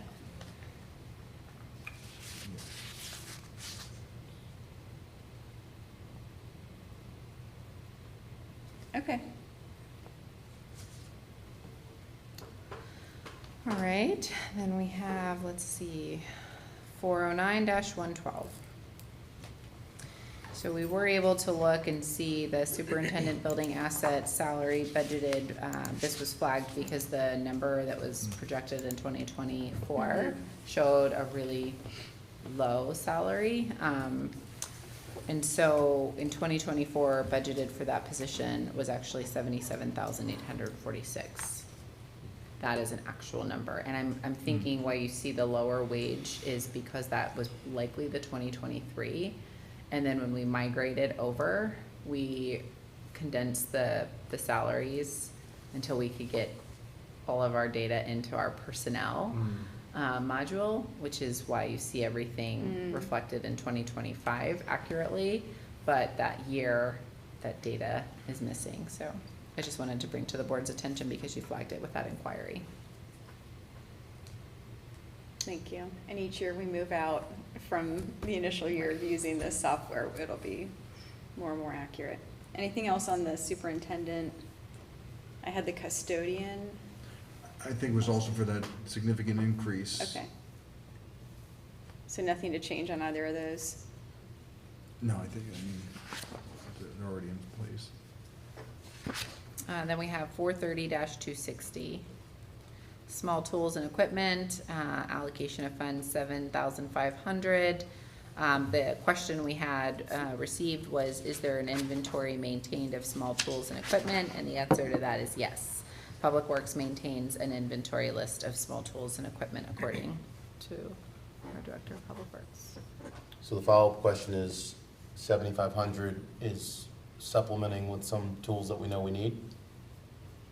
That has been the request based on the projects that we have budgeted and anticipation that we'll need to to purchase them, but I'll let him speak a little bit more directly on that. Yeah, I mean, some of the examples are listed there: leaf blowers, weed eaters, saws, drills, shovels, rakes, sledgehammers, welding equipment, batteries, those tend to be expensive as we use a lot of portable tools these days. So the road crew has a small tool and equipment category, and the mechanic has a small tool. We keep those separate. Any requests to modify, accept, or I still don't understand. So that we spent $12,000 in 2023, we're projected to spend about $6 this year. And maybe I'm just haggling over nickels here, it's budget dust at this point, but the 7,500 is like, we need more tools and other stuff has failed? No, I think it was just holding the line flat, isn't it? Or am I not? The budgeted was 7,500 last year. Right. Yeah, it's budgeted the same. And so back to my question about inventory, if we have the inventory, did we look at the inventory and say, we have everything we need for the projects that we budgeted, that we need the work, or, you know what, we need half this because we really just need batteries at this point. Yeah, I can't tell you that I've drilled down into it in that level of detail. I know as they're purchased, we review them and they're justified. If they're not, at times we've sent them back. So we keep an eye on the budget, and we update our inventories, but I would say as of recent, probably batteries for portable tools is where some of that is going. Yeah. Okay. Fine leaving it, but just, I guess as we look to the future, those types of things of being able to be a little bit more tactical. That's it. Good, thanks. Yep, and I can pass on, a concern. Account 433-245, street signs and supplies, for an allocation of 20,000. And so I just wanted to just share a little bit. The township maintains the street signs. And so if there are street signs that need replaced for various reasons, we have this allocation of funds that we would use. We also, per PennDOT requirements, have specific reflective signage that we have to post when we have certain road projects. So I wanted just to acknowledge those as examples as to why or how we would utilize this account. Also, if there's an accident, sometimes signs get taken out and we need to replace them. So just wanted to provide the board with those two examples as to how we would utilize those funds. Silly question. You mentioned accidents, that's what came to mind. Somebody runs over a stop sign. How do we get money back for that? From insurance, or how's that work out? Yeah, oftentimes we'll file an insurance claim. I mean, if we're looking at $2,500, sometimes I will just use this fund and say, let's replace that sign, because the increased number of claims actually has an impact on what our actual pay-in. It's called our mod number. So yes, alternatively, if it's a bigger number and our claims are low for that year, we'll submit to the insurance and we will receive a full dollars to be able to purchase those signs. And sometimes it's harder if it's a hit and run than it is if we have an accident report. But the insurance would claim, I mean, if it's accepted, we would still get the funds through the insurance, whether it was a hit and run or not. We just file the complaint. Thank you. That was more of a curiosity thing that factors in. So I'm good with it. Okay. Any other comments? Anyone else? All right, moving into 437. This is the vacancy for the mechanic and the helper. Helper has already been removed according to our finance director in our system because it's not needed after conversations with the director of public works. The mechanic position is filled as of now. Well, as of last week. Okay. Or sooner, I don't know. When did he start?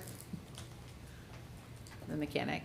No, I'm We so had a sorry. road I'm worker. thinking of the mechanic took the other position. I'm so sorry. We had a road Sorry for the But confusion. The something was mechanic happening, I didn't position know about. is vacant. It's me. Well, because our mechanic he Changed. interviewed and then You could be received the another job. So I'm thinking of the person and not the position. So Yeah. my apologies for the confusion. Dave's probably like, what is she talking about? So it is vacant. The mechanic position is vacant. And the mechanic helper has already been removed. Correct. There's a 0 there. So the mechanic position, that's only one position that we have here at Ferguson that's a mechanic? We have or- 2 mechanic positions. We have like a senior, like a foreman mechanic outside of the union. In the union, we have the mechanic position. So is this a required position by a contract? It is per the contract. It is in the contract. The classification of wages is set by the contract. But the position itself, if we weren't to fill it, we're not required to fill it by the contract. That is correct. Okay. The only reason it's vacant is because he got promoted to a road foreman position. It's not because we don't need a mechanic. Yeah, we definitely need a mechanic. No, and but I hear we already have a mechanic too, a senior mechanic? Yes, Person. we do. I think if But we need you, 2. if you only have one, you're gonna see more outsourcing Yeah. of work. Okay. Right. Even this week, We did. we had to outsource Right. work because we have one mechanic, not 2. Okay. We've got a police car up on the lift. We've got a lot. Got it. I mean, I'm if good. anything, in the near future, you could see a need for a 3rd mechanic. But that's not what's presented this evening. And I imagine you may have been fortunate to outsource that mechanic because me coming from a farming background, when you have a piece of equipment break down, you either figure out on your own how to get that because, yeah. So I think it is vital that we have two mechanics because the one can't always work. They're entitled to, paid vacation and taking care of their personal life, and then there may be situations, big snowstorm, maybe you have a couple We're plows keeping that it. Yeah, right. go on the I- fritz I and you have- need to We're good. I have some questions here. rummage We- around and, I'm sorry. yeah. Just pointing out the essence. How often do we have a vehicle up on the lift? I don't know the last time I've been in the Public Works building, but there have been at least one. It's probably more likely 2. And we've got, 3 or 4 bay, it's not, it's just the size of our fleet and the equipment that we have. They're not just fixing vehicles. Sometimes we have the wood chipper in there. We've got various types of equipment that our mechanics are repairing. Okay. If I can, and I think there was a request on last Thursday for a list of the inventory of the 67 vehicles. Do we have that? We do, so we do have a list of the inventory. I don't have it here with me, but I can certainly email to the board. Okay. 3 bays, 3 lifts. We have an open bay that we can bring portable lifts in. We have one bay that has the 60,000-pound, 30-ton lift, so that picks up our heaviest equipment. And then we have a bay that has an in-ground lift for, let's say, automotive cruisers, and an above-ground lift for light-duty trucks. I think I have an ask, and it's just more of I'm fine leaving the number, however, comma, I'd like to understand that trade-off between outsourcing a bit and, while you're outsourcing right now, what is that amount that we're spending on outsourcing versus the salary of someone that we would be paying, and then kind of revisit this next year and have the data to back up what we're saying. Because right now, we're just anecdotally talking, and I'd like to see the data on it. Yeah. So if we spend 60 grand on in a 3-month period, however long it takes to fill this position, we spend, I don't know, $15,000, well, it was kind of worth it not having the other mechanic. It was fine. Well, if Because I we're- may, Oh, then please. there's also the need for a piece of equipment. And if you outsource it, they might not be able to look at it for a week because they have a backlog. Right. And they may need a plow or something. Right, it's prioritization of the staff that we have. So you outsource the things that are lower priority, and the person on site, on staff, works the higher I see what priority you're saying. items. I see what you're saying. So that's where kind of the you know, there's a balance here, and I think I'd like to see the data associated with it. Right now, we don't have a system that tracks that. I And totally I mean, I would understand. just say that I can't give that to you because we don't track it in that way. But we are outsourcing things currently. Right. And I'm not but- asking for the data now. Again, this is a next year thing, right? Next year we come back here, it's what did we spend on outsourced equipment? And I think we have some in here for contracting, some stuff outside of smaller dollars. But is it all worth it to go ahead and outsource versus having a position in-house? I made a note. Thank you. Yeah. Just want to make sure everybody understands. I'm going good with you, I follow. What's on my brain? Good to go. You Thank don't you. always want to follow your Now, brain, before Omari. we. Okay, so after we wrap up 437, I just wanted to make sure we got the other couple of items in 409 and 430. But let's finish this one up. I think small tools. Yes. Is that what you had? Okay. 437-240, mechanics, small tools, in the amount of 5,000. I'd be a fan of reducing this down to 2,500, just looking at the previous year spends and kind of splitting the difference. Done. Any thoughts on that? Objections? Reading updates to scan tools, they're obviously using technology that, I don't know. Well, Keep, reduce. And I Just think, one of those things, I'm trying to immerse myself into that job to gauge. well, it also gets down to, are you buying Snap-on or are you buying Harbor Freight? In my mind, you know, when I see Right. mechanic small tools. Yeah. So I think reducing it down, I don't know. Is this the same discussion that we just had on the other small tools where we really don't know what we have, we're just keeping a plug number? Well, this is for the it? mechanics as opposed to Yeah, it's the same road discussion, different Same discussion. section of the department. different department, yeah. Where we don't really know what we need, we're just putting a number that was kind of flat, right? Well, the mechanic knows what he needs, and we put in a budget to hopefully cover what he needs. But we don't use it unless if we need to. Yeah. But this year, we're projecting we're gonna spend less than 5,000. 3,200, yeah. If you wanna make it, I don't know if you're making it 4,000 or something, then that's probably doable. I can say our mechanics are very conscious of expenses, because you'll even see in repairs and maintenance, the very next item that we're projecting that to go down, which is not the way we've trended in past years, so. Well, I like that trend that's just pointed out, so let's just maybe leave it at 5,000, you know? Yeah, Thank you. I'm good with that. Are we all good with that? Yep. Yes. Okay, so that was 437. So yeah, I had a couple others marked. So contracted services, page 231. You might have this somewhere else, and Teresa, I just wanted to make sure it didn't get skipped. Oh, it may have not made the list. Okay, this was, I What had account Omari number? flagged this. This is 409, 450. Yes, it is, Oh, sorry, yeah, I have it asterisked here, but it's not on my list, so my apologies. wait, 409, maybe that's the wrong 450, thing. contracted services. Hmm. I can speak to this, actually. Oh, yeah. This actually came at my request after having conversations with Public Works Director. So we had a custodian who went out, so we have two custodians, and we have one that does what I'll say like a middle/night shift, and then one that has an early morning shift. And one went out on PTO for maybe 6 to 8 weeks.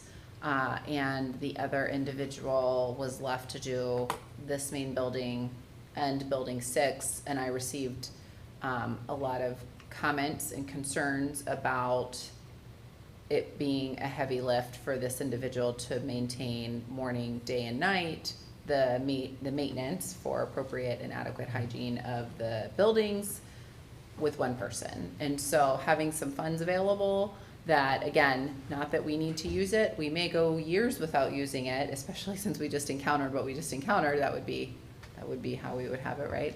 But in the event that a custodian is out for a significant period of time, being able to call in a third party to provide that level of assistance, because we are a public building and there's a lot of people traversing through our spaces. Right. Any proposed changes to that item?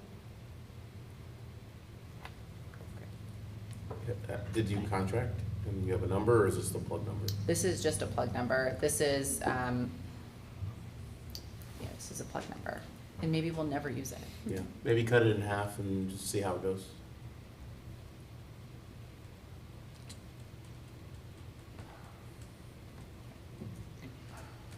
Sure. Okay. Yeah. Okay. Is there a consensus on that? Yes, yes. Yep. All right. And then the other one, I just didn't want us to miss, was this was general expense, 43240. I have, as Matt flagged that item, general expense. That was 432, 430? 43240, page 233. 233. Thanks for a second.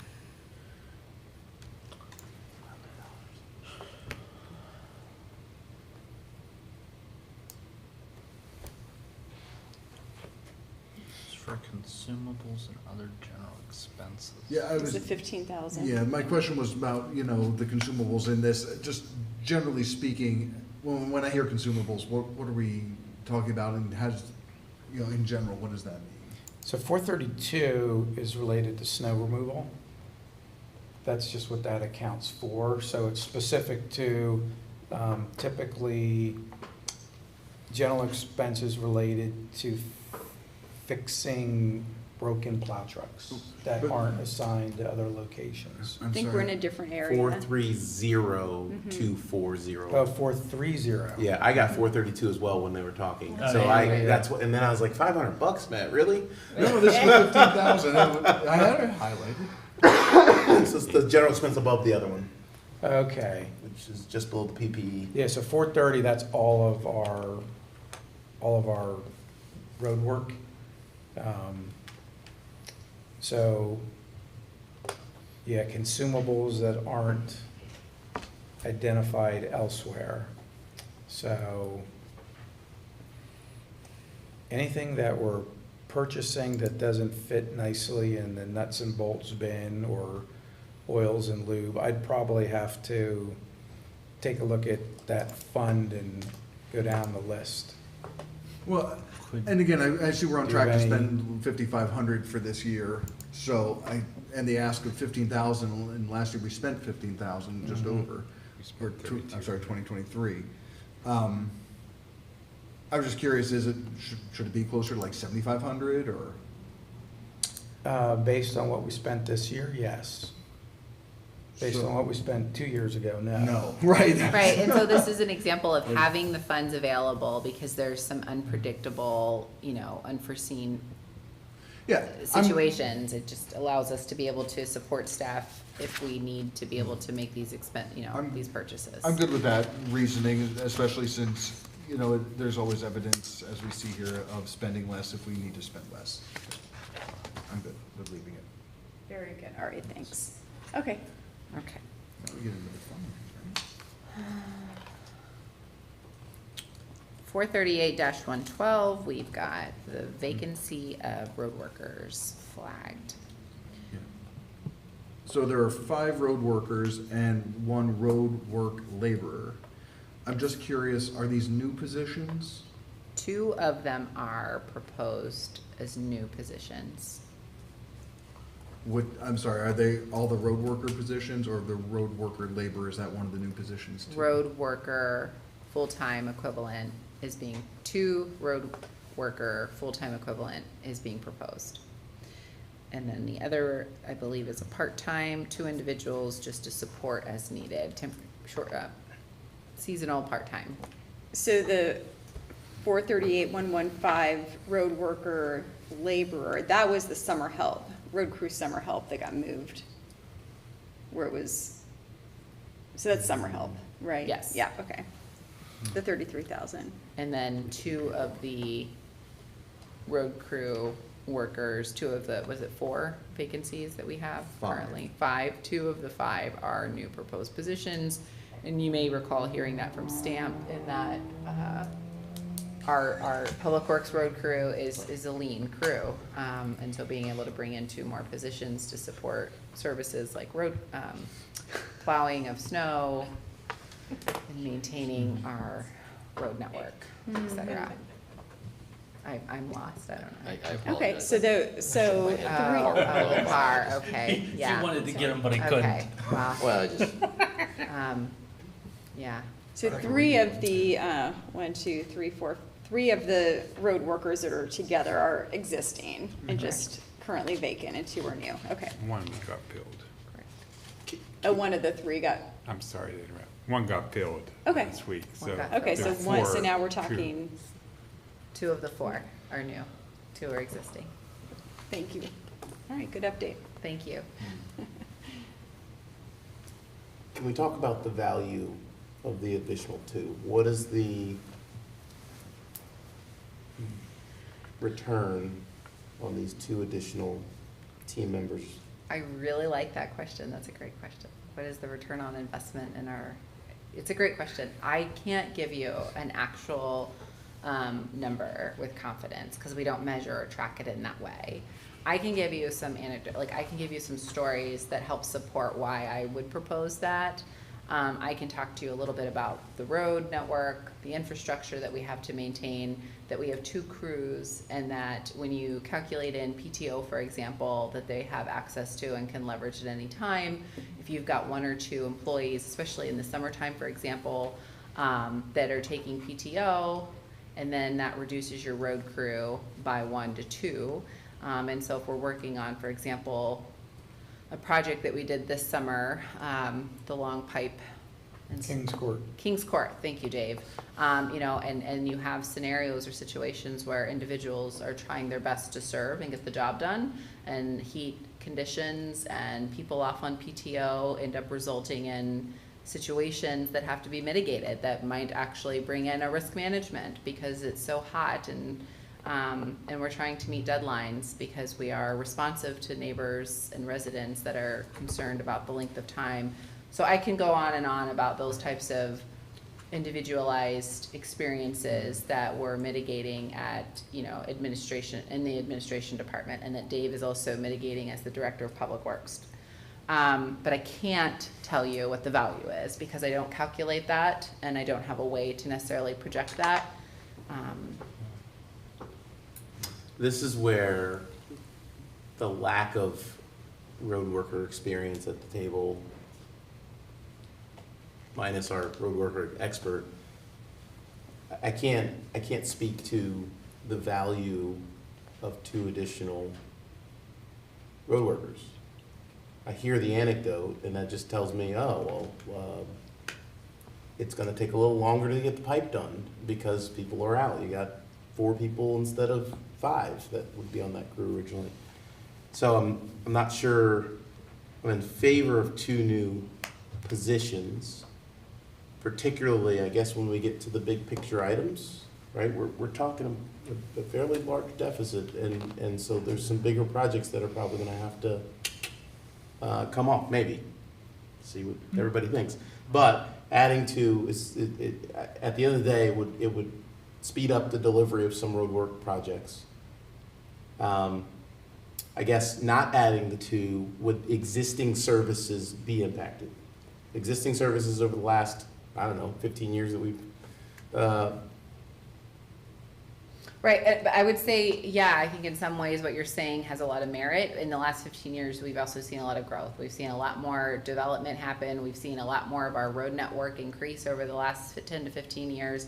More streets to plow, more, you know, and then we have our, what do we call that?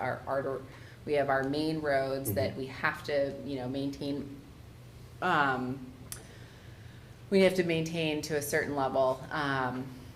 but I understand what you're saying. I don't disagree with that level of observation for an evidence-based informed decision. I think in the public service work that we do, that is really difficult, and perhaps a risk assessment coordinator could provide that level of insight as to how we could better track and report on value added, aside from reminding what our infrastructure looks like. And it's a very large infrastructure compared to any of the other regions, municipalities here in our region.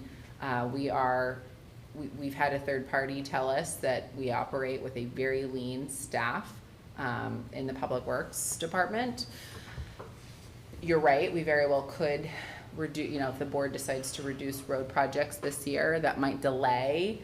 And by reduce, maybe you're kicking it back to the CIP another year, maybe you're reducing, but it's not a request that will be permanently off the table, right? You'll probably see it again if you reject it this year. And so being able to get folks in and trained and acclimating them is something that, as your manager, I'll advocate for, and I imagine Dave is still advocating for those two positions. If I may though, why are there 3 vacancies then? I mean, if we're training and we're getting people up to speed, why would we have 3 vacancies? We can go into an exec session and I can talk a little bit more about personnel. Yeah, so I would say sticking with the 3 that we have already and cutting the 2 extra would be where I am right now. Again, I'm also a fan of doing less with less. And not, not making commitments that we just can't meet for those reasons, or saying, it is gonna just take longer, and then prioritizing work. Yeah, and I think too, being mindful, like as we see more developments like the yards, for example, the house has with that, as we get more land development plans that are building out residential multi-use, like we're having to maintain that, right? So the amenities built out for the yards has increased the number of street trees that we have. There were receptacles, trash cans that were placed as a result of our land development plan of amenities. And so, not this year, not next year, but here in the near future, we'll be responsible for, maintaining that space, that site, those street lights, they have to be maintained, especially as we've taken several off the tariff. And now we're paying the electric bill, and we're also responsible for the maintenance of those streetlights. And so I just want to encourage the board to look at it big picture. And so even moving forward, I hear what you're saying, Supervisor Heller. I don't disagree with that position or observation, but I would also acknowledge that there's more infrastructure to manage than perhaps what we have the time to really get in and discuss this evening. And I would say even with those 2 new positions, we're still going to be lean, particularly with the PTO that we want to encourage them to take it. It's work-life balance. Right, and to me, that just means we just need to do less with less. There are some obligations we have, right, as a municipality that receives funds like liquid fuel. Like there are things we receive liquid fuels funds because we have a responsibility to maintain roads to the condition of which is stated very clearly in our legislation. So I don't want to disagree, but I feel like it is my responsibility to make sure that you're all considering these things. And that can't be done with less as we increase our infrastructure and our road network. We have to accept that eventually we have to increase our investment in people to manage and mitigate. So we filled 1 of the 3 existing, so we've got 2 existing. I'm not hearing concern about filling the 2 existing. I'm hearing conversation around the 2 new positions. Okay. So is there a proposal? Yeah, I want to see the 2 existing get filled. Yes. I was thinking about this, and like when I'm going through town or coming over to this building, one of the first 2 staff that I may see would be maybe the police department or public works. And think about a snowstorm. If you're down public road crew, people start noticing that, and then they're coming to us. Why is my road not plowed? And one thing I've always heard, our public works crews do really good with winter maintenance. So just something I would put in mind. You're making a proposal? I'll make a proposal just to leave them both in there, the two Right. additional as well. Oh, okay. To leave the two additional? Yes. Okay, is that what you were gonna No. say? No. What were you gonna Just- suggest? Fill the two existing? Fill the two existing vacancies. And you're saying add the two new? Yep. I have more questions now. Just, I don't think they're long, but do the two new allow us to keep the same level of service in 2025 that we had in 2024? Or sorry, without the two new ones, is our 2024 level of service going to be the same as 2020? Will 2025 be the same as this current year? I can't speak with affirmation. I mean, can we look I at? think it will depend on the number of projects that we have. We have road crew. There are things that our road crew folks go and do in preparation in support of the projects that we have. Some that are even contracted. We do a level of work and prep sometimes, and then we actually take on our own projects. And then we have trees down. We have call-out systems. So our level of service is often dependent on external factors that are unpredictable, such as storms. Let's just say the exact same calls and tickets Then and I will look projects to for Dave to ask 24 him.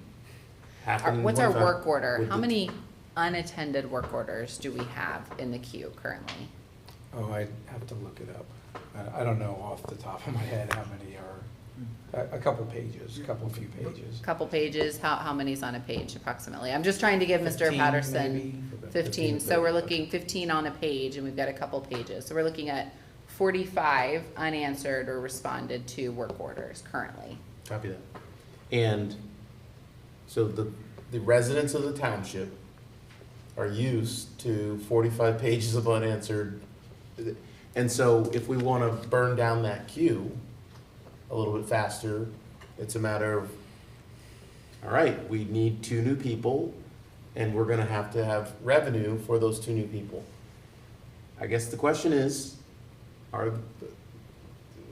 what we're going to have to do to bring on two new people? And I haven't heard a lot of, applause and cheers for the things that we may have to do for that. So for that reason, I think if we keep the staffing as it is for 2024, then no one's gonna miss the level of service in 2025. Now, we start cutting, then people start missing, and then that's gonna be a problem for me. Because that's certainly a thing that I do not want to do, is like go back to, more development, yet less people to service it. That's ridiculous. More development, same development. We haven't had any new developments. Same people. Let's kind of work with that for now. I think that's where my brain is. So keeping the two and not funding the additional two? Yeah. Okay, I'm good with that. That's my Yeah, that's opinion as mine. well. Okay. We're 4-1. It's not a 4-1. Patty's good with that. She wanted No, to- I was to- not. to- I was saying leave the two. I wanted to acknowledge. Staff wanted two new. more, I think. And then I assume we're fine with the summer help. Yes. Yeah, okay. Let's get 5 of those. And then, actually, the next thing I had on my list was road worker overtime. Can we get 5 of those? There's an offset. Can we Dave, get funding? Can we just get funding for 5 of those? After you retire, Dave, you could be. On the mower. Okay, You got to stay a little longer, Dave. Get your 5. all right, so the overtime, are we accepting that, rejecting? Yeah, I had, Omari had flagged that overtime, road worker. Yeah, I mean, Crew the overtime. question is, this is a result of, is this overtime that and I don't remember, I apologize. We budget for overtime because of snowstorms, or we budget for overtime because of paid time off? I heard this was, All of it. So I didn't read the stamp report, but I'm gonna say I think we manage overtime in Public Works very well. There was a time we didn't break the crew into shifts in the wintertime, and we had the whole crew coming in, and we were putting in lots of overtime, right? But we'll plan ahead, we'll break those crews out, and so winter storms and leaf collection, that's where you're gonna see your overtime. Like today, we're running 10-hour days, 3 trucks, right? And we're gonna come in on Saturday. That's just to keep up with picking up the leaves that the residents are putting out on the roadside. So that's predominantly where it is. Occasionally, you might have a long day or two of paving, right? Where you gotta get the paving down. So that's what the overtime's for. Okay. Any changes to that? Mr. Modford, can we bring that down? Particularly around the leaf collection. I love the leaf collection, but I didn't realize that we were doing overtime to get all the leaves Oh, yeah. versus. Yeah, if we don't, We're not gonna have the level of quality of service that we have. They end up currently. in the storm. They were gonna clean the pipes. Yeah, they get to the the the storm only other thing we drains. could be doing right now, and we'd have less activities elsewhere, to be to bring the pull-behinds out and supplement the 3 one-mans. And we do that when it gets real heavy. Right, So, we're getting And- toward that time. yeah. I'm gonna also bring to the board's attention that we're currently in negotiations with the Teamsters, and so we're only going to see wages increase and not decrease. Therefore, the overtime is absolutely going to increase. Assuming that we maintain the level of hours required to achieve the municipal service such as brush and leaf collection, we are going to see those wages actually increase. I mean, what percent is overtime? It's very small. It's pretty small, isn't it? Yeah, Yeah, that's what I thought.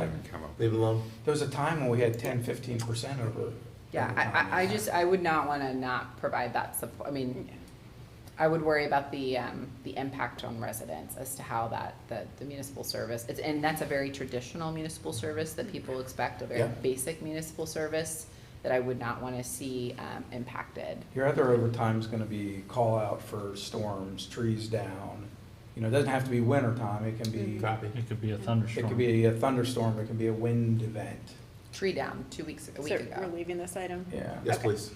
Thank you. Alrighty, so I I've, appreciate the dialogue. up Yeah. next I have materials. Is that what you have? Correct, 446-246 in the amount of 30,000.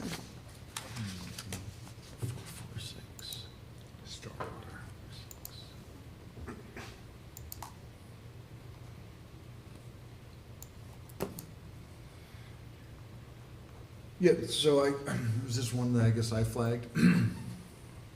Well, yeah, as it stands right now, again, this falls into materials, consumables, et cetera. I saw stone being used. I'm just wondering if there's any sort of cost savings that we could see in this area.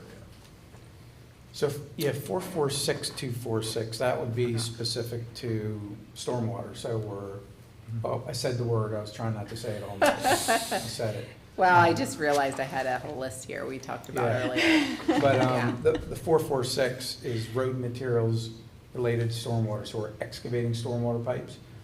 That material has to be disposed of, we can't just take it to the farms anymore, there's a tipping fee.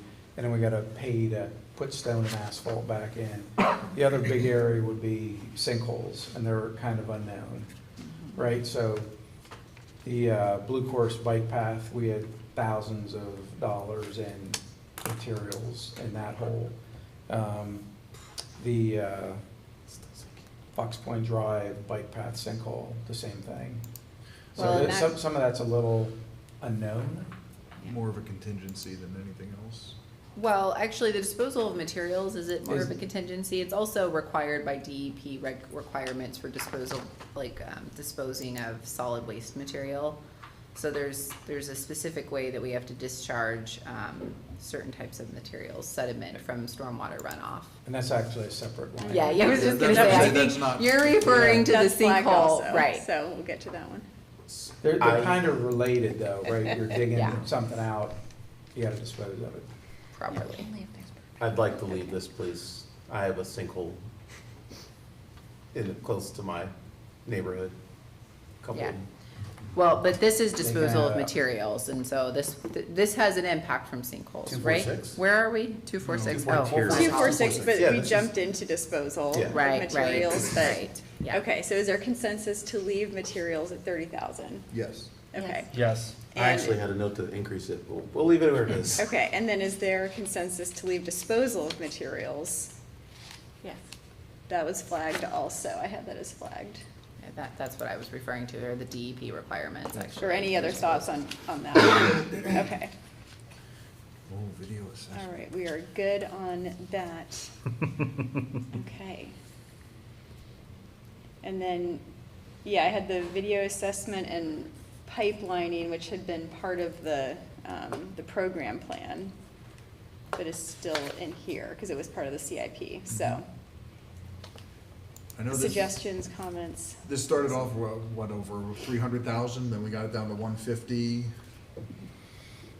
How's 75,000? Yeah, I would definitely want to lower it because we eliminated the funding source for doing this. So Right. this was not part of the program of replacing and repairing these things as we do the road projects. This was the separate level of service program plan associated with the stormwater fee, which we got rid of. So Right. I would suggest removing this. I'm good with that. What is staff's recommendation on this? I know this is the number and staff does want to do it, but I think the value of this is understanding the landscape of, my understanding, landscape of our pipes on a rolling basis. And so at some point, removing it sounds to me is kicking the can down the road, but I would like to hear the experts kind of talk to how much is a good amount to do, what is a good amount to do on an annual basis that is allowing us to do this rolling basis, but also not. Well, I would add, what do other municipalities do as far separately from their regular road paving projects? I guess that would be a reference point because we could do whatever we want to do. I mean, Good. and that's what was in the level of service program plan. So, but We're unique, I will just say, we have a lot more road network and a lot more stormwater infrastructure than our center region municipalities. And I would just acknowledge that the board, and I know Dave's gonna have a lot more to share in terms of like expert technical insight, acknowledge that what happens if we don't take some proactive approach, whether it's this year, next year, the year after, whether it's every 2 or every 3 years, I would just consider that if we aren't maintaining our infrastructure, what happens is the potential for flooding. And how does that impact the cars on the road, and how do, if inlets get clogged and we're not video assessing and we're not staying ahead of it, then we're in a position to only be reactive. And then we don't have funds set aside to do any reaction work, you're absolutely going to see a budget amendment, because then to repair or respond to a situation where if the inlets are clogged and the water backs up and it can no longer go along the gutter line, as Mr. Modriger and I have discussed, and he shared with a much more detailed, visual for you. He can discuss the consequences there. It's backing up into someone's driveway, or it's backing up into the main, intersection. So what the board decides to do this evening, it is what it is, but being sure that we have that as a priority to have a proactive approach in our future years is something the board should always consider discussing. And I think that's the point too, is that was identified in the CIP. So without the funding source that was identified in the CIP, allowing, whoever comes in as Public Works Director to establish that, 3-5 year plan so that this can be addressed. I think that's a perfect point. So, if I remember. If I can get an answer to my question first before. Thank you. Please. Yeah, I would look to Dave if Dave has some additional comments. What was the question? Sorry. The question was, from an expert perspective, what needs to happen 2025? So when I presented something during the CIP, I had some information on the amount of pipe that we have that's cleaned, uncleaned, and at that time, at $142,000 a year, it'll take 25 years to complete the cleaning and inspection of our remaining pipe system, right? Now, some of that'll get done, if you eliminate this program, will get done while you're doing your roads. We know that. But but not to that extent, right?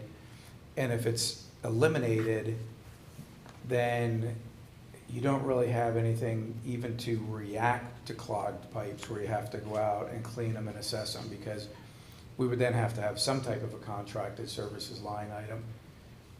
We could, in the past, when we didn't have funding, a pipe here, a pipe there, we could call UAJ or Springburner Township, because the sewer authorities have their own cleaning system. So we could ask them, hey, can you come over in an emergency?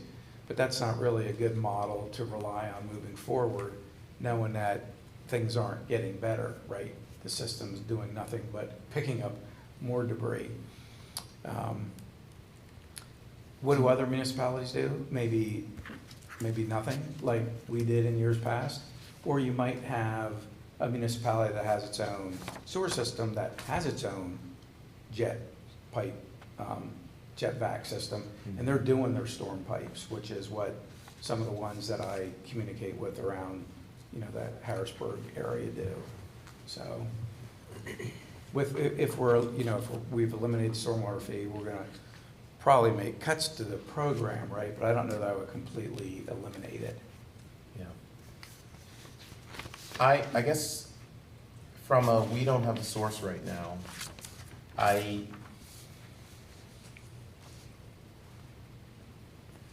think the 50% off of this gives something. And perhaps there's some other strategies that you could use. Some other municipalities do some IGAs perhaps, in addition to some other things. That's my thinking. But I'm not in favor of zero, and we're not gonna cut our way to the hole that's been created. I'm hearing zero, I'm hearing 75, I would go 50. And why I say that too is the 150, I remember that presentation, and I remember thinking, we're already not getting a lot from $150,000. A 25-year cycle, so what's a little less of not getting a lot? That's 50,000 to me. But I could settle on 75, I'd be 50 to 75, Okay. something in the pot. Suggestions? Okay. I'm 75, and even at that, I don't feel easy because it almost kind of sounds like we're making credit card minimum payments at this point. We'll have it all done in 50 years. I agree. I agree. I think there are some other strategies that some smart people are gonna come up with. Yeah. And some IGAs that can come into play. And I think even the discussion last year when we cut this down was, we need to take another look at what we want that level of service to look like. Yeah. Some of the difficulties with the IGAs that the smart people will figure out is that when they come to town, they're here for a number of weeks. Mobilization. And for another entity to give up a piece of equipment for that amount of time is difficult. A day, yes, but weeks, not so much. So emergency services, Copy that. All right, so I heard a consensus on 75. Okay. Then we have also the stream restoration credits. Was that an item that was flagged? I have the whole account. I did not have that one. Okay. So then I would perhaps encourage looking at getting the credits at a lesser amount. I know keep the money there. It's the quote right now, but perhaps there's a way to negotiate a smaller dollar fee. I don't know what that is, but I would just encourage it. We could via budgetary authority cut it and say figure out how to get credits for less, but I just want to encourage it in my view.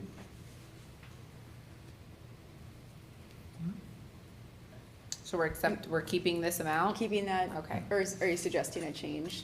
Somebody else can suggest a change. I'm saying we could change and force the figure it out, and I think we could, but we could just keep it there and let the manager and team figure out ways to bring it I down. think we're also, you know, in a change of staff, I think it would be a morale thing. I think we just keep it where it is. All right. And if I may, this also requires the entity known as Penn State to be in agreement with everything too, and so I'd be concerned of changing that number.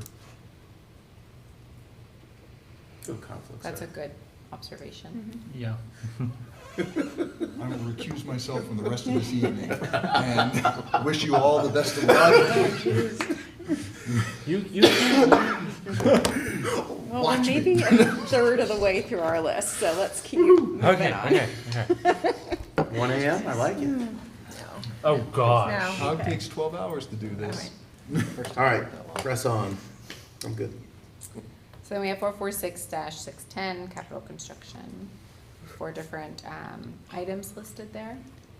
And so we have Deerfield Drive roadside swale improvement. Not mine. No, that's a Want good to one. make a modify. That's the one where it's actually, there's a big problem there, right? It's coming down. Right. it's Yeah, I don't washing have that away. one as flagged. And that's I don't have materials Deerfield. only with the Yeah. crew that we have, Yeah, so. So was that Okay. flagged? No. I didn't I have think that the one. Beaver Branch maybe I had flagged. Oh, is that the one that's flagged? I might have flagged Okay, that one. let's do And- that one. And I'll just say that with this one, this is our last project, and it needs to be done within 2 years. December By of 2025. Middle of next year. Ah, jeez. Is it the middle? I think it was December 2025. Well, that's when it's going to be Well- done, with the current timeline. Yeah. It'll be done sometime between those 2 dates. But how many years do we have That's left on true. our MS4? No, that's That'll be it. it. That's That's it. it. It's That's December of Okay, but we don't 2025 have next got, year. okay, We so haven't happened 26, guidelines. beginning of 26 for 5 years is the next Yeah, And we don't know what they are yet. permit, and we don't know what those guidelines are. that's Okay, correct. but this is the Although we're last project hearing to do it. rumors. Right. Nothing that's affirmative. Can we buy additional credits? I don't know how to answer that. There's nothing confirmed right now. We got a guy in Jersey. Um, looking for some. Yeah. It would have to be in that watershed, because this is a different watershed than Slab Cabin. Yeah. So this is the Beaver Yeah. Branch. Got it. So I don't know if there's projects identified over there. It might be a little late for that. Yeah, we've invested hundreds of thousands of dollars in this project already. But the question will come back up again, so I think that's. Here's the other good Put a thing pin to in it. remember. We're actually, just because of the logical terminus, overbuilding this stretch a little bit. So we should have credits in the bank for the next cycle, We hope. we hope. Got it. So Nothing's what we're doing confirmed. is, I'm making up a number, giving us, we're doing 20 credits, and we only needed 10. So we'll have some, Yeah. okay, got it. Hopefully. That we Whatever the numbers are. hope that Okay. We will hope that provide they'll that, accept as it. long as they're still Yeah. accepting stream restoration. Yeah. We hope that, yeah, because that was a question mark, right? If they will accept the old credits for Seems new. reasonable. Well, yes. Then I see this as a great investment. Press on. Next, that's what I heard. I had inlets and pipelining. Do you have those? Okay. Suggestions for those 2 items? That pipelining program, again, I'd like to maybe keep something there, but I don't know. This is proposed actually to move into the liquid fuels, which will be discussed when we move Okay. into that fund. That and stormwater inlets too? Yep. Okay. Yes. Cool, thank you. When did that happen, the proposal for liquid fuels? When the That- board asked for options Review. that could Oh, be, okay. yeah, Great, yeah, thank nothing's you. official, it's just going to be presented. And I'm gonna look to make sure the inlets are added, yes, as a potential for liquid fuels, right? They can be, but I don't know if you're looking to Todd to see I'm if he looking at did it. both of you, because, At me, they can be, yeah, so they're on the list, thank you. yeah. But we'll present on that, we have a whole list of items for consideration. Okay.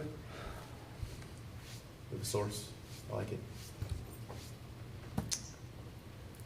Okay, and then we'll move into 455, and we have flagged that there's 1 vacant tree trimmer position that was in the previous budget funded, and then we have 1 tree trimmer position that is proposed as a newly requested position. All right, suggestions, comments on this? As we did before, I would be a proponent of just keeping the position that's already budgeted and not a new position. Same. Others? Oh, yes, please. We'll have a comment whenever it's appropriate. Yeah, no, go ahead. Now's appropriate. Yeah.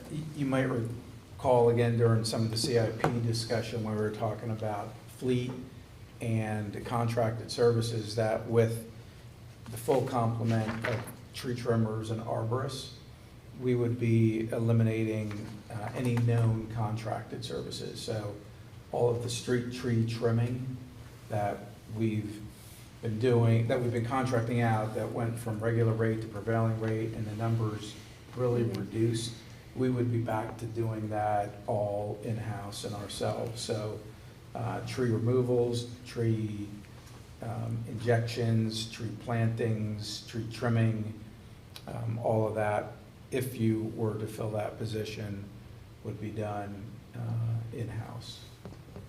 Do we know where that number was for the contracted services, just to compare? I only see 25,000 in the current budget between tree injections and tree removal. Under contracted services, 455, 450. I had done that analysis separately. I don't know that I brought that with me, but where do we have tree trimming? Tree trimming.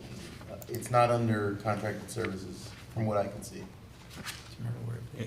There's a 0 in there and there's narrative wherever it is. I think it's in the general fund. Oh, it's general. So it may have already It's come out. 01, 400, 455, 450. There it is. Pruning. General fund, 450. But it is currently allocated at $0, with the note in the comment section that if the tree trimmer positions are not funded, then we need to allocate the fund that's in the comment section to support the maintenance and replacement of those. What is the number from 2024 for that contracted services tree trimming? 33,000. It's in the budget. Historically, it was 60,000, because I think we Right. got cut in half. It was budgeted 2024 for 60,000. And the board cut it. Projected is 32,000. Thank you. And that, and if I'm correct, that's bidded out.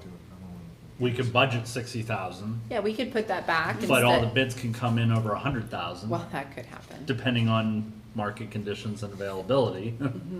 Yeah, absolutely. But Whereas if we the just way, hired, that's, we can predict our cost. So I am in favor of, to the extent contracting is 33 and we get rid of the 10 for large tree removal and tree injections of 15. That's 55 versus the 42 plus that benefits and all that good stuff, PTO, which probably, what you're adding, what, 10, 20%. So we're 55 versus 50, and we have somebody in-house that we can actually say, here's your schedule each day, versus a contractor, we get them when they're available. So I like the idea of doing that. If we can hold to the, essentially coming down $5,000 or more and getting more done, so keeping us at our current level of services. So that is, I see value in having the additional individual vice contracted services to keep us at 2024 level of service. I see value in the plan. I see value in the plan.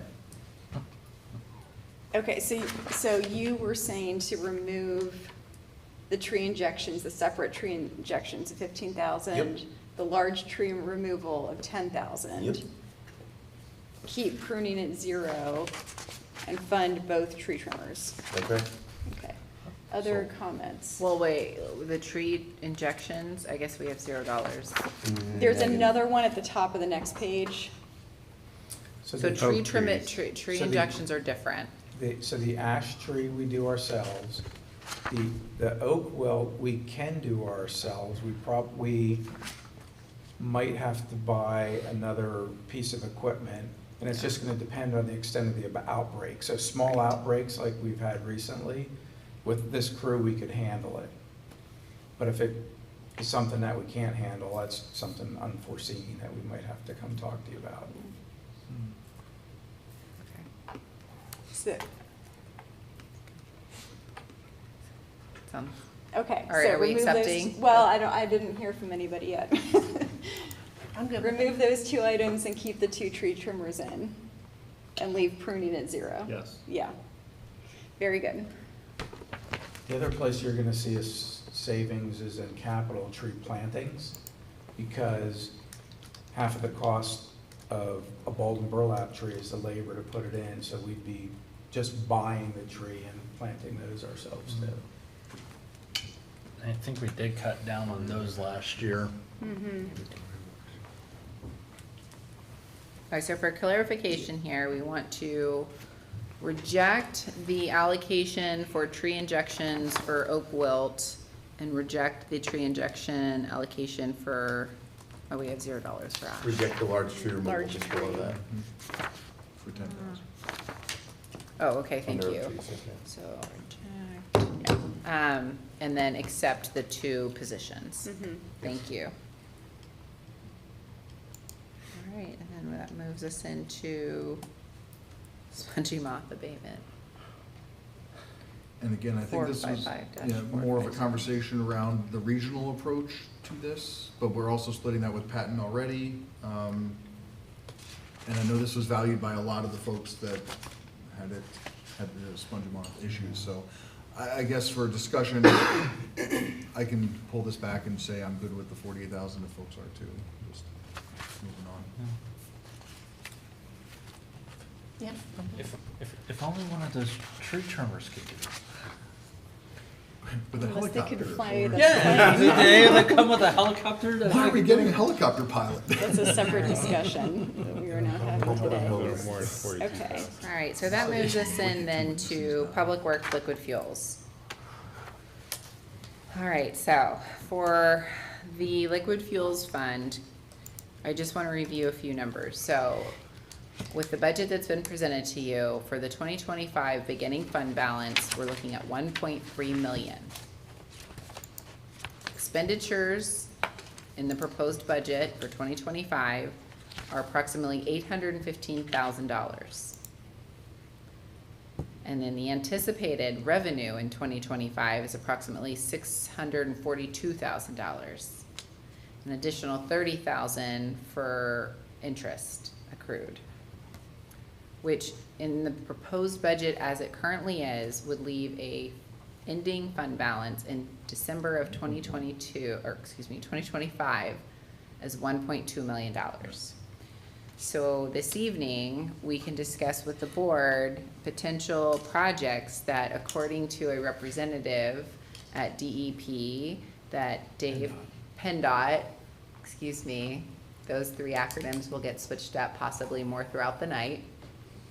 But Dave and Todd had spoke with a gentleman by the name of Matt, a representative, our representative for the Liquid Fuels Program, and we discussed to confirm the possible items here, and he confirmed 100% all of the projects, and was 99% sure that some of the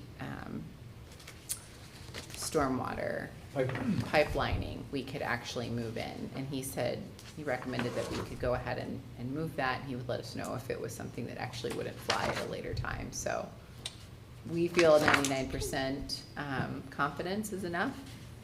So what that does is it supports that if you wanted to move $573,000 from the TIF for the road paving program, you could move that over into liquid fuels, recognizing that again, you'd have an ending fund balance of 1.2 million.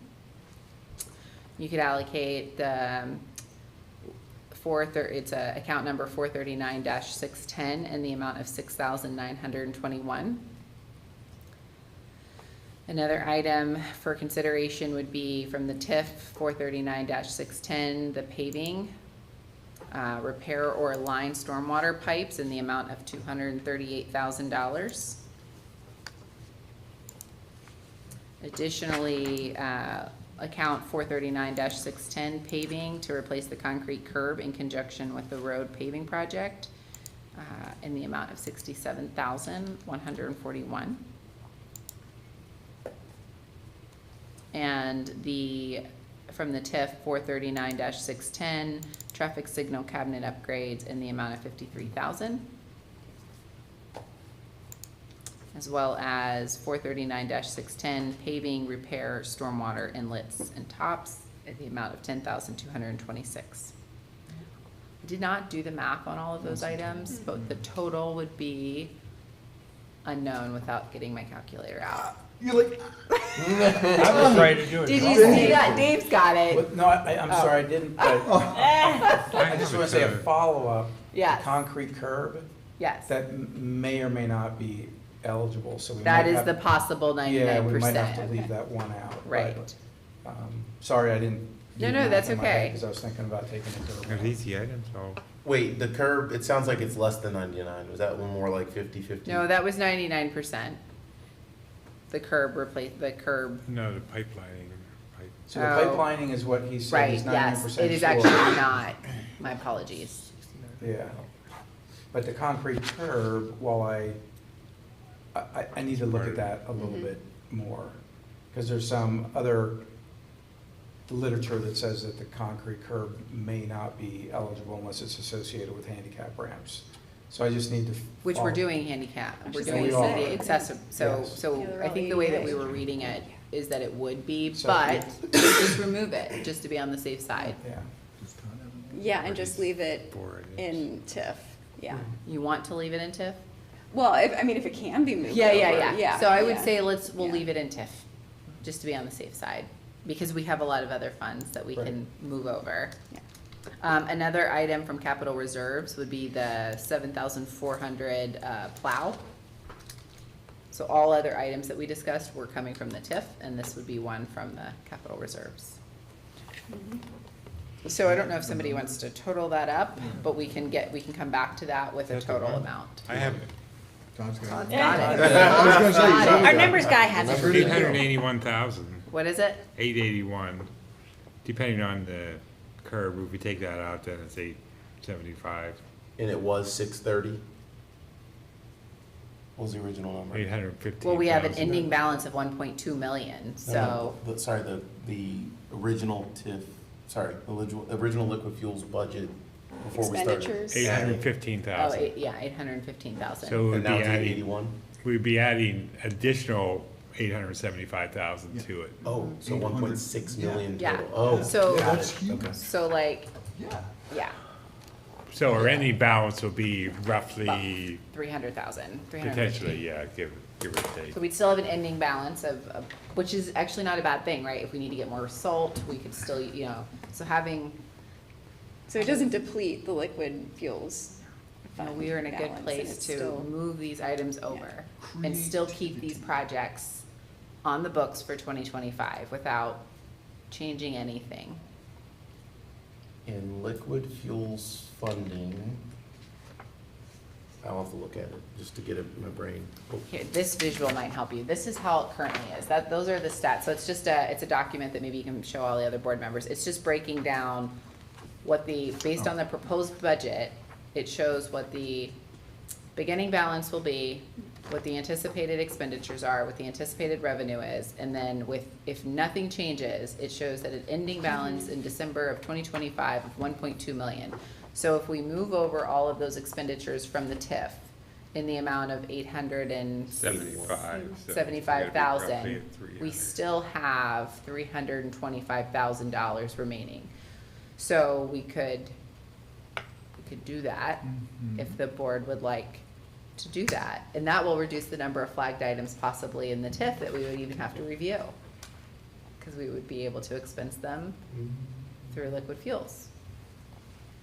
I'm just saying, or we could still flag them. We're just trying to help Yeah, Dave get home early. Yeah, we'll put that to the side, so we'll talk about if we want to move these projects over Okay. to liquid fuels. Yes, please. Okay, well then we'll go ahead and move into fund. Is everybody on board with that? Yes. Thank you so much for looking at that. Yeah, it was a team effort. It was a combination of Dave, Todd, and myself. Creativity, love it. Thank you. Right, so then we can move into Public Works Fund 30. 409-760. So when the township did renovations, the township did not do carpet replacement. And in the administration section of the building, I think it's the hallway in the admin building and the manager's office that has flooring from, I don't know, 20 years ago. And so there's an allocation of 13,000 to replace the carpet tiles in the admin hallway in the manager's office. And that's flagged, so I would just look to the board to see if we want to accept, reject, or modify. Sorry, what's your item number again? 409 dash, it's Fund 30, so you want to go to Fund 30. Okay, yeah. Capital Reserves, 760. Sorry. 409-760. and it would be 409-760. Building maintenance. 760. 250, that's what I needed. Okay, thank you.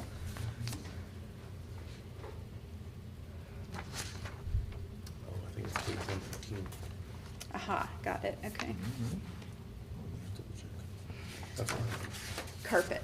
Carpet in Okay. the administration department, the hallway has the old carpet tiles, and the manager's office has the old carpet tiles. All right, suggestions on amending, keeping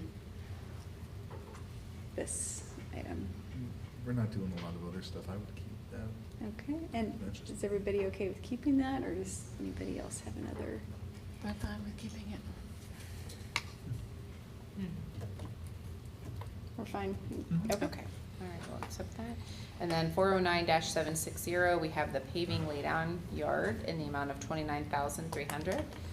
So there's a little section between building 4 and building 5, where we just currently use this space for various supplies and equipment. And it's not currently paved, and half of it is, actually, that's not correct. Half of it's paved, and we're looking to pave the other half, and I'll look to Dave to speak on that. The 29,300 would be for the paved area to replace the paving. There you go. Yeah. Thank you. So we did half of it last year or more, but we didn't have funding for all of it. So I don't know if you remember, but we had funding proposed, it was reduced, we did what we could. There's a piece that's not done. Doesn't have to be done, it's just whenever you do it, it's gonna be more expensive because it'll just keep deteriorating every year. But this would repave that area, get it back to new condition. When you say deteriorate, it's, in laydown yard, this is, we've got, pallets of sandbags we're putting in these areas. Yeah, so this is the paved area that is used to put the things you're talking about off to the side of it, or for salt trucks to go up and make deliveries, or for stone trucks to drop off stone, for pipe to be stockpiled.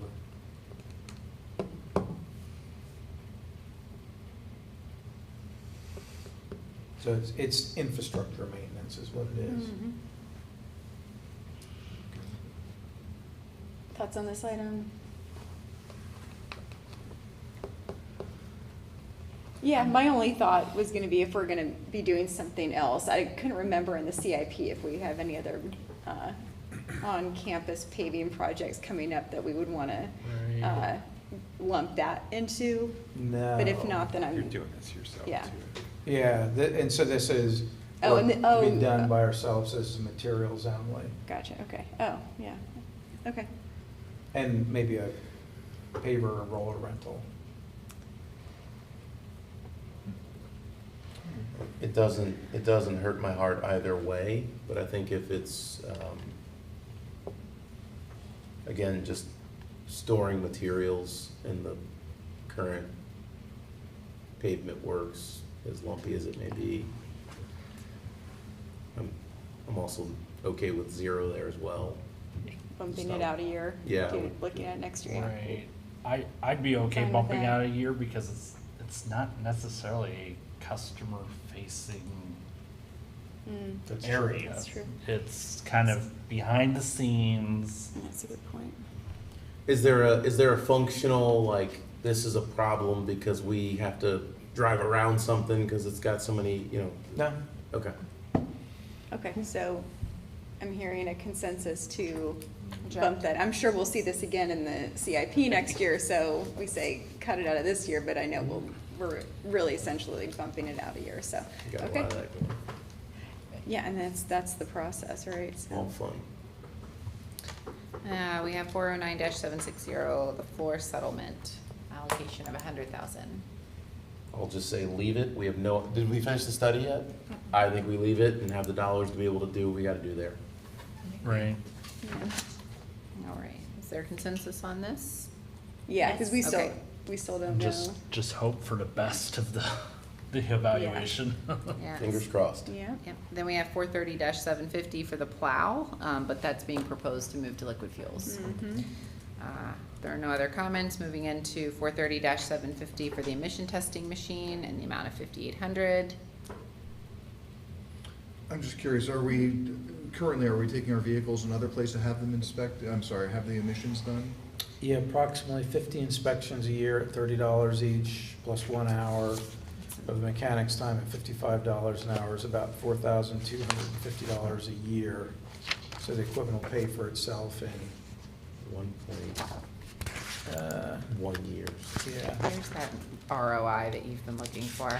Value. Our return on investment. But if I may, there's also a maintenance cost with this, or does that go to the state because the state's requiring the emissions? I don't know what the maintenance cost would be. I mean, we would have to keep it up. Its expected life is 7 years. So I think the return on investment's there if you're looking strictly at that, along with the fact that our mechanics that we have now are used to doing these, and it is time consuming because they have to run the vehicle to another shop. Okay.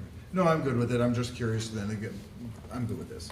Run the vehicle to another shop, have the vehicle down for longer. All right, so then we also You just take the have gas roadside cap mower in the, We don't have to move the vehicle. Just saying. You don't have to move the vehicle. that's okay. Account 430-760 roadside mower in the amount of 30,000. Suggestions on that item?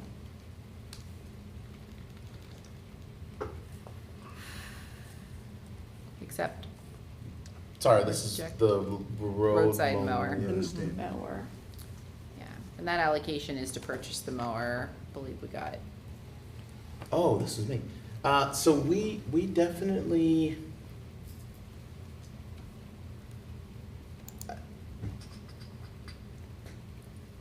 Our mower was down for several days, if not weeks this year. Right. I know it was Steve Cox that had the mower out. But I had the justification for the CIP, and Right. I didn't bring it with me here tonight. But this is for a electric mower, so it's a little bit of a premium over the gas mower, but I think this is the direction the board at least wanted to go, I think still wants to go. And certainly our guys have embraced it because there's less emissions and whatnot to deal with. So quiet too. But it's to replace an older mower. It's to replace a Right. 2016, so Right. that'll be. That's been giving us some problems. Yeah, 8 years old, and they get used when we're in the mowing season every day. Yeah. So Well, this is one where I was curious about the option of contracting out some of the mower stuff that we're doing.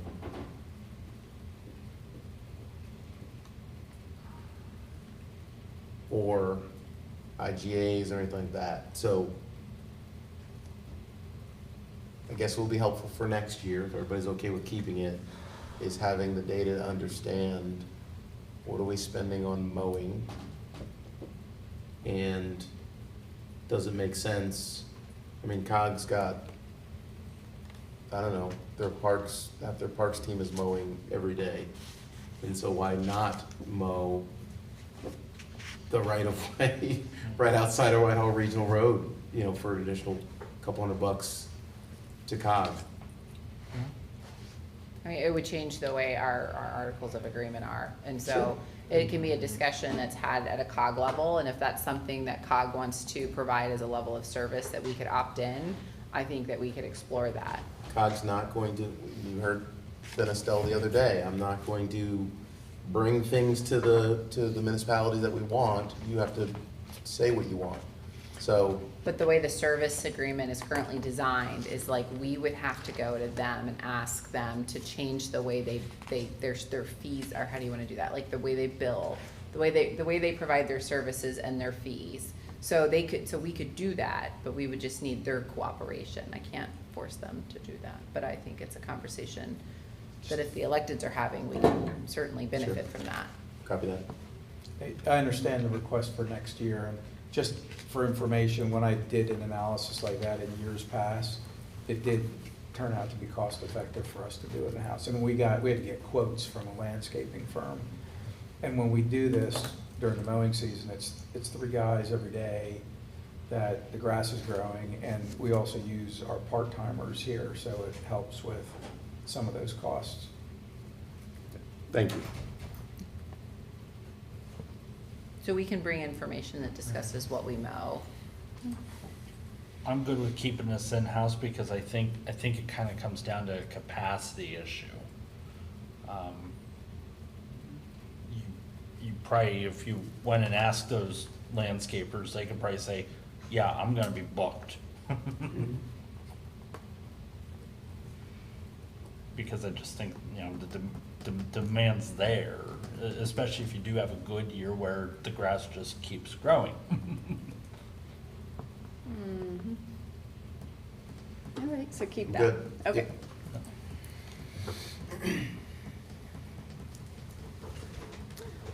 And we have 434-372 streetlight improvements in the amount of 10,000.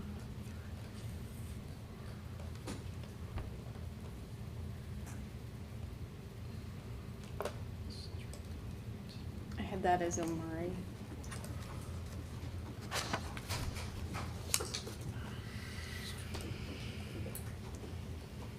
Somebody remind me what those improvements are. Yeah, I'm trying to This is the find. It's the flags decorations, that I you think. hang on the, The flags. So I think it's For an $10,000. allocation for ornamental decorations on our ornamental streetlights as requested by the board, or planning staff was actually involved in the design or what the decorations looked like, and Public Works bought them and put them up. And this number is the purchase of the ornaments? Yeah, if you want something hung up that we don't currently have, then this would be a fund to buy those banners out of, or you want different lights. But we have a set right now. Yes. Yeah. We So we do. have $9,291.68 from 23 worth of streetlight improvement stuff. And we may have some stuff in 24. I recall when those lights came down, the type of material that we had, the Velcro, there were concerns about it stripping the paint on the street poles. And so, I don't know if you recall this conversation I we do, and I had. can't remember if we just left them on and turned them off. Yeah, Wow. they're just unplugged. That's what I Yeah, thought. and so the allocation is recognizing that the material that was previously purchased, because it was a lower quality to fit within the budgetary item, we recognize, we did leave them there, but we also acknowledged too in that discussion and analysis that it wasn't commercial grade. So we'll see what they look like this year and how well they work. And then when we go to take them off, we recognize that they were like a Velcro material. Or tape. Or tape. There was something observed by staff that you know, Yeah. briefed us, and we realized that when we do go to take those lights off, the quality of that may leave some tarnish. Okay. So the allocation of funds is to support investing in a higher quality or commercial grade of lighting. Alternatively, we leave them around the street poles and deal with it another year, Yeah, we Or plug them just back leave the in. street poles empty, right? or leave them empty. The Right. lights work, and yeah. Right. Right, so it's something that arguably, fingers crossed, they work, they look beautiful again this year. And if they don't, we can address it in a future year, or we can accept this allocation and move on. So I would propose I would ask maybe, is $3,000 enough for maybe some lights that don't work and we fix those and leave the ones that are there? I don't know, because I didn't price these, and I Okay. have not priced streetlights to know. Yeah, this was an observation shared with us honestly back in Q1. Okay. It was a while ago. Yeah, to me, this is just a, let's get rid of it. I mean, this is a want. It's not a need. Well, I think it may be a bit of a need because once they go and they're plugged back in, because they're already on the lampposts. So when they're plugged back in here for the holidays, some are gonna light, some might not light. So I would propose that we put, Why do they have to go up? they're already up. They're already up. They've been never up came all down. year. They've just been unplugged. Yeah. And where are they? Pine Grove Mills. Yeah. They said they stayed up because they knew they would shift the paint when they came down, so. So I would be all right with allocating something towards replacement of anything that is not lighting. But only focusing on the lights that don't light. And they're just rope lights, I mean, I would say we'll do what we can with an allocation of funds that are provided. 3,000. Sure. Yeah, yeah, I'm good with because obviously it needs reassessed, you know, whatever is gonna go on And we there, can so I leave would that. hate to put a whole bunch of money into. Okay, so 3,000? I don't wanna be, come across as insensitive. I understand this is something that is a want and a desire, though I'm thinking, it's my understanding, like in State College Borough, they don't necessarily buy the decorations that are on the lamppost down there. There's various groups and nonprofits that get together. They basically buy the banners or the decor, and then they're even paying the Public Works Department to install those down there. Is that something we can maybe look at in the future? Because like we're talking Pine Grove Mills, but I understand we also have decorative lamp posts down in the Heights, and so there is, you know. yeah. And Make and it a the note. $3,000 We'll look at it. Yeah. could maybe even be used to say, if we take them down, that can be used to repaint. I mean, Yes. so, Yeah. that's an option as Right. well. Yeah. Yeah, I mean, Okay, I I've will made a say. note here to look. Yeah, I think there were surprised when we saw the lights go up and we're like, oh, what's that? Where'd that come from? So it kind of came in a little differently too. And now that they're up though, we got a lot of feedback that it's like, that looks really nice, and what are some of the unique things? In fact, I found it interesting that as we were talking with the COG and the Economic Development Plan, folks were out from that group at COG and CBICC taking pictures of what we've done over in Pine Grove Mills and using that for advertisements. So we're doing something right. I just want to make sure that we're doing it in a sustainable way going forward.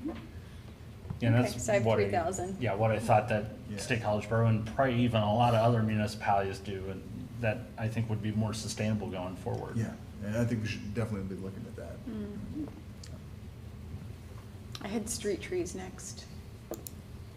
So I have 455-375 and an amount of 23,500. Is it 01? That's Fund 30. 30? 30? It's right underneath the streetlights. Two lights down. Mm. Suggestions on this one? I had Omari is flagging this.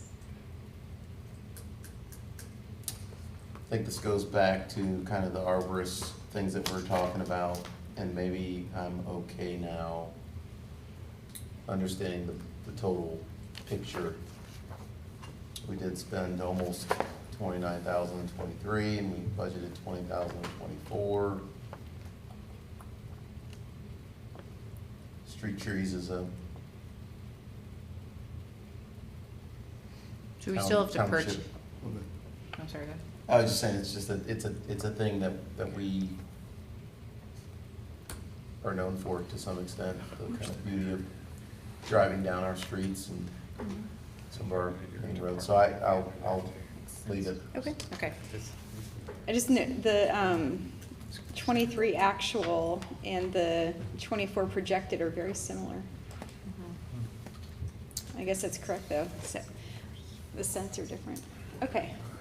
And then I had, Moving into Fund Nobody's saying 32. sycamore trees, so I say let's So spruce Fund up the place. 32, account 408-314, the bike path. Okay, let me just get back here. Is this the science park? 57. Civic Circle bike path intersection? Yeah, there's a couple, so, Which of these have grant funding? I gotta get there. so if we start with,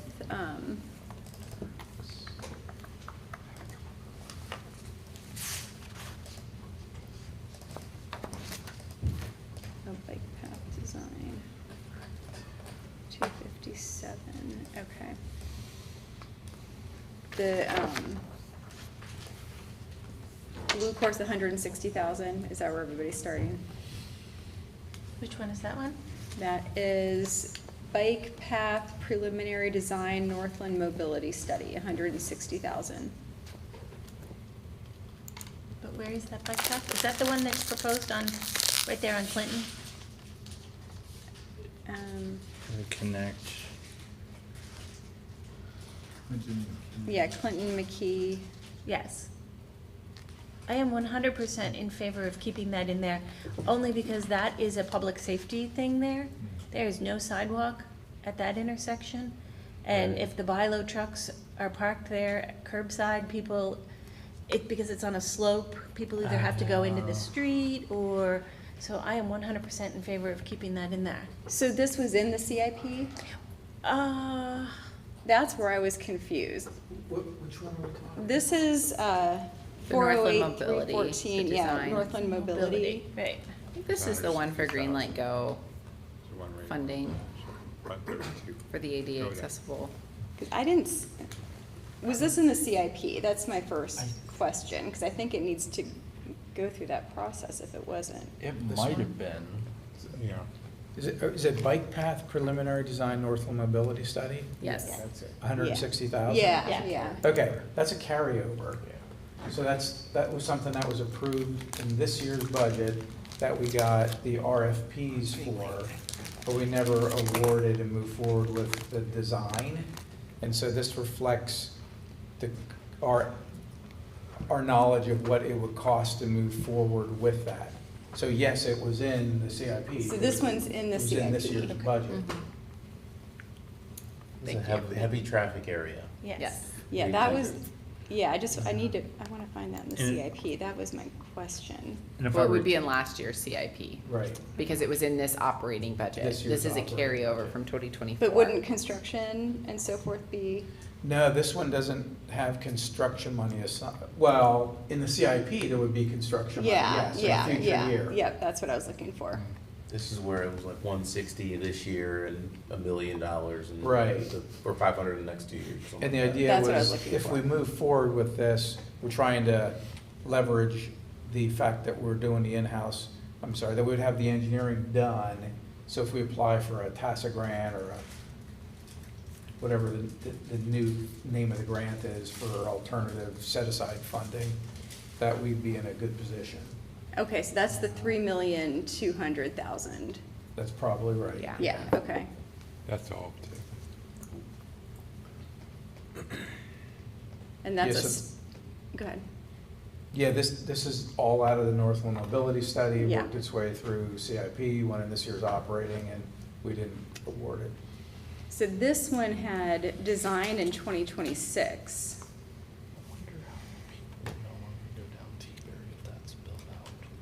Estimated start date. That would make sense, because the preliminary design, engineering design 2025, Mhm. construction in 2026. Yeah, I was looking for the 2025 out. Okay, so there was nothing, because this was, okay. And then the bulk of the construction is in 2029, Or the following year if it or got the pushed a following year. year. Yeah, okay. Got it, okay, so this,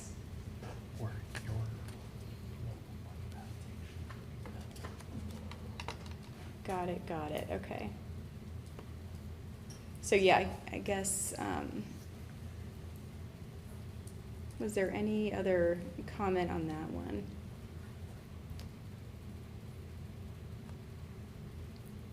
That would equal the Northland Mobility Study. The bike path, for the Northland mobility study. Study's done. Very done. All right. Centuries, what did you have after that one? I have 434-361, streetlight, why do we have this one? Streetlight construction. Oh, this is to obtain the streetlights across from the church, St. Paul's Church. I think there's 4 streetlights still that we're proposing that we take off the tariff. Initially, they weren't included in the original project that we did earlier this year, possibly last year, because there was some confusion between on ownership. And they're inoperable at this They're point. inoperable, yeah. Now, is this in the CIP? No, because it was an this is oversight that not. we had this year. We put a lot of work into looking at the electric bills, to looking at some data to identify who owns these streetlights. We initially thought they were owned by the church, but it appears that the township owns them. Yeah, because I remember we talked about that. I thought this was presented. It was a in- board discussion. Yeah, it was a board It was discussion. just That's what I was trying to standalone recall. Agenda item. Yeah, right. Maybe that's what it was. So I would propose moving this back a year in the CIP if it was in this year's. I like it. That would be my So we'll reject suggestion. the allocation for this budget They're and not. then, That's my suggestion. They're not in service currently. correct. Do they need to be in service? Need to be, like, there's no law that requires it. Do folks that travel at night desire them to be operable? Probably. Wonder how many I don't know what it would take to have an electrician go out and do troubleshooting and see if there's something we can do in the short term. If, We would still need to do an allocation of funds for that. 5,000. So do you wanna, what do we have currently for this? 40,000.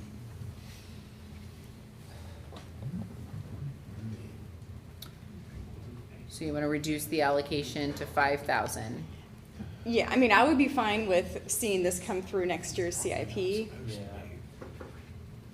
I'm just so we're kinda- prioritizing it amongst in the context of everything else. But I'm kind of just predicting, so this isn't scientific, how many pedestrians may go through there when there isn't, when it is dark. I just don't think in my mind, the pedestrian counts would warrant needing to get those lights on board this year, so another year would probably be okay. Is there consensus to reject or modify? I think my only, it's on here, it's something that and I threw out that number to Ms. Madriger's suggestion of having an electrician take a look. We have no idea what this is. So even if we put it through CIP, we need someone to go look at it to figure out what the number really is. Sounds like 40,000 is like a rip it down and replace it, whereas maybe you don't even need that if you have somebody go look at it. yeah. I mean, I'm fine with that. My thought is just it takes hours, it just takes time. the new lights are the 2700 Kelvin LED, right? So what's out there now is probably high pressure sodium. So they're not gonna look like the other lights, but if you're looking just in the short term for lighting, until we do something, maybe we can get the high pressure sodium lights working again in the short term, but I don't know what that would cost until we send an electrician out to take a look at them. There's 4 streetlights. I've heard 5,000. What's the consensus? I'm good with going with 5,000. Yeah, Sure. that's fine. It could be as simple as they go out there a couple hours later, they're working. Otherwise, you at least had somebody out there that might be like, look, you got a $40,000 replacement in your future if you want this working. All All right, right, we so reduced the checks out what we- allocation, modified it to 5,000. Yeah. Thank you. We have account 439-610, Blue Course Atherton Signal. I'm sorry, one moment. Did we miss the 408, 314, the Pine Grove Mills intersection? yes, 255? yeah. We did. Yeah. Are we coming back then to that? or We just- can I go was there going to come now. back to it, but we can do it now too. I just wanted to make sure we didn't get too Yeah, far yeah, if we. yeah. if Good it point. was. Good point. Yeah, Yeah. we can just, let's Go do it there now. now? We're talking about it. good idea. No, so I'm So just this curious, is- I'm sorry. please. I was just gonna say, just so everyone knows, we're on page 256, this is 32, 400, 408, Dash 3. 314. This is the Pine Grove Mills intersection, 255,000. So I'm just curious what the 255 is for, where that's kind of, where that is in the project overall. Because if I recall, there were like 3 plans or ideas submitted of what could be done with the intersection. Have we landed on what was going to be done with the intersection? Yes. Yeah, this is based on the final plan that the board approved, which is the stop-controlled intersection. So it's not a small traffic circle. It's stop-controlled, it has some geometric improvements. It allows a shorter crossing for pedestrians, and then they're gonna try during the preliminary conceptual design to see if we can make Nixon Road movements in both directions as opposed to right turn only, by removing some of that curve. Okay, so it's proposed like stop sign because Stop we sign. didn't, Yeah, you come down the mountain to a stop sign. and you approach the intersection and you have to stop on a blind curve though, that's, I mean, I guess it's all. Well, they're gonna improve sight They're gonna widen distance. it, there's, So it won't, yeah, it won't be blind curve, Okay, but it'll be, yeah, stop control coming down the mountain. I'm good with it then, I was just curious, I guess, overall, this can be a conversation for another time. So my question, so this is not tied into the TASA Correct. project, and the TASA project is in the CIP. So is this one in what year? did This we is a have- carryover This one was a carryover. from this Okay, year, so and construction is, the funds are increased based on the RFPs that we got. Can we tie it to TASA and pause this? Not the That- current no. TASA. 'Cause No, it's 'cause gonna- No, the next one. Oh, Can we pause future this and one. do it the next TASA? we were gonna do the study at Clinton Avenue, that's what we were tying to TASA. That's why we're doing the preliminary engineering design in 2025 to apply for future TASA grants, but we could consider The this. TASA where it might come in is if you're looking for construction money, but this is the preliminary design, which typically isn't eligible for TASA money. So we could look at it for construction in the future years. yeah, or, I think trying to, because this isn't on the tip, right? Correct. So could we look at that? I'm just thinking, because this is such a big project with the TASA grant, could we move this back out a year? I understand it's a carryover, so I don't know what we could move out a year, but Yeah, well, I could we mean, we move out a year haven't- and see if we can get it on the tip and get other funding? It can be moved out a year because we're just at the initial stages. Right, we got the proposals. This is kind of that first step. So if we're gonna move it out a year, we haven't gotten anything invested in it other than the mobility study at this point. Because we have the realignment on the long-range plan of 26 and 45. I think that's still on the long-range Is it? plan at the Okay, just- MPO. Patty's nodding her head. Is it one of those unfunded projects out? Oh, it's Yeah, way yeah, out yeah. there, but, I think the point could be made that we're making the improvements that was supposed to address, and so can we look at moving something like this up on the tip? But again, I don't want to go down that road, but I would be a fan of pushing this out, if for no other reason. Also, I have concerns because of the increase in traffic that we've seen on that road, and the idea of having to stop there, I think is going to cause a lot of headaches for residents and others with backups during rush hours and everything else.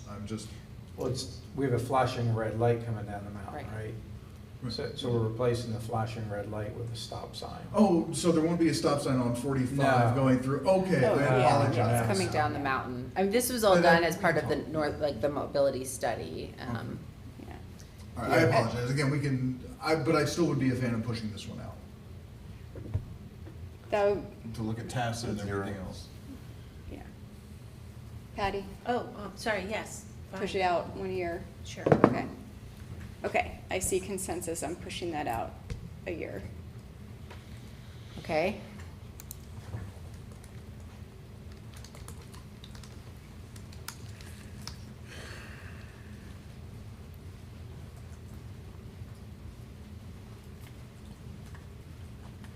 And then I had the Sandy Drive, where is that? Page 262.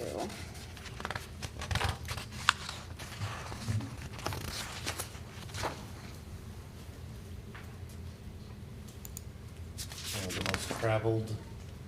Sandy Drive Science Park. Okay.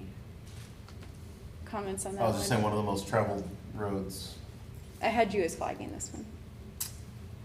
I flagged it? Ooh. This is a carryover. Mhm. I think you had. So it's already in progress, right? Yeah. Ah, I know why Conservative, I flagged whether it, it because is, though. this was one of the ones where like, we're only a week later, but how much are we, or this is your best guess to how much we're gonna spend between today and December 31st? Yeah. Are we still the same, at the Yeah. same point? Okay, cool, Yep. leave it, we're good. Okay. I remember we talked about this last time and I just, yeah. That's probably, I didn't want to flag anymore after having this discussion, but we're good. Pick up your flag. Account 439-610. Road paving. Those are the ones you moved into liquid fuels, right? I proposed to the board for their consideration. Yeah, we approved And that. You said yes. We said yes to that, yeah. Moving this one over. This one was flagged, I have Matt is flagging this one. So this we've moved over to liquid And fuels. I removed the flag. Okay, my only note was gonna be that in the CIP, it was budgeted at 460,000. So was there anything additional that brought it up to 573, or just the cost? Just the Incre- cost. okay. The engineering staff did a more detailed cost estimate. And typically, my linear unit prices are pretty good, but apparently that's what it's coming out to be when they do a more detailed estimate. Yeah, because they usually are close, and so Yeah. that's, yeah, I just wanted to make sure, so, yeah, costs, I mean, that's just a few months, that's really interesting that that went up that much. Just going into the Matt Heller Retirement Fund. Something's increasing there, so. Okay, I had, this is the Science Park Road, bike ped improvements, 176,000. Yeah, I have the estimate that was prepared, preliminary estimate. I don't have the drawing, but the envision, if you want to know what the whole project looks like, you have a pedestrian refuge island, you have a rapid rectangular flashing beacon, you have enhanced pavement markings, you have overhead lighting, and because we're making this more pedestrian friendly and it was designed as a bike path, it's also bringing it up to ADA accessible guidelines. So there is a bit of sidewalk that has to be replaced going along sidewalk, as well as an extension of the bike path, just to bring it up to ADA standards. So that's what the entire project is. If you pieced it out, upgrading the crossing to meet ADA requirements is about 45,000 of that. The overhead luminaires is about 26,000. The refuge island, about 38,000. And then the rapid rectangular flashing beacon, about 65,000. If you're gonna try to parse something out, perhaps doing overhead lighting and just enhanced pavement markings and signs. But I think if you're gonna put the refuge island in, it makes sense to do the ADA upgrades and probably put the rapid rectangular flashing beacon in. So this one is not in the CIP? Is not in the CIP. Okay. So the very kind of minimum things you might do would just be legends, pavement markings, and signs. It's like the lowest level. The next thing you would do would be luminaires illuminate. And then the next thing you do would be to go to the RRFB in the refuge island, and it's just hard to say that's where we're putting pedestrians without upgrading it to ADA standards. Because right now, it's a bike path, that's how it's built. It's used as a multi-use trail, and there's a sign that says pedestrians go up to the signal to cross. So that's what we're telling pedestrians to do. Yeah. But if we're encouraging to cross, then we really ought to bring it up to ADA standards while we're at it. Yeah, and that, I mean, that's a difficult spot, and so I have a lot of concerns about adding the flashing beacons right there. I don't know, I think I would like to see this as a full project within the CIP, but to really consider all of that and what's gonna be best, but that's just. How did this skip the CIP? Is another oversight? Keep talking to him. Fatality. The one that happened this year, right? Or one this year, this year. So that person didn't make it. And I So was. staff was asked to do a study there to see if it's appropriate to have the sign that says, go up to the intersection across. So the township engineer reviewed current standards, met with LTAP, we did a tech assist. So he worked with them, looking at current standards, mid-block crossing criteria. So it's within, losing my voice, about 50 feet of, like around 300 feet is where it makes sense to have the mid-block crossing as opposed to directing them up to the intersection. So this was what he came up with when he did a study and kind of laid out what improvements would look like. It was after we moved the bus stop over at T-Berry, it was brought to my attention, having people crossing mid-block versus at an intersection, you're reducing that amount of risk of cars coming around a turn and just not seeing the pedestrian, whereas when they're further down the road, you reduce some of that risk factor. The thing about the signalized intersection is there's lighting, there's crosswalks, and it's pedestrian controlled. So if we're gonna have them cross at a mid-block, then these are the safety improvements that are recommended to make it a safe crossing with that volume of vehicles. It is a heavily used area up there at Science Park. Lots of bikes come through there. And given the fatality, this is something, just from a risk perspective, that we need to kind of probably address. Yeah, I agree. My concern is encouraging pedestrians to cross right there. But he's saying just like the guidelines are like, it's more than 300 feet to get to the intersection. So you're kind of probably go way up the hill, then you cross and you come back down the hill to go. And that, like, this is. So when I looked at it 10 years ago, that was the guidance. But looking at it under today's standards, the guidance is if they're to install these improvements, as opposed to a sign saying, go up there and cross. Right, and so after the accident, I talked to police, read the report, and then asked Public Works to do the study. We couldn't get it into the CIP in time because of work plan constraints, and so this accident happened, I think, in late Q1 or early Q2, right after a board meeting, actually. And so we just weren't able to get the study presented in the CIP, but it is, the proposed allocation is recommended. For me, of all the things that we've talked about tonight so far, this is probably something that I think we really should consider doing. And I know I've nearly hit pedestrians who do not want to walk up to the traffic signal because, you know, in that very same spot, they just want to run across the road and they're doing it. No matter if there's signs directing to or not, or if it's unsafe, they're crossing there. So for me, it's really about keeping the folks that are using it safe. That's pretty much what it boils down to.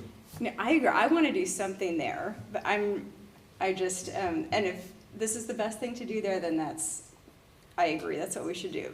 The flashing lights, it all makes me nervous that we are encouraging people to cross mid-block there. You know, you can see where they put in the flashing lights on University Drive.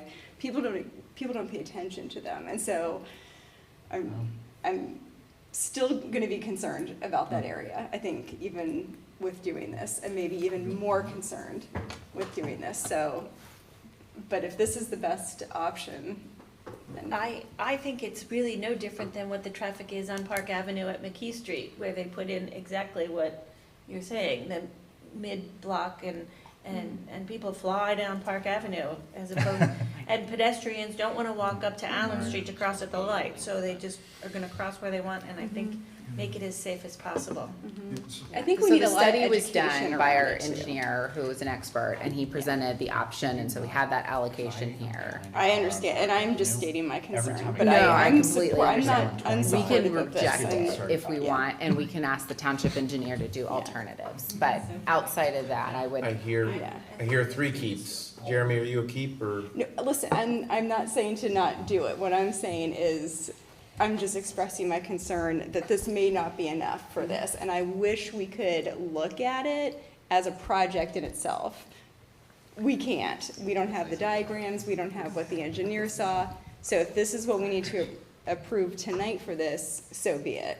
I can just give you some experience. Pedestrians are gonna run across the street no matter what we do, at least if there's lights flashing. Hopefully, the drivers can see the lights flashing, that there might be somebody in that crosswalk to slow down. Yeah. That's all I And can that's- tell you from my experience. Yes, and that's what I was gonna say, is, at least with the lighting, I think that will help, because that was late at night, and it was dark there, so I think at Those least the flashing lights would've lighting does hopefully help helped this. that. I think what we need is a lot more education for drivers around what a crosswalk, what that requires and what the flashing lights signify. So that will be something I think we have to move forward with too, is educating people around what this means. But this is fine. I just, it's difficult without all the information to say, yes, this is gonna fix what is obviously a big problem. Wonder how they do around Clearwater, Florida. There's a lot of those signals, and from what I've heard from having family down there, you don't dare disobey those signals. Like, the fear of God is in every driver. When those are flashing, you stop. And that would be great if that's what happened here, but that's, not what I've heard or witnessed, so, yeah. All right. The only other So things, You're good to keep it. Everybody's good. Everybody's good to now. keep I it. think there's some, you want to see some diagrams and have a No. little more education in the future or no? no, because now We're it's good. approved. We're moving forward with The it. budget's approved, sure. Yeah. Do you want to see the plans? I mean, we'll see, we won't Yes, see you'll get, as the anything, updates, yeah. like the public works director has updates in his report when we Put move it out projects for bid. along. Yeah, We just need the budget allocation. yeah. Get And now started. they move forward with it. Did you have anything else on your list?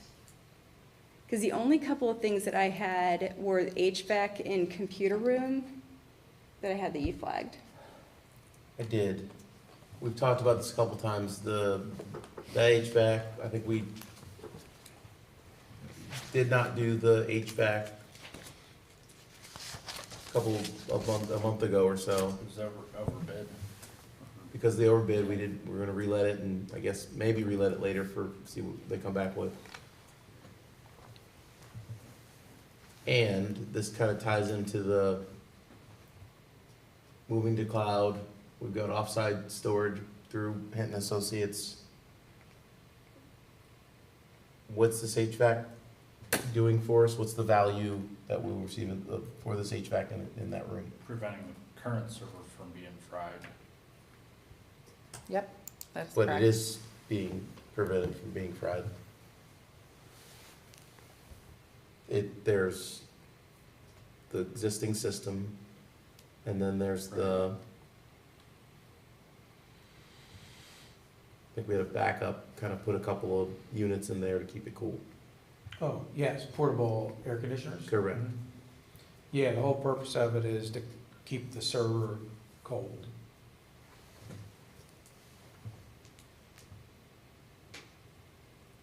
I assume there's gonna be a server in there next year, or else it wouldn't make sense to do this. So how much longer is the server gonna be in there? We'll have several servers stay, so our video surveillance still stays on our server. There's two There's 3 servers that stay. Is Well, there a we had 50? 6 or 7 when I started here. Yeah. We had several. Okay. We've definitely reduced more than by half. Is there a $50,000 unit we can get? I mean, it's just, again, are we moving to cloud with our these other video surveillance? I mean, it's all There's gonna be on. not a plan for that, no. Not a plan for that. It's getting HVAC technicians that have the capacity to take the job and.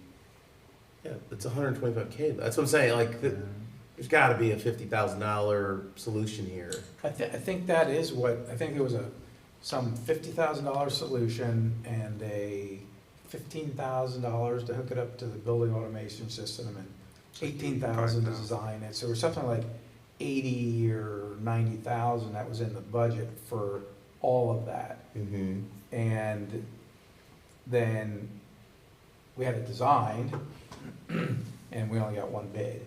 So the idea was that I talked to the designers about what we could do to reduce costs. It didn't look like there was anything in the scope of the project other than rebid it and let's make sure that we get more bidders and hopefully it's a good climate and we get better pricing. But there wasn't any real scope changes that Barton Associates suggested. That's the firm that we used, mechanical engineers, to design the system. So it's more than just a through-wall unit. I mean, it's got dehumidification along with it. It's designed for a server room. Humidification and dehumidification, heating and cooling.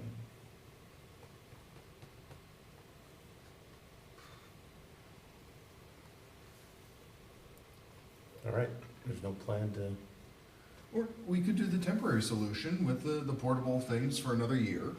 You know, actually just make that call for 30,000 or whatever that is. So at least there's no concern that, you know, things are going to be leaking or causing issues. Take that off the table. What was the estimate for the portables? We already had it. Zero. Are they causing any issues or concerns right now? They're not operating right now because the unit's functioning. But when the unit doesn't function, then we have to set the portables up. Ducting them is the biggest concern right now because we have to leave the doors open to run insulated duct. We run it up into the ceiling plenum in a hallway. Because if we put it just above the computer, well, first of all, if you don't duct it, then it generates heat and it heats the room, right? Right. So you gotta get rid of the ductwork. So temporarily, it was originally put up in the ceiling above the computer room would help, but that's an isolated area, so it only takes up so much heat before it starts distributing it down. Mm-hmm. So then we open the doors and we run the ductwork up into the ceiling in the hallway, so we're not blowing heat in the hallway, we're blowing it up in the attic space. So the doors are open, yeah. I would also wonder if the servers can be moved someplace else and what the cost would be. I haven't looked into that. If I recall from the board discussion, how you notified if that system stops working, I guess that was another reason why you wanted to move forward with this, was to get a more advanced notification system of when there was a problem, so that it's not like, oh, surprise, it's not working today. We could integrate it into our alarm system. That is correct. Okay, yep.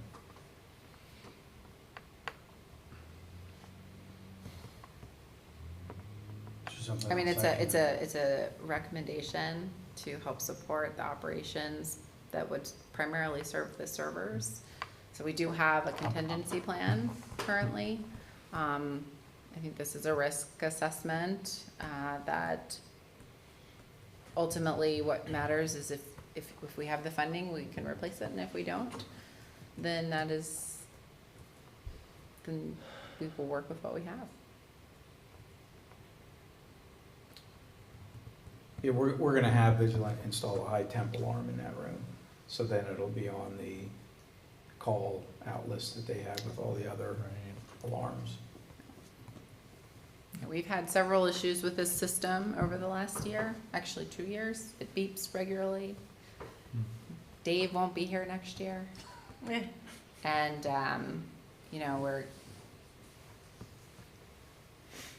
Dave, do you want to talk a little bit about the system that we have if we do have a fire in that room?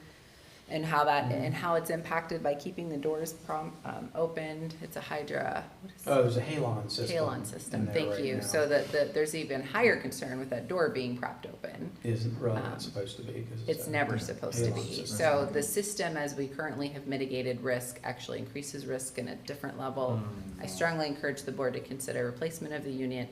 And if you reduce the allocation, we'll do our best to try and meet the needs of which those have recommended that work in the field.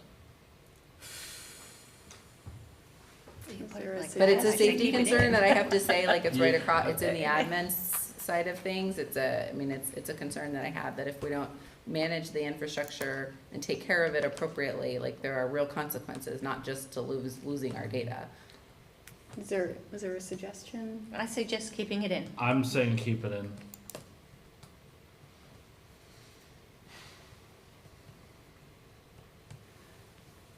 I mean, I'm all right with keeping it in, but I also think one bid doesn't, or one design, if that's the best, I mean, then that's what it is. If we get lower bids, we'll go with the lower bid. Right. But also maybe a redesign, I don't know, sorry, I'm speaking, I don't. So know the space. this will be advertised to a larger group, or was it advertised to the larger group and only got one? And I think it was in the midst of summer too. So we'll Right, when demand is, do our best to Right. solicit it to a larger group of bidders also. Cool, thank you. so is there consensus? We're good. The other things that I had that we didn't touch on were a number of liquid fuels items that were, Matt and Jeremy, did you still want to touch on those? It was pavement markings, supplies and materials, guide rails, microsurfacing. Oh, no, I saw those, no, I'm good. I don't recall. Okay. So I'm good.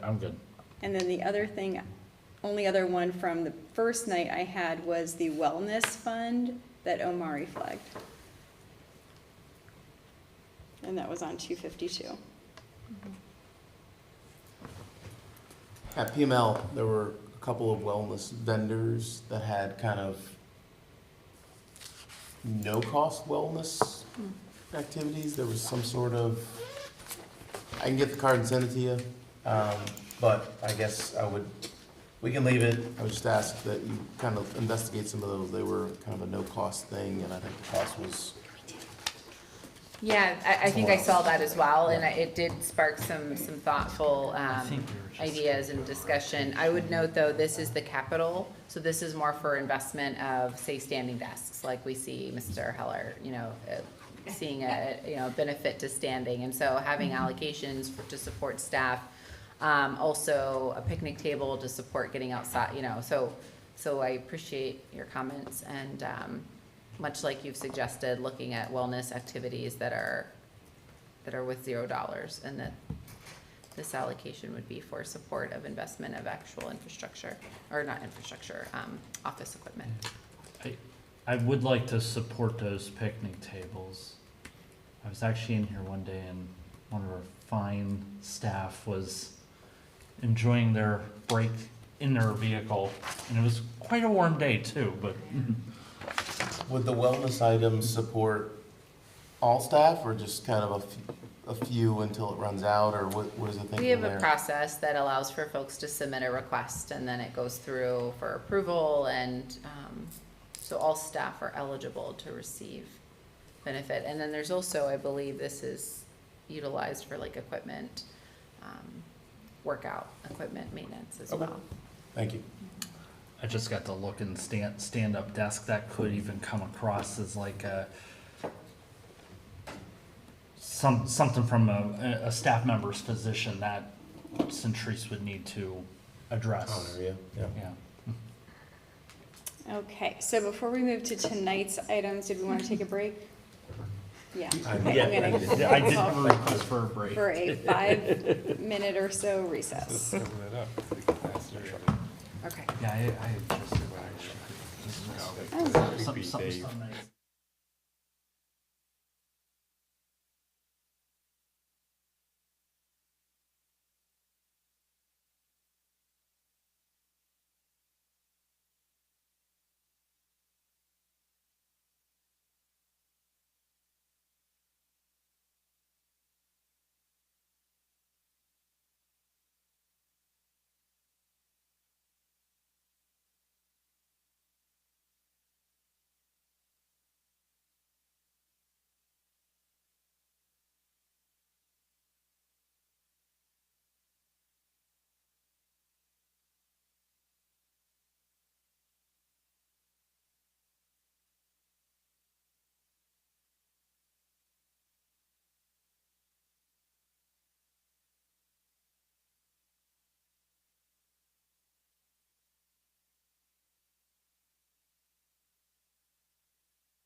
Oh.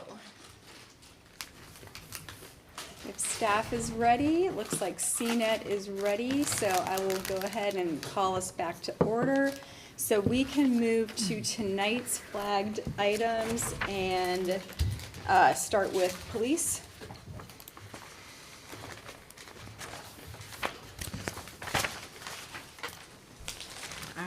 Looks like we have 410-180, which is overtime.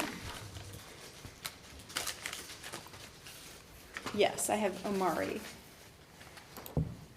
That one's probably pretty easy. It's similar, I think, leave it alone, but just recognizing that do the best we can to get that staffing so it's nice and level and folks are hitting it. I will do.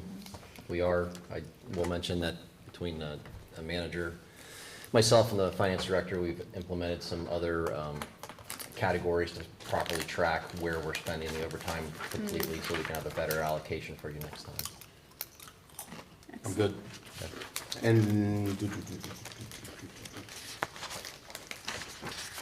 And then before we move on to the next page, on the previous page 282, I had Matt flagged the crossing guard. Yes, I did. I'm good with leaving it in, sorry. Okay. Let's go back to that. question on the crossing guard, where do we use that crossing guard? That was Radio Park. Yeah, that's a request at Radio Park. Well, we have two, actually. We have a crossing guard at Ferguson Township Elementary, and we have one at Radio Park. We have a vacant one currently at Radio Park. And there's been several requests from the neighborhood residents that live there where they cross their children, and they've expressed that there's been some safety concerns. The problem is we just haven't been able to find somebody who wants to serve in that position. But- Pays more than the supervisor job. I was gonna say, actually, I mean, so didn't we just aren't we putting in some signals there too? We Mhm. did. So, I wonder if it wouldn't be worth just dropping it and seeing if the signals work. I mean, I don't know. I guess it's better to have the funds and keep advertising, but. Right. Yeah. I recall it's crossing from Atherton, and is it, trying to think where exactly, no, Ferguson? no, it's over at Radio Park. It's, I mean, yeah, actually, you have a good point, and there could be some mitigation with the new, improvements in that area. Mhm. So did you want to cut it? I guess. Well, no, I guess leave it in and still try and hire, because it is such an awkward, the stop signs are sort of reversed. I Yeah. forget. It's a weird situation there, so Yeah. hopefully. It's been advertised for like a year. Yeah, only coming down there, All right. stop, that, there's no other stop sign. We have then, 410-240, general expense. That one had a actual in 2023 of 2,400. And then I know there was a projected of 15K this year and then 20,000 next year. What's the kind of? Some of that is the cost for testing, hiring. Depending on how many applicants we get, you would pay more for the tests. So it's not really something that I can give you a prediction on.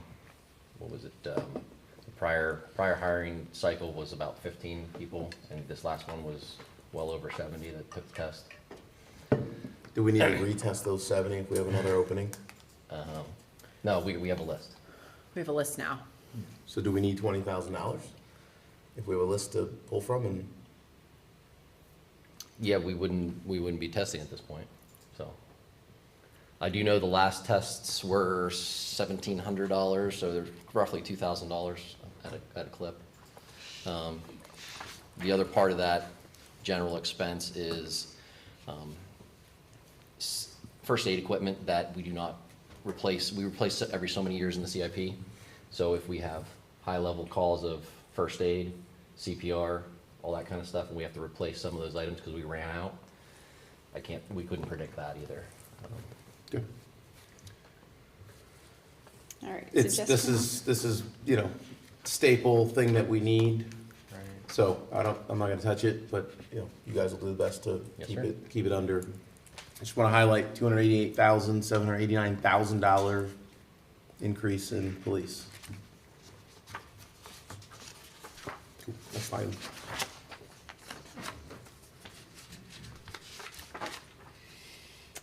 Okay, the next thing I had was ammunition and related supplies.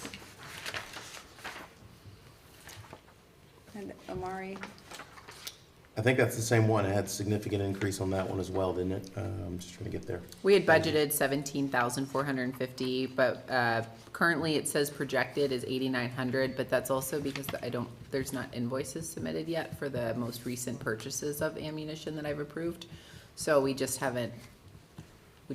finance hasn't quite been able to update their processes because we haven't. And this is ammunition when we go to the range and Yes. keep our skills sharp. Yes, we try to keep enough in reserve. Quite a few years ago, the ammunition went out of reserve and we were low and we were struggling to get ammunition to train our officers, and we had to cut our officers back to 2 ranges for the year. So we do try to keep a little bit of a stockpile. There's no hiding that, but that's the main reason we try to do that, so we can still maintain at least 6 ranges a year for the officers to shoot approximately 200 rounds to stay proficient. And they're required to do this training. Sure. How many rounds have we not used, have we used not in training? Not in training? Sure. I couldn't tell you that because we dispatch animals with them. So, you know, sometimes the 22s don't work and you have to use the 45. That's not a lot. What's that? No, it's not a lot. Usually it's the 22. It's not a lot. Yeah. Okay. did you have a? I'm good. It's a leave it alone, and they're gonna do their best to keep it under. Then we have 410-252, the RMS hosting fee with the State College Borough. So we have an agreement, outdated agreement with the borough, but they provide our hosting fee and still provide us with services for our cruisers. But go ahead, Sean. I didn't have the hosting fee flag, so I don't know who flagged that. Oh, maybe I flagged the wrong one. That's okay, I do have the That balance. very possible. Yeah, the RMS balance. The balance? Yeah. So that, again, they still have some rework to do, et cetera, but we're anticipating that we're gonna get the bill for $36,400 once that rework is complete. If they fall in line with the contract, I would imagine legal services will tell us we have to pay it. Okay. I mean, I'm good with that. That's fine. I mean, I would also, part of me says you could always hold that too and as a carrot, but no, if they've got to do the work and we have final approval on accepting it, right? Yes. Okay, yeah, then I say leave it in. Thank you.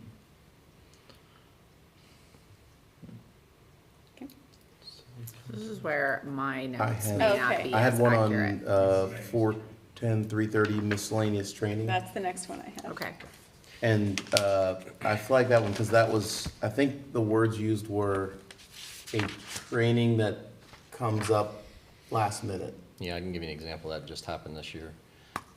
We get stuff sometimes mailed, or they'll fax to us, hey, we just are hosting a training here. And we just had 2 investigative trainings that popped up. And I gave them to our 2 new detectives to see if they were interested in it, to see how well it would be trained, and offered to send them to it.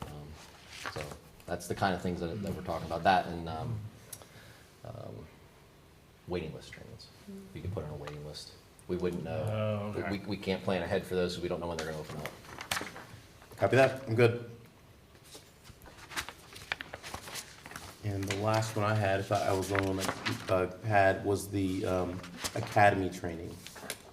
Now, this one was interesting because I thought we have a list of existing officers that do that test, and they pass the test, they top the list. Academy training is for new officers, correct? If they're not certified, So this academy is for certification. yes. How many do we have that are not certified? I don't know you mean on the list? I don't. So have when the answer for our you. hiring That would- policy doesn't require that we bring in or extend an offer to someone who's already gone through the academy with certification. So the way the township is set up is that we have that list. Person 1 may already have the what is it, 120 certification. Person 2 may not. Person 1 may be, you know, our primary, but then after a background check, maybe they get weeded out. And so we're now at person 2, and person 2 hasn't gone through Act 120 certification. Therefore, the township sends them through that program, certifies them, and they stay with us for a period of time.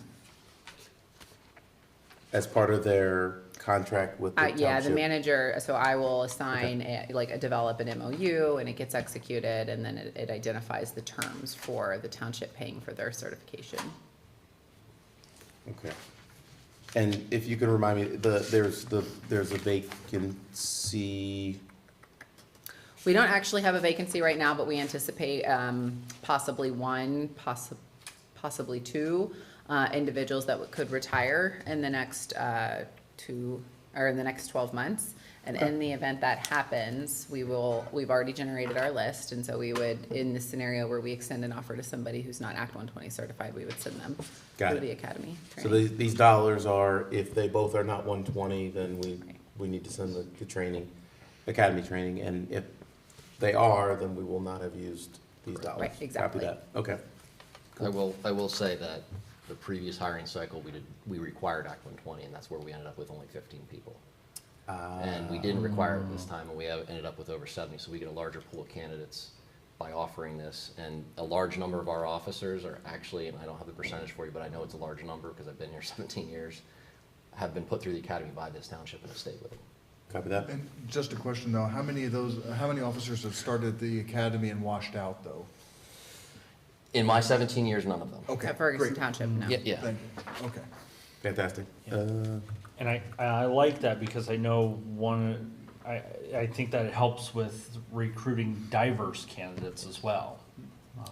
And I know that's Leaving an the area- academy option, yes, you are correct. And that's been an area of importance, having police officers that reflect our community. So no change. Exact. Okay. And then I did have back on page 293, I had Matt had flagged maintenance for speed signs. Yeah, and I actually flagged that one because I was wondering, instead of the $2,200, I know through other conversations with police, it's always nice to have these signs up because there are a lot of requests because of speeders. So what's the cost of just adding another sign to the fleet of 4, or however many we have? Off the top, and honestly, I managed this before, so off the top of my head, a couple years ago, it was a little over $5,000 for a sign. Oh, wow, for a sign. Yeah, and then we pay, I get us a break because we're a home rule, but we have because they write here and they give us for $500 a year, we have the subscription to their service to generate all the data and stuff. Mhm. So it's an additional $500 a year then after that, once you spend it's probably gonna be more than 5,000 would be my guess. I'd almost want to see an extra sign added to the budget, only because do we have enough signs though to go around for the requests that happen? No, we do not, because I've had to reject request as a result of that. I'll just note that I had tried to get additional ones added to the budget before. Did not go anywhere. I'd like So to I'd be say- supportive of that. We had a sign put up in our neighborhood. It was up for some number of months, probably. It died a couple times. So I like the battery. Yes. But I've seen in that area where the sign used to be, people are much slower going through that space, and the sign's gone. It's probably in some other neighborhood now. So the muscle memory it was good with the 4, and I perhaps we can maybe find some savings and get another one some other time, but So is that a suggestion to I would to suggest add- adding a sign, and I'm okay with the money for the maintenance. But I would Is like to there- see an extra sign added to the. All right, is there inventory. consensus around that? Somebody wants to add another one? That's what he said. But you're proposing to add another sign. Mhm, yeah, So you it just, this item just A sparked speed that sign. conversation, yeah. You want that? Not right now. Yeah. Like in this proposed budget, Sure. you want to allocate an increase? Or did you You want wanna to do it in the reject- CIP next year? It's Either $5,000 way. or $6,000. Anything over right? 2,500 is Well, technically an item for Based on a capital. couple years ago. Okay, let's add it to the CIP then, please. for 25. 2026? For 2020, yes. Okay. Okay. Excellent, okay, so then the last item I had here Vehicles. is Wow. the vehicle that you flagged. Yeah, 2020 vehicle seems like it, with our awesome mechanic crew maintaining it, it seems as if that's a little early to go get a new vehicle. But I would like to understand, Sure. we don't want to break down, but we also have only a 4-year-old vehicle. I'll preface this with, there were 2 vehicles to be replaced this year on the rotation. We pushed one back because of low mileage. So we were only requesting one. That vehicle currently, even though it's only 4 years old, has 85,000 miles on it. About 21,000 miles a year the officers put on that vehicle. So you're probably looking at, it'll be over 100,000 miles if we push it to next year. And then your options for next year, there are 2 vehicles that look like they would be requested to be replaced in 2026. One is a 16 Equinox and one's another 2020 Interceptor. But are these things working well? The Fords don't work great. They end up having to go into the. Hey, somebody actually likes the other.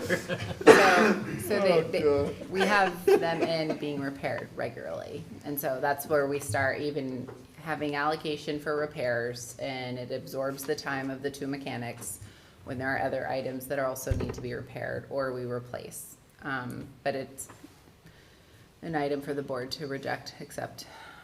So is there a suggestion? Police cars last year. And we do have an inventory, we do maintain a fleet inventory. And so every, I think, 7 to 10 years, And it's listed out in the CIP. Yeah, it's listed out in the CIP. So was there a suggestion? To get a vehicle that can go more than 4 years without needing substantial improvements. Electric, that's way expensive. It's very expensive. Sure. And we would yeah. need charging ports and stuff too in order to run it for a significant So that would be a amount of time. CIP discussion. That would be a different discussion. We would want to, this here is what we'd want to determine if we want to allocate funds for this. And then we can have CIP. We can certainly bring in for CIP electric expenses for review, which are very expensive. Mhm. They don't work great. Well, the thing that was We've brought had a up. number of recalls in the last batch that came through. Yeah, there's been some COVID, during COVID, a lot of the vehicles that were manufactured are now, what we're seeing for purchase, we've purchased them and now we're seeing some of the ramifications. So I would say, there are issues, but kind of trying to keep us focused on the allocation of funds this evening. Look to the board to see if you want to allocate funds for the purchase or replacement of these vehicles. Patty? I just have so in the case of the code enforcement officer vehicle, that one, it was the 2016, is that?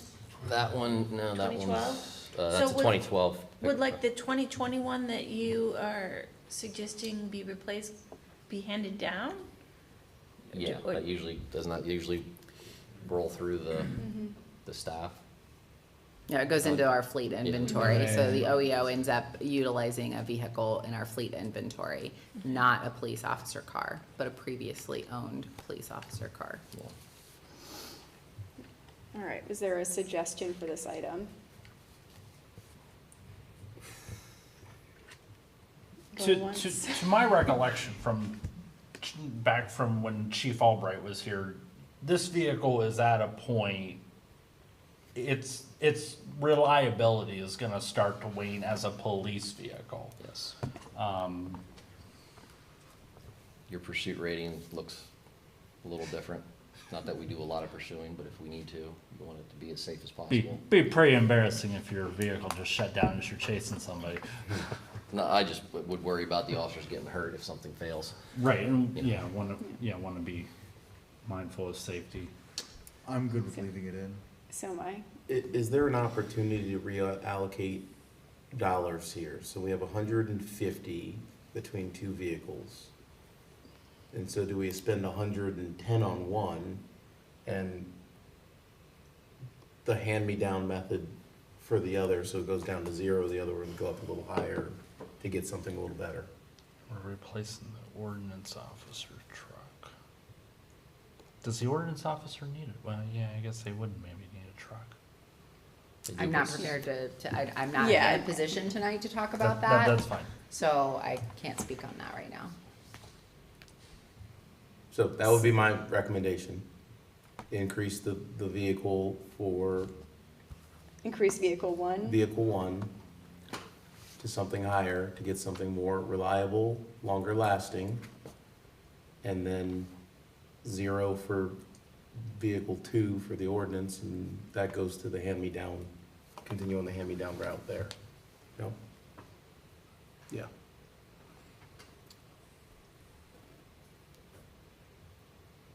I'm So good with from that. 150 total to 110 total. 110 on the top line, 0 on the bottom line. Are you recommending that we purchase 3 vehicles?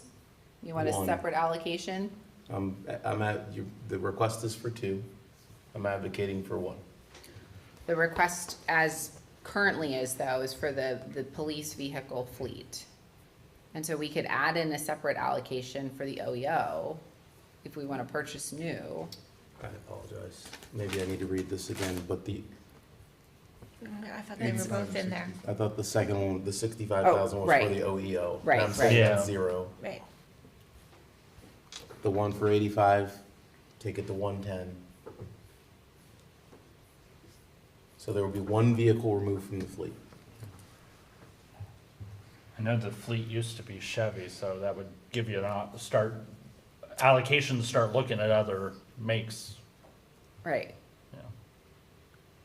I'm not sure I'm following what you're indicating. So in terms of, I mean, I can increase the allocation of funds, but how that's managed, I'm not sure I'm even following if I was. So the budget amount for vehicle one would increase to, what did you say, 110. 110. The allocation for vehicle 15 would be rejected. Oh, so you are proposing to reject the vehicle replacement for the OEO? Yes, that's the suggestion.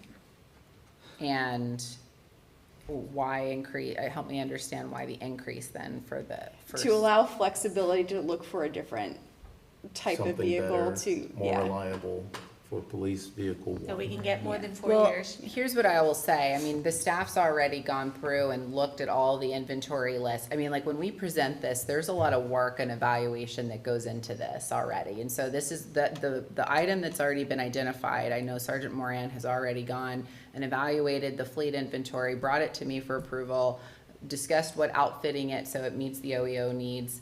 So I will just acknowledge that what you're proposing may or may not work. I'll take the increase of funds. I just don't want there to be a false understanding that that's what will happen. Okay. Yeah. This is my proposal. Does everybody accept or reject it? Yeah. So then I leave it to you, Madam Manager, to I'll then take it. bring That's back like the Yeah. best thing we have. police vehicle 1, 110. So is there consensus Vehicle on that? I was 15, looking 0. at Matt. Well, I'm also didn't hearing really- though that that analysis has already been done and 85,000 is for an improved vehicle. It's not. Well, it says replace the Ford, it doesn't, so I just anticipate, it doesn't say get another Ford. But when I asked about getting something more Right. reliable, I just- longer lasting, they said I need more money. But then So I, I'm answering the. right, but then the I just response. heard that the analysis has already been done, so I'm hearing contradicting information. They gotta go reanalyze. There's more money now. They did like analysis to get to, so I'll. Sure. You know what, I'll. So No, I'm good with that, then I Okay. just heard 2 different things. And there was so. consensus over here. So, I think the ordinance officer could use a new truck, like. Okay. And then, Is it even, what's the current condition? Like, are we talking about the truck not being able to yeah, it pass didn't inspection? say in the CIP Like, I don't wanna what that's necessarily replacing. put the safety of the ordinance officer into play here. in vehicle 1 is the police vehicle. Yeah, vehicle 15 So is that's the where I think OEO. some of my confusion was. We were talking earlier about vehicle 1, Yeah, but that's for the police officer. yeah, Mhm. yeah. And you're saying increase that. Yeah. Yes. So they're saying increase the allocation for the officer's cruiser. More reliable. And then remove vehicle Longer lasting. 15. Remove the one for vehicle 15. Which is the Which would have OEO. been the purchase for the OEO. Yeah, I'm comfortable with that. But she could Okay. get, That's gonna be she the could get, OEO the that's cheapest side. 2021 could be hand-me-down, handed down to her. That's why they always had a truck for, don't think I think I have consensus. Patty, were you in agreement with that? I was in agreement with it, yes. Yeah, okay. Because I think we're gonna move forward then, it's enforcement. given the So- time, we've gotta make a decision. The analysis that was done, so when Moran brought all of the analysis to me, I didn't go into this level of detail in terms of the why, just the funding and the cost. For and the outfitting OEO? it for the OEO, and understanding like there's lights that we were install, so I was focusing on some other items when this came to me. But in giving this some more thought and understanding that sometimes during election season, for example, she will go and remove signs in the right of way. And so sometimes those signs are quite large and she needs a very specific sizable vehicle. Right. And so there's only so many Yeah. vehicles that we can actually pull from for the fleet, so. And this would essentially be bumping the OEO's What's vehicle that? out a year, is what I'm guessing, in What? the CIP, yeah. So it would be bumping it back a year on the CIP. We should address the issue of OEO needing a truck for signs. Yeah, and so it's Well, in the and other CIP. things, there's it's- assistance with dogs, and there's, Right, transporting dogs. there are other things this individual does for the Right. township. Signs is just one of them. Yeah, so it's in the CIP. Yeah, these were For- approved in the CIP. Yeah, for 2025, so the suggestion essentially would be to bump it back out to 2026. For the OEO. For the OEO. purchase. All right.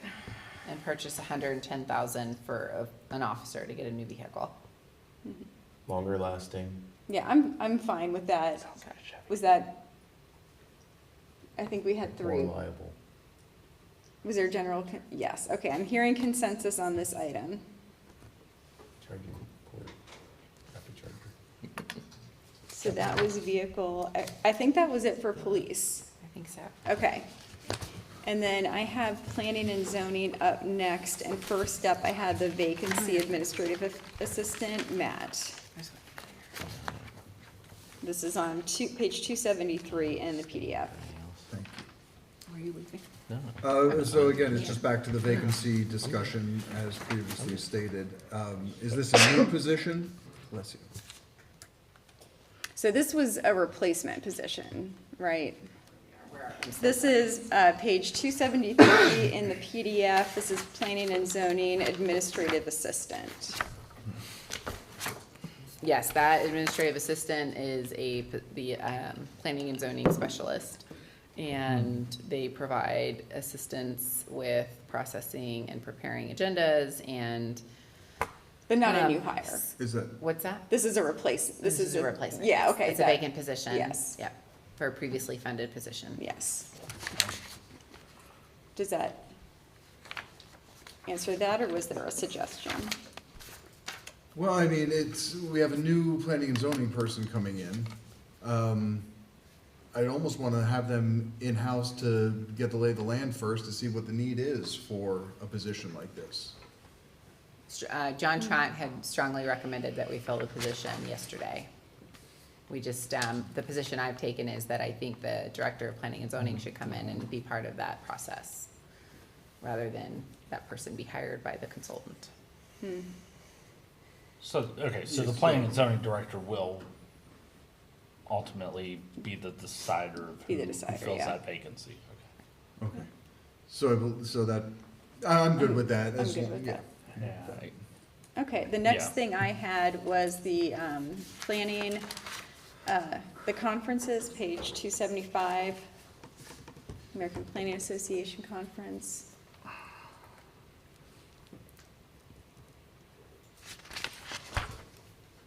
So I would consider that we send the Director of Planning and Zoning to our state and national planning association. That's what all the other municipal planners and the COG planners attend. I would say if there's interest in, scaling back the community planners' attendance at the state and/or national conference could be up for consideration. All right, suggestions? I'm sort of in favor of leaving it because we did just say she was going to be taking the exam. I think we want to position her to be doing the best she can. Yeah, I want to keep it because it's my understanding they have not done this profession in the state of Pennsylvania, so it may be different from what they have been used to. I'm good with that. Okay. Anything Agreed. else? And I must say, I really appreciate the level of detail of these conferences and travel and all that good stuff. Because as I looked at some of the kind of lump numbers, it's kind of come down from some of the larger numbers. So thank you, Madam Manager, for that detail. Welcome. All right, and then I had the comprehensive plan, Patty.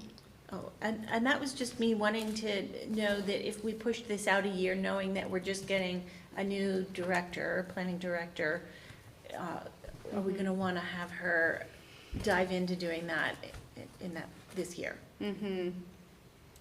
Yeah, that would be my suggestion too, and that's how I was looking at that, because also the regional one will just be getting completed at that time, and this will be supplementing that, and then possibly eventually, we'd just be doing our own, so I think allowing her the time.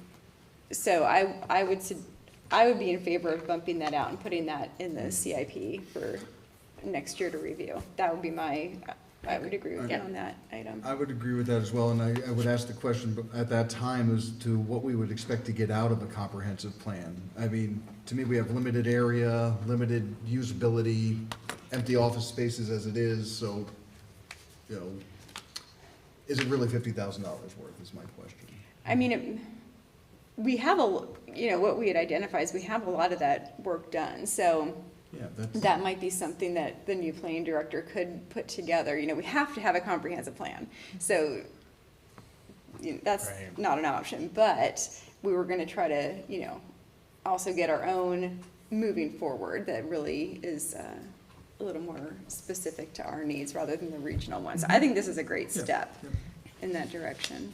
And it was But one yeah, of those stamp things too. Yes. And then bumping it out to 2026, we would still be Yeah. eligible for whatever is available in stamp. Funding. Consideration. Okay, so that is rejected for this year, and we can put a note that we expect to see that in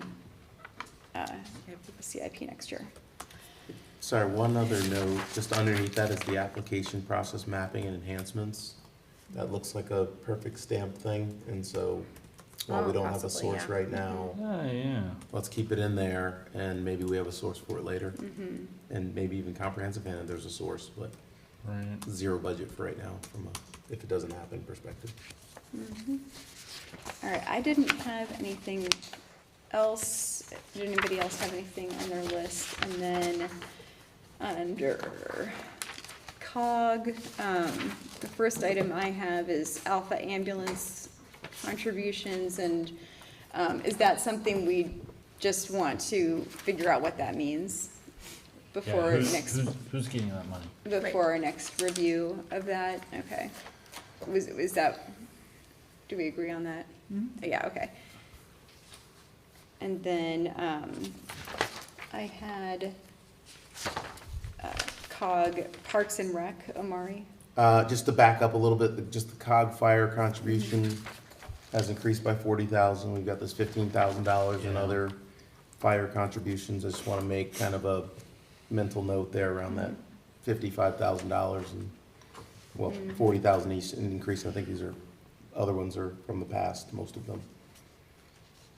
Yes, so then the COG Parks and Recreation, substantial increase. I hope that we never have to increase again. But I guess we're gonna have to live with it for this year. Well, and We again, will. we're gonna be, we've already submitted comments, and the budget will be coming back to us, so I think, reiterating that in our I in our think comments it's is, still projected to get up to even 700,000. yeah. We'll see. Mhm. And then the last one I had was the COG Fire Capital, which is another item that increased, which by $30,000 in this one. So, our emergency services have not gone down.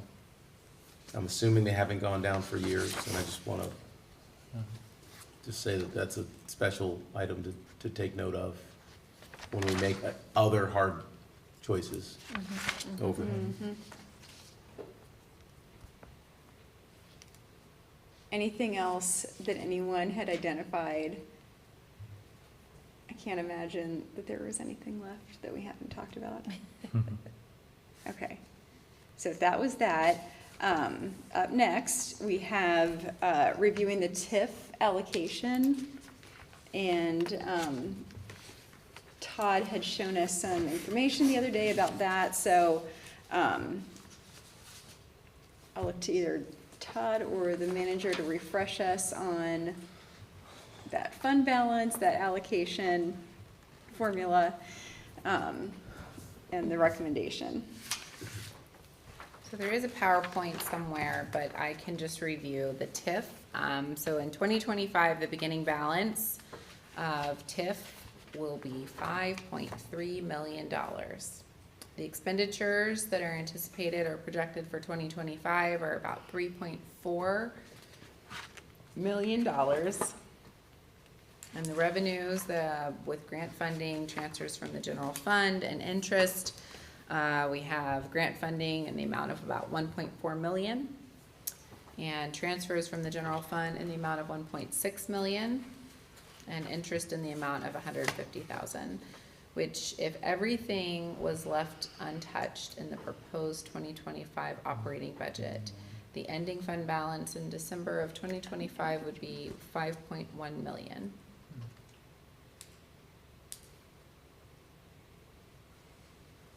Thank you, and I'm recalling something that we did not go back over with the flags, too. Park Improvement Fund. Oh, the Should we go Cecil back there? Urban? I don't think we had anything in ag preservation, nothing in Pine Grove Mills, nothing with the bond fund, nothing with fiduciary funds. It was only park improvement. So do we want to hit on that really quick and then we can come back to this? Okay. Park improvement. So I think it was Cecil Urban improvements. Cecil Urban, you're right. And TUDEC. So TUDEC, I'll just note, since we're talking about fund balances, and there's, you know, an agreement there with what we pay for, with what I guess the trust pays for, but there is a $2.7 million ending fund balance in TUDEC Park. So and we've got $200,000 budgeted for next year in that. So I guess my suggestion would be to get a full understanding so that we're all aware of what exactly the trust pays for, what capital improvements and maintenance we're responsible for, so that we can understand why there's such a large fund balance in there. There's a great deal of detail in the agreement between the township, COG, and the trust. But a real simplified version is that the park improvements are at the expense of the township. And so the trust fund balance is the trust fund balance, not the township fund balance. So it's not considered a government fund. Right, so it's Right. It's the 200,000 allocation, I don't have it in front of me right now, but I believe is for playground equipment improvements, and that would be at the expense of the township. So there was that one, and that's just, again, something for us to, I think, review.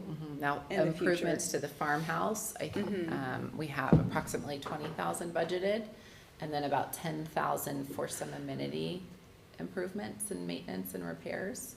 And that, I think, a total of 30 or 35,000 is expense to the trust. Okay. And then Cecil Irvin, let's see. Okay, page 137, I believe. So we've got 1.2 million budgeted, 1 million for construction, 100,000 for surveying. And my question was going to be, about how long we are allowed to use the grant funds. So will they extend into 2026, and do we anticipate construction starting next year? So do we need to budget for the 1.2 million? Yeah, that's a great question. I'd asked the assistant manager to look in and have discussions with the engineer to see how we could reduce this in 2025 down to just the engineering or the design. So I'll look to him to speak about what that number could come down to reasonably for 2025, understanding that the grant, I think, has 2 or 3 years until we need to utilize all of those funds. Yeah, I think the grant is valid through 2027. I think we have to complete the project by 2027.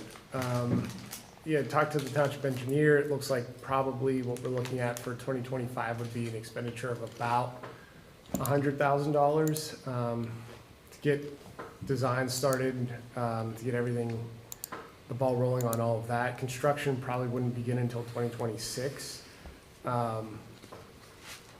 That's about where our expenditures would be. I think in the past, given that it was capital outlay, I think we included the full number in the budget.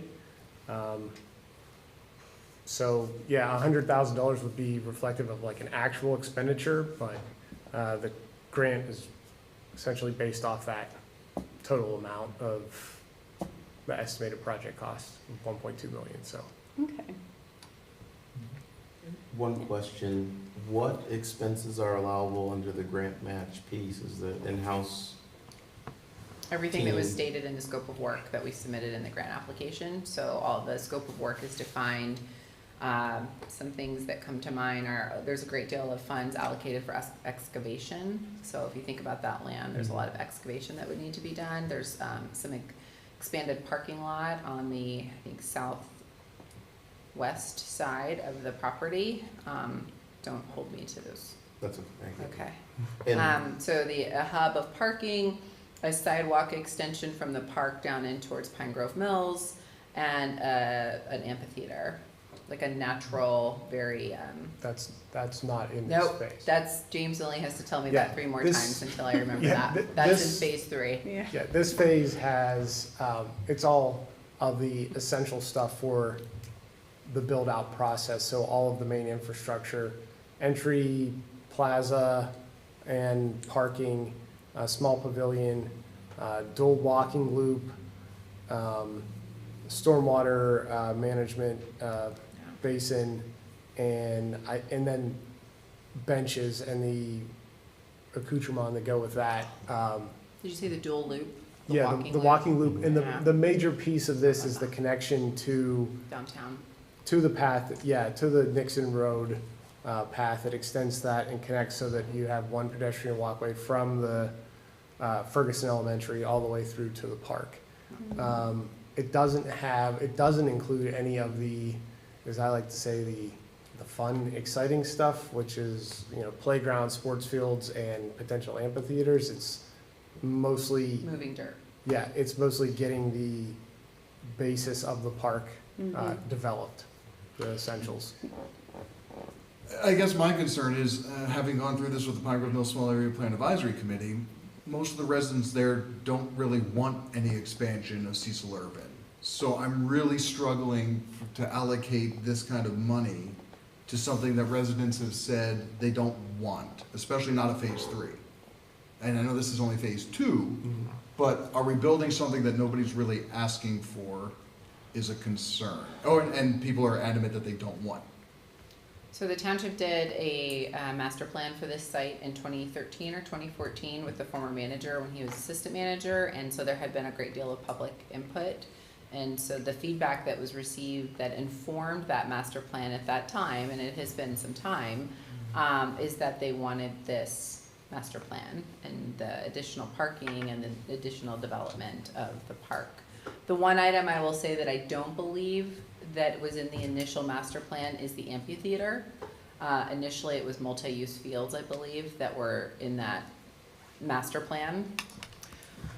So I hear what you're sharing, and I think that this is a benefit and perhaps even an item that, can be explored at another time, but the board had approved a master plan via resolution, and then, you know, as work plans permit, staff goes and applies for grants to help to develop. And so I think probably there are, just like we had, you know, in other experiences where we develop park or we do park improvements, there are a few residents that do provide some input where they're not pleased. And so I think the insight that you're commenting on, that maybe we've even heard at a staff level, certainly positions us to do the design, and then maybe even do, and I've talked to the assistant manager about this, maybe do another, you know, like a survey, get a pulse, and understanding that while there was a great deal of solicited feedback that said people want this, we recognize that there may be a cohort of individuals that don't want it, and then trying to work with them to get a better understanding what they don't want, and better understand how we might be able to make some improvements that are aligned with how we got the grant and the scope of work, but also responsive to the needs and concerns of the citizens. So it sounds like maybe let's go forward with this, but then do a pulse check before anything associated with phase 3 comes down the pike? I've already talked to the assistant manager and said in 2025, part of the work plan needs to be some type of engagement with citizens to understand what their concerns are, so we can be responsive to their concerns, but yet also follow through with the policy implemented by the board, which was to design and construct the master plan for Cecil Urban Park. But that was a board that's no longer seated. And so until it's repealed, we do a work plan based on what it is. Okay. So my suggestion was gonna be that we budget next year for the surveying, design, you know, what we think we could actually get accomplished, and push construction budgeting to the following year, which it sounds like is where that is realistically gonna fall. Does that sound about right? A reduction, I'm sorry. So this would, for next year, it sounds like we'll be doing surveying, design work, preliminary, engineer, all of that, Right. so budgeting for that, so. We could reject this allocation and do a reduction. I think I heard about 100,000. Yeah, so we have 100,000 in for surveying, so my, I guess, a suggestion to start it with would be keep that and then bump the construction allocation to 2026 in the CIP. It's all under 2025, but it does have an estimated completion date of 2026 in there for phase 2. I'm good with that.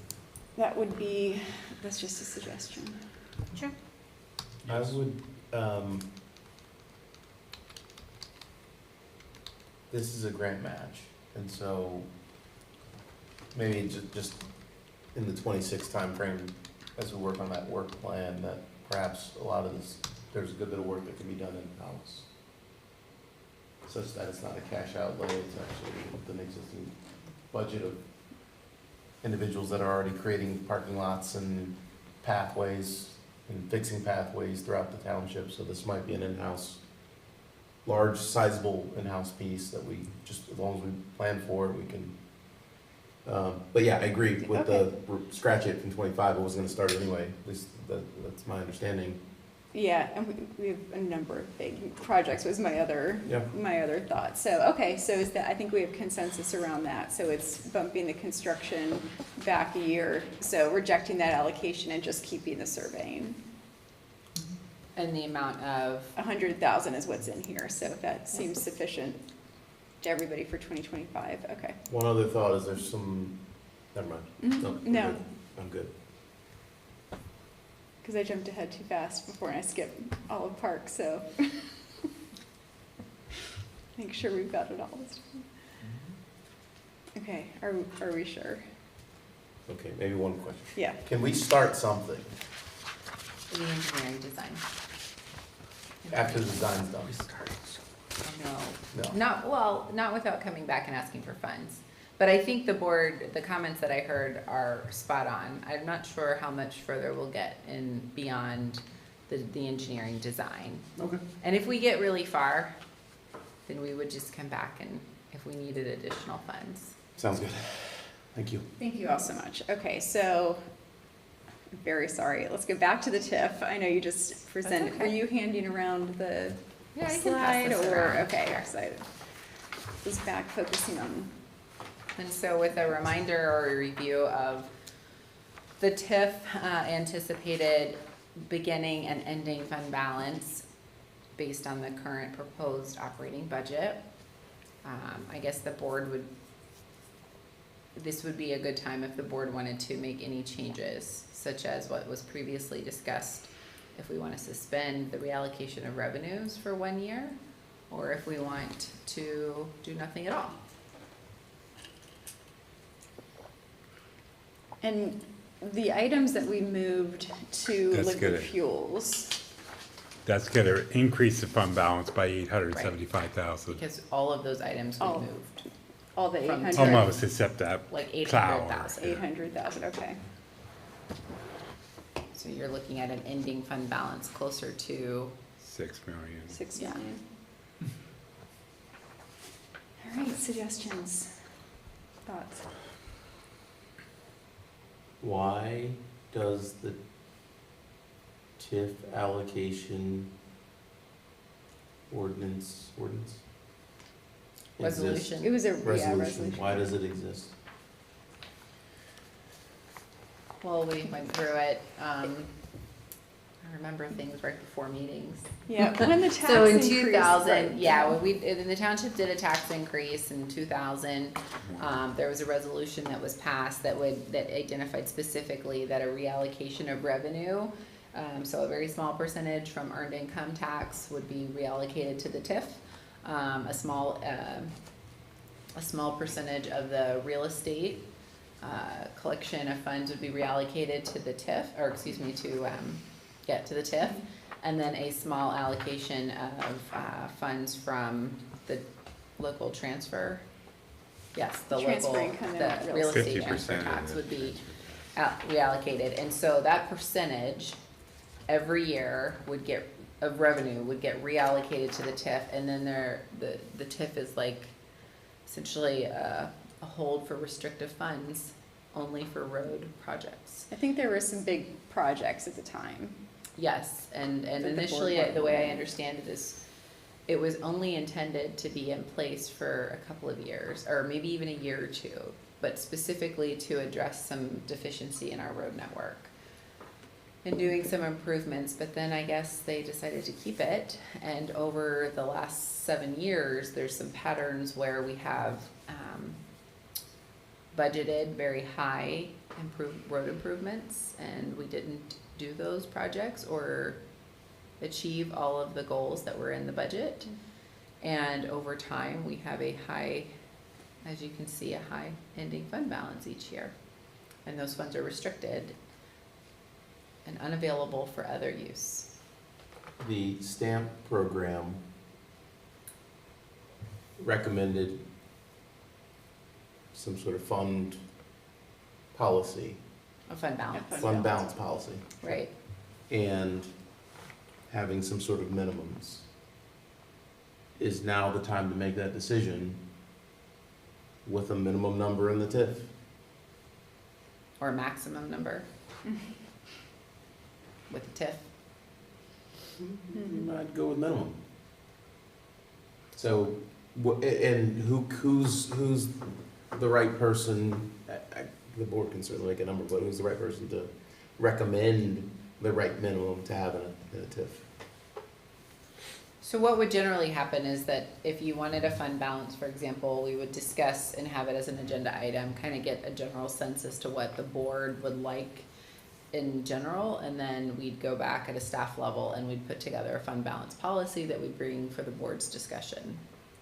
And I think that's a good point. I think we would all just be looking at what has historically been spent out of the TIF. How is that useful? Do we feel for our budgeting?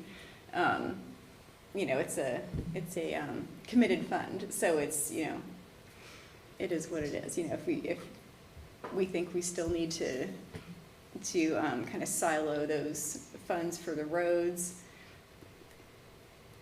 then so be it. That's the way it is. But I think.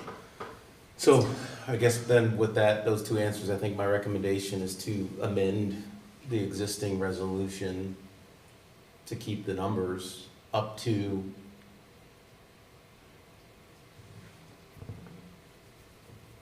$2 million. Okay, we can work on putting a drafted resolution if there's consensus on that. What do you think, team? Yeah, I guess the question would be, what can we do within, knowing that that resolution is in place with the allocation? Repeal it. Yeah, no, I'm asking, like, within Sorry. this, no, yeah, within, this budget discussion, what do you need from us? Well, we need some guidance on what you want to do with this TIF. If you want to leave it alone, nothing. If you want to suspend, then we do a resolution that would suspend. If you want to do what Supervisor Patterson's recommending, where you're doing a fund balance policy that would essentially say something like, whereas, talk about the history, and then it would say, whereas a fund balance shall not exceed up to $2 million, whereas any Right. funds remaining exceeding 2 million get put back into general fund. We would prepare that policy and adjust the budget accordingly, so then November 19th, you would get a budget to review that would have the outcome of having all funds that exceeded, for example, if the board decided to vote 2 million was the threshold, all additional funds exceeding 2 million would go into the general fund. So the budget you would see and adopt would represent that, and you would also be looking to adopt the resolution. Right, to repeal the existing one and Right. and do a new one, yeah, So staff would be able to do it all together and bring it back. yeah.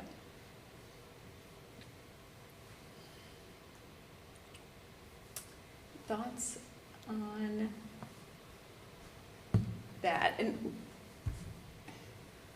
I'm just not interested in the Band-Aid, and the temporary suspension is a Band-Aid.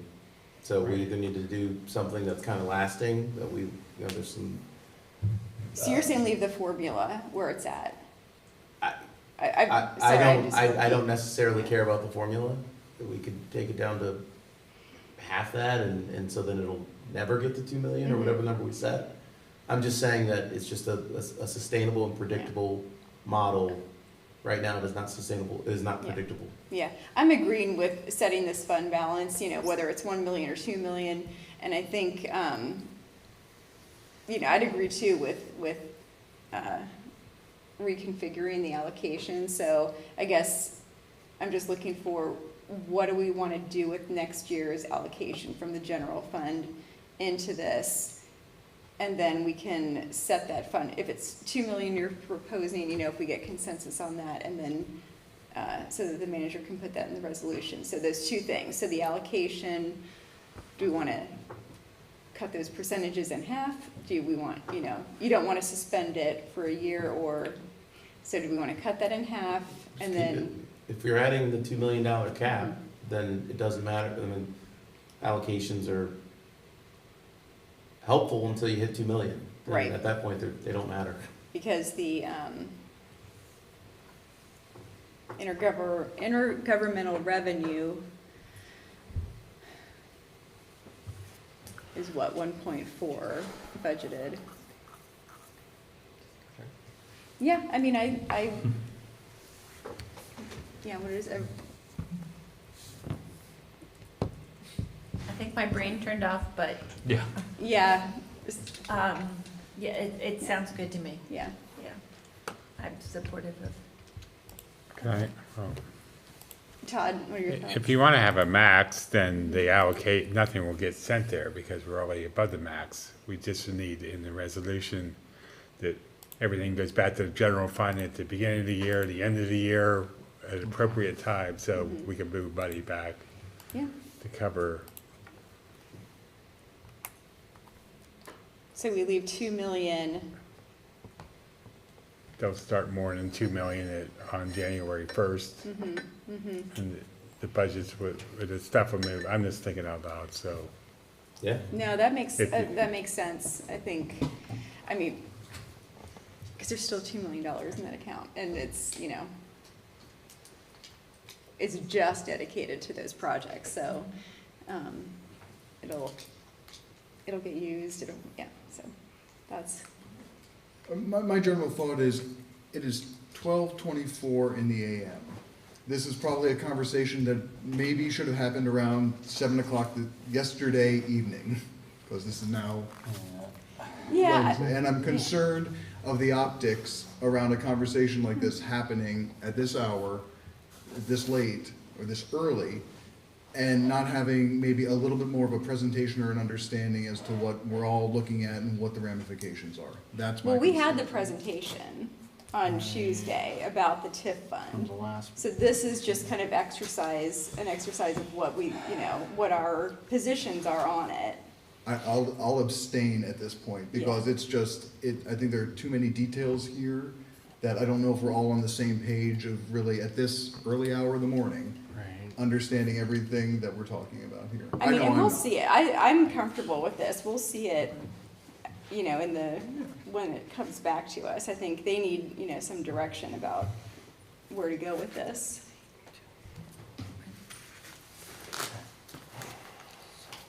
Yeah, we're up against the clock in terms of meetings available. Yeah, I mean, So- that's, yeah. 4 out of 5 ain't bad. Yeah, so I'm comfortable with that suggestion. The manager will bring back a resolution. And adjust the budget. And adjust the budget So where did we land then? at a $2 million maximum fund balance in TIF.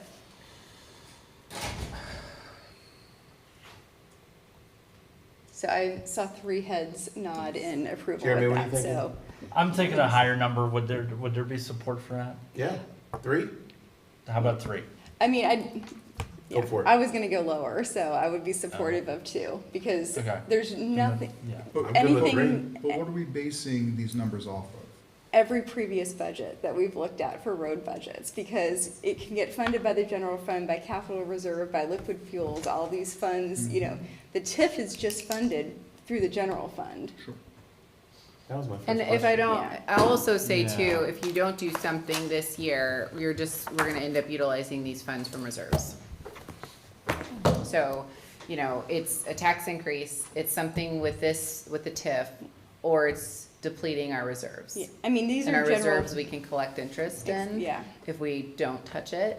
So considering an alternative option such as an adjustment to the TIF resolution, a tax increase, those are our options. To me, these are tax dollars that are locked away. Yeah, and I And don't. so asking yeah. for more instead of utilizing some that are locked away, that's why I hesitate to even say 3 if we're talking about it, I think, but. I'm completely on Yeah. board with that. My question is then the difference between that and the 5.1 million.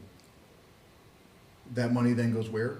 General fund It all just goes back to the general fund? lowers our deficit. I Because that's where it understand the came from. ramifications. Yeah. I'm just trying to understand exactly what's going to happen. Yeah. So, 2 million, that additional goes back into the general fund, free for everybody to use, et cetera. Yeah, I mean, this is also a Band-Aid because we still have next year, we kicked a bunch of crap next year, and so Right. yeah, Yeah, we still have to talk about tax increase, because as it stands, the budget still has a tax increase. yeah. So as soon as we're done with this conversation, we're moving on to that one. So if we have consensus around TIF. Yes. Yes. Yeah. Yes. Okay. Yes, I will. Then that is the last item I have under item 8 was the tax increase proposal.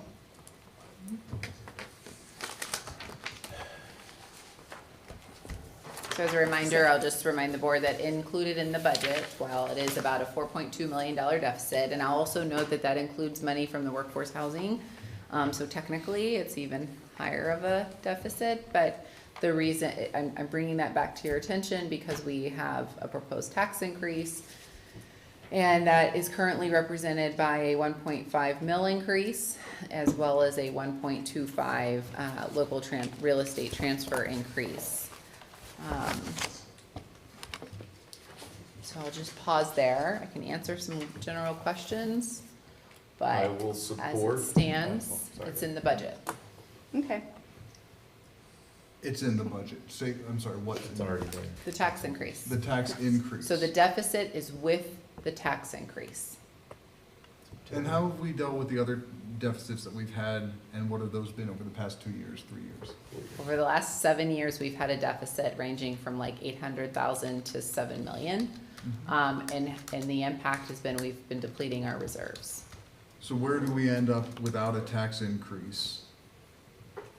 to make up for the 4 million or whatever that number The is? tax increase is with the 4.2 I understand. deficit. So what's the greater number without the tax increase? What's the But difference? we didn't do that. We didn't even do that because we've only worked up numbers to show you what the deficit is with, not even to show you, we just did the budget. And the budget reflects those numbers. So I don't have anything that would say if we didn't do the increase. What I can tell you is the 1.5 million equals $900,000 of revenue for the township. And I can tell you that the local real estate transfer tax increased by 0.25% equals about 300,000. So I guess the math there is 1.2 million. Therefore, if we removed the tax increase, our deficit would go up to about 5.4. And how much is in the general fund with the TIF being set at 2 million? Currently, it's about 7 million. Which we've heard. So the deficit at about 4.2 million takes us to an ending balance of reserves about 3.8 million. So if you add in 2 million of the TIF, you're looking at about 5.8. This is 12:30 a.m. math. But I do believe those numbers hold, or Todd would be raising his hand. So that's what I would say to you. The tax increase is certainly, It's $1.2 million to $1.3 million. yeah, it's what I, Combined. yeah. And so, I mean, I think I said everything correctly. yes. I'm just looking to the board to see how you want to respond to this. Jeremy?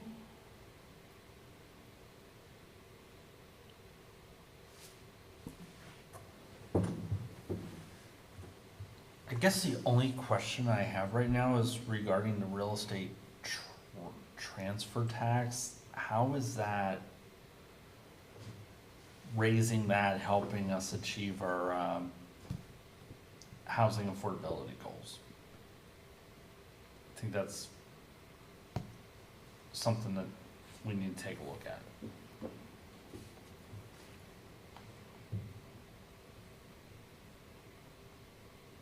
So the real estate, are you talking about the real estate tax increase? The real estate transfer. So we did some scenarios. I this morning got to thinking that there might be some questions related to this, and so I'll just put in perspective about $500,000 home. The current rate, 1.25% of a local real estate transfer tax for a $500,000 home. The current rate would be about $6,250. If we increase that by 0.25%, the local transfer tax would then increase to 1.5%. Therefore, the rate would be $7,500, and so the difference is $1,250. 0.25% on anything isn't so much. However,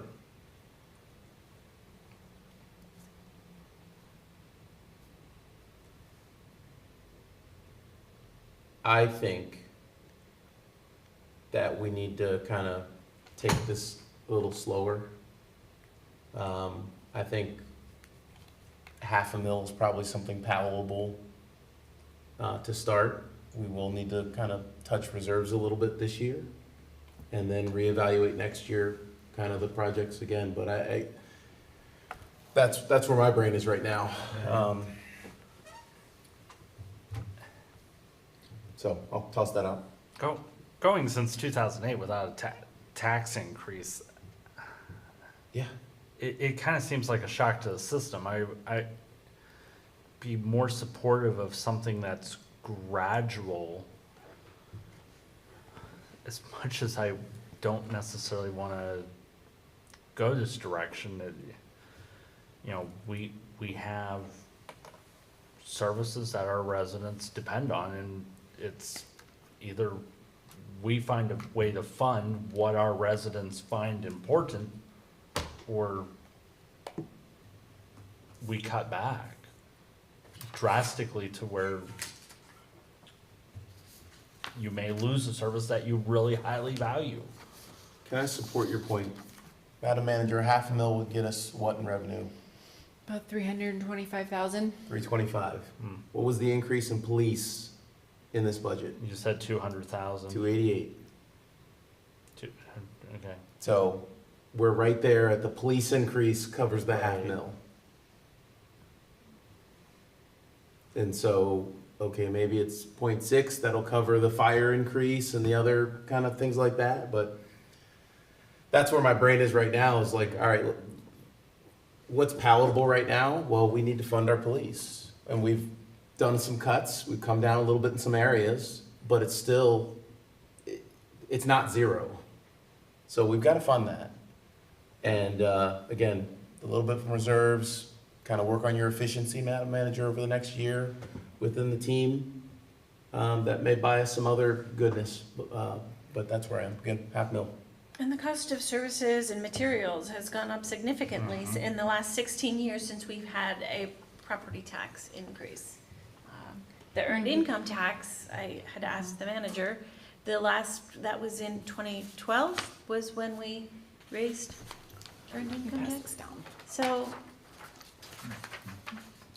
So the scenarios that were worked up here actually show some scenarios as to if we increased real estate, and it's just something that you can take to, if we increase real estate taxes, real estate transfer tax, what does that look like for homes ranging from 300,000 to 750,000? If we increase real estate tax, what does that look like for assessed values? We took it right off the assessment roll, some parcels, and just did some workup of what that mill increase would look like. And as you can see, a property with, a value, market value of 372,000, 3-bedroom, 2-bath, 1,618 square feet. The increase is about $105. If we increase the real estate tax by by 1.5 mil. So $105 of an increase to that property homeowner. And then earned income tax, if we were to increase that by about 1/10 of a mil, it shows you, annual wages of 50,000 up to about 150,000, and what that tax rate would look like to the individual resident employed. Okay. So recognizing that the board may do something this evening, nothing this evening, but understanding that we have to do something here in the future, I wanted to give you this perspective. Yeah, I mean, I think, It's a great tool. Yeah, it was that was helpful, and it was helpful too to have the final stamp presentation this evening as well. Now, we haven't had a chance to kind of go back through all the material provided, and the kind of the marching orders from John Trant to, look 3 and 5 years ahead, which I would, suggest and expect us to do starting at the beginning of next year, once this budget is done, is to take that, see what we can do, and map out that 3-5 year financial plan. So given that, I think, I would not be in favor of the increase proposed in here. I'd prefer to see no increase this year, work beginning in the first quarter next year to create that financial plan, knowing that we've got to have these increases. I'm not completely opposed to the $500,000. I think that makes a lot of sense. It covers police and fire increases. I think that makes a lot of sense. I think for me, I'd like to see the budget presented with just that, so I'd be comfortable with that. I guess I have a question, and just seeing this, in the earned income tax, it says the current rate is 1.4, the alternative rate is 1.5, but our current rate, though, is 2.35. Yeah. So what am I missing? Not for earned income tax. Those are school, you're looking at Okay. school, 5 so. goes to the school. So if you take our 1.4 plus 0.95, It's what we get from the earned income tax collected. The school district gets a percentage of it, and the local municipality gets a percentage of it. Okay, and see, this is where I think the communication is going to have to be sharp, Right. because when you go to the earned income tax return, the calculation you use for earned income tax return is 2.35. So some people don't see that They there's think a it all split, comes to us. that Yeah. part of it goes this way, part of it goes this way. They'll just see somebody else saying, well, College Township only pays 1.45. Ours is 1 point, what's that extra rate then? Who's getting that? It's not clear to constituents, and it's not clear even, you know, when I get handed something like this, I'm like, well, that's not the earned income rate that I would be familiar with. And that was another part of the recommendation from STAMP, was to have a well-structured communication strategy around any tax increases. And we won't have that this year if we Right. do an increase. So, Yeah. you know, building it out into next year and the years to come, we actually could create that with the community awareness, you know, Right. of what it is. So that's the other reason I would want to not do an increase at this time, but to be able to focus next year on that, say, 5-year strategic financial plan with a communication strategy around it. And that's what was in STAMP, so. I sort of disagree, because when we started talking about repealing the stormwater in the summer, that hand in hand was, how are you gonna make up the money, and the STAMP program, and in the past presentations they've made, it's been, you know, your property taxes. Yeah, I'm kind of going with what Matt was just bringing up Oh, here. I'm sorry. Like, yeah, Sorry. talking about, you know, really informing the public and having that transparent communication about what we're dealing with. So I'm. But this is, that's I- what she's saying. So I'm sorry. So if I can just finish my thought here. So what I'm saying is, you know, I would prefer to see no increase.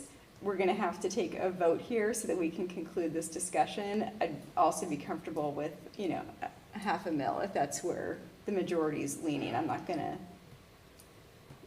hold anything up over that. That's where I am, but I need to look around the table for some consensus here.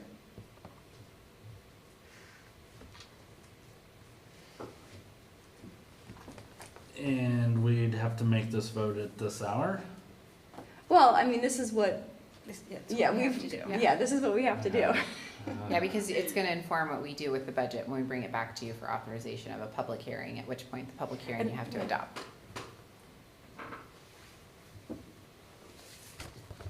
So we've had suggestions of no increase, a $500,000. These are the two suggestions on the table. I'm looking for I others. support $500,000.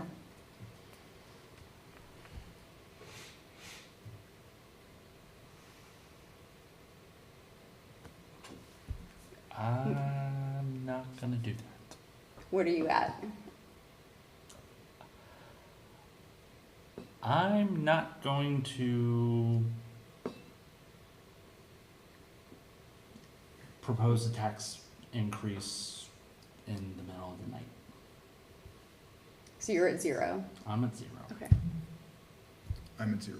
Okay, and then I would be at 0 as well. So I think that's what I'm hearing from the majority at this point. I think at this point, given this hour, I have to be at 0, because I've still got more questions around what this truly means to our residents, and making sure that I can justify and back up and have enough talking points, and my understanding is sharp in what we would propose going forward. And right now, it just isn't. Yeah. Okay, so I think that is the consensus I'm hearing around the table. So that's, I guess, what will be presented to us along with the resolution around the TIF at the next meeting. Any other comments on that? So I'm going to move on to review next steps. And that will be November 19th, final review of the 2025 draft operating budget and authorized public hearing for December 3rd. December 3rd will be the public hearing for action on the operating budget. If there is nothing else, I will take a motion to adjourn. So moved. And I'll second, and we are adjourned. Yeah. All right. Okay, so I'm gonna collect those pages back. Which one's? The tool for the own account, the scenarios. And then I have this as well for you. Thank you. Absolutely. Okay, all right, Omari, you have yours. We've been here pretty close to this late before. I can make I a think this, this I'm is just a not, record. Sorry? can't do it We've now. been here pretty close to this late before, but this is probably a record. Yeah. This is the record.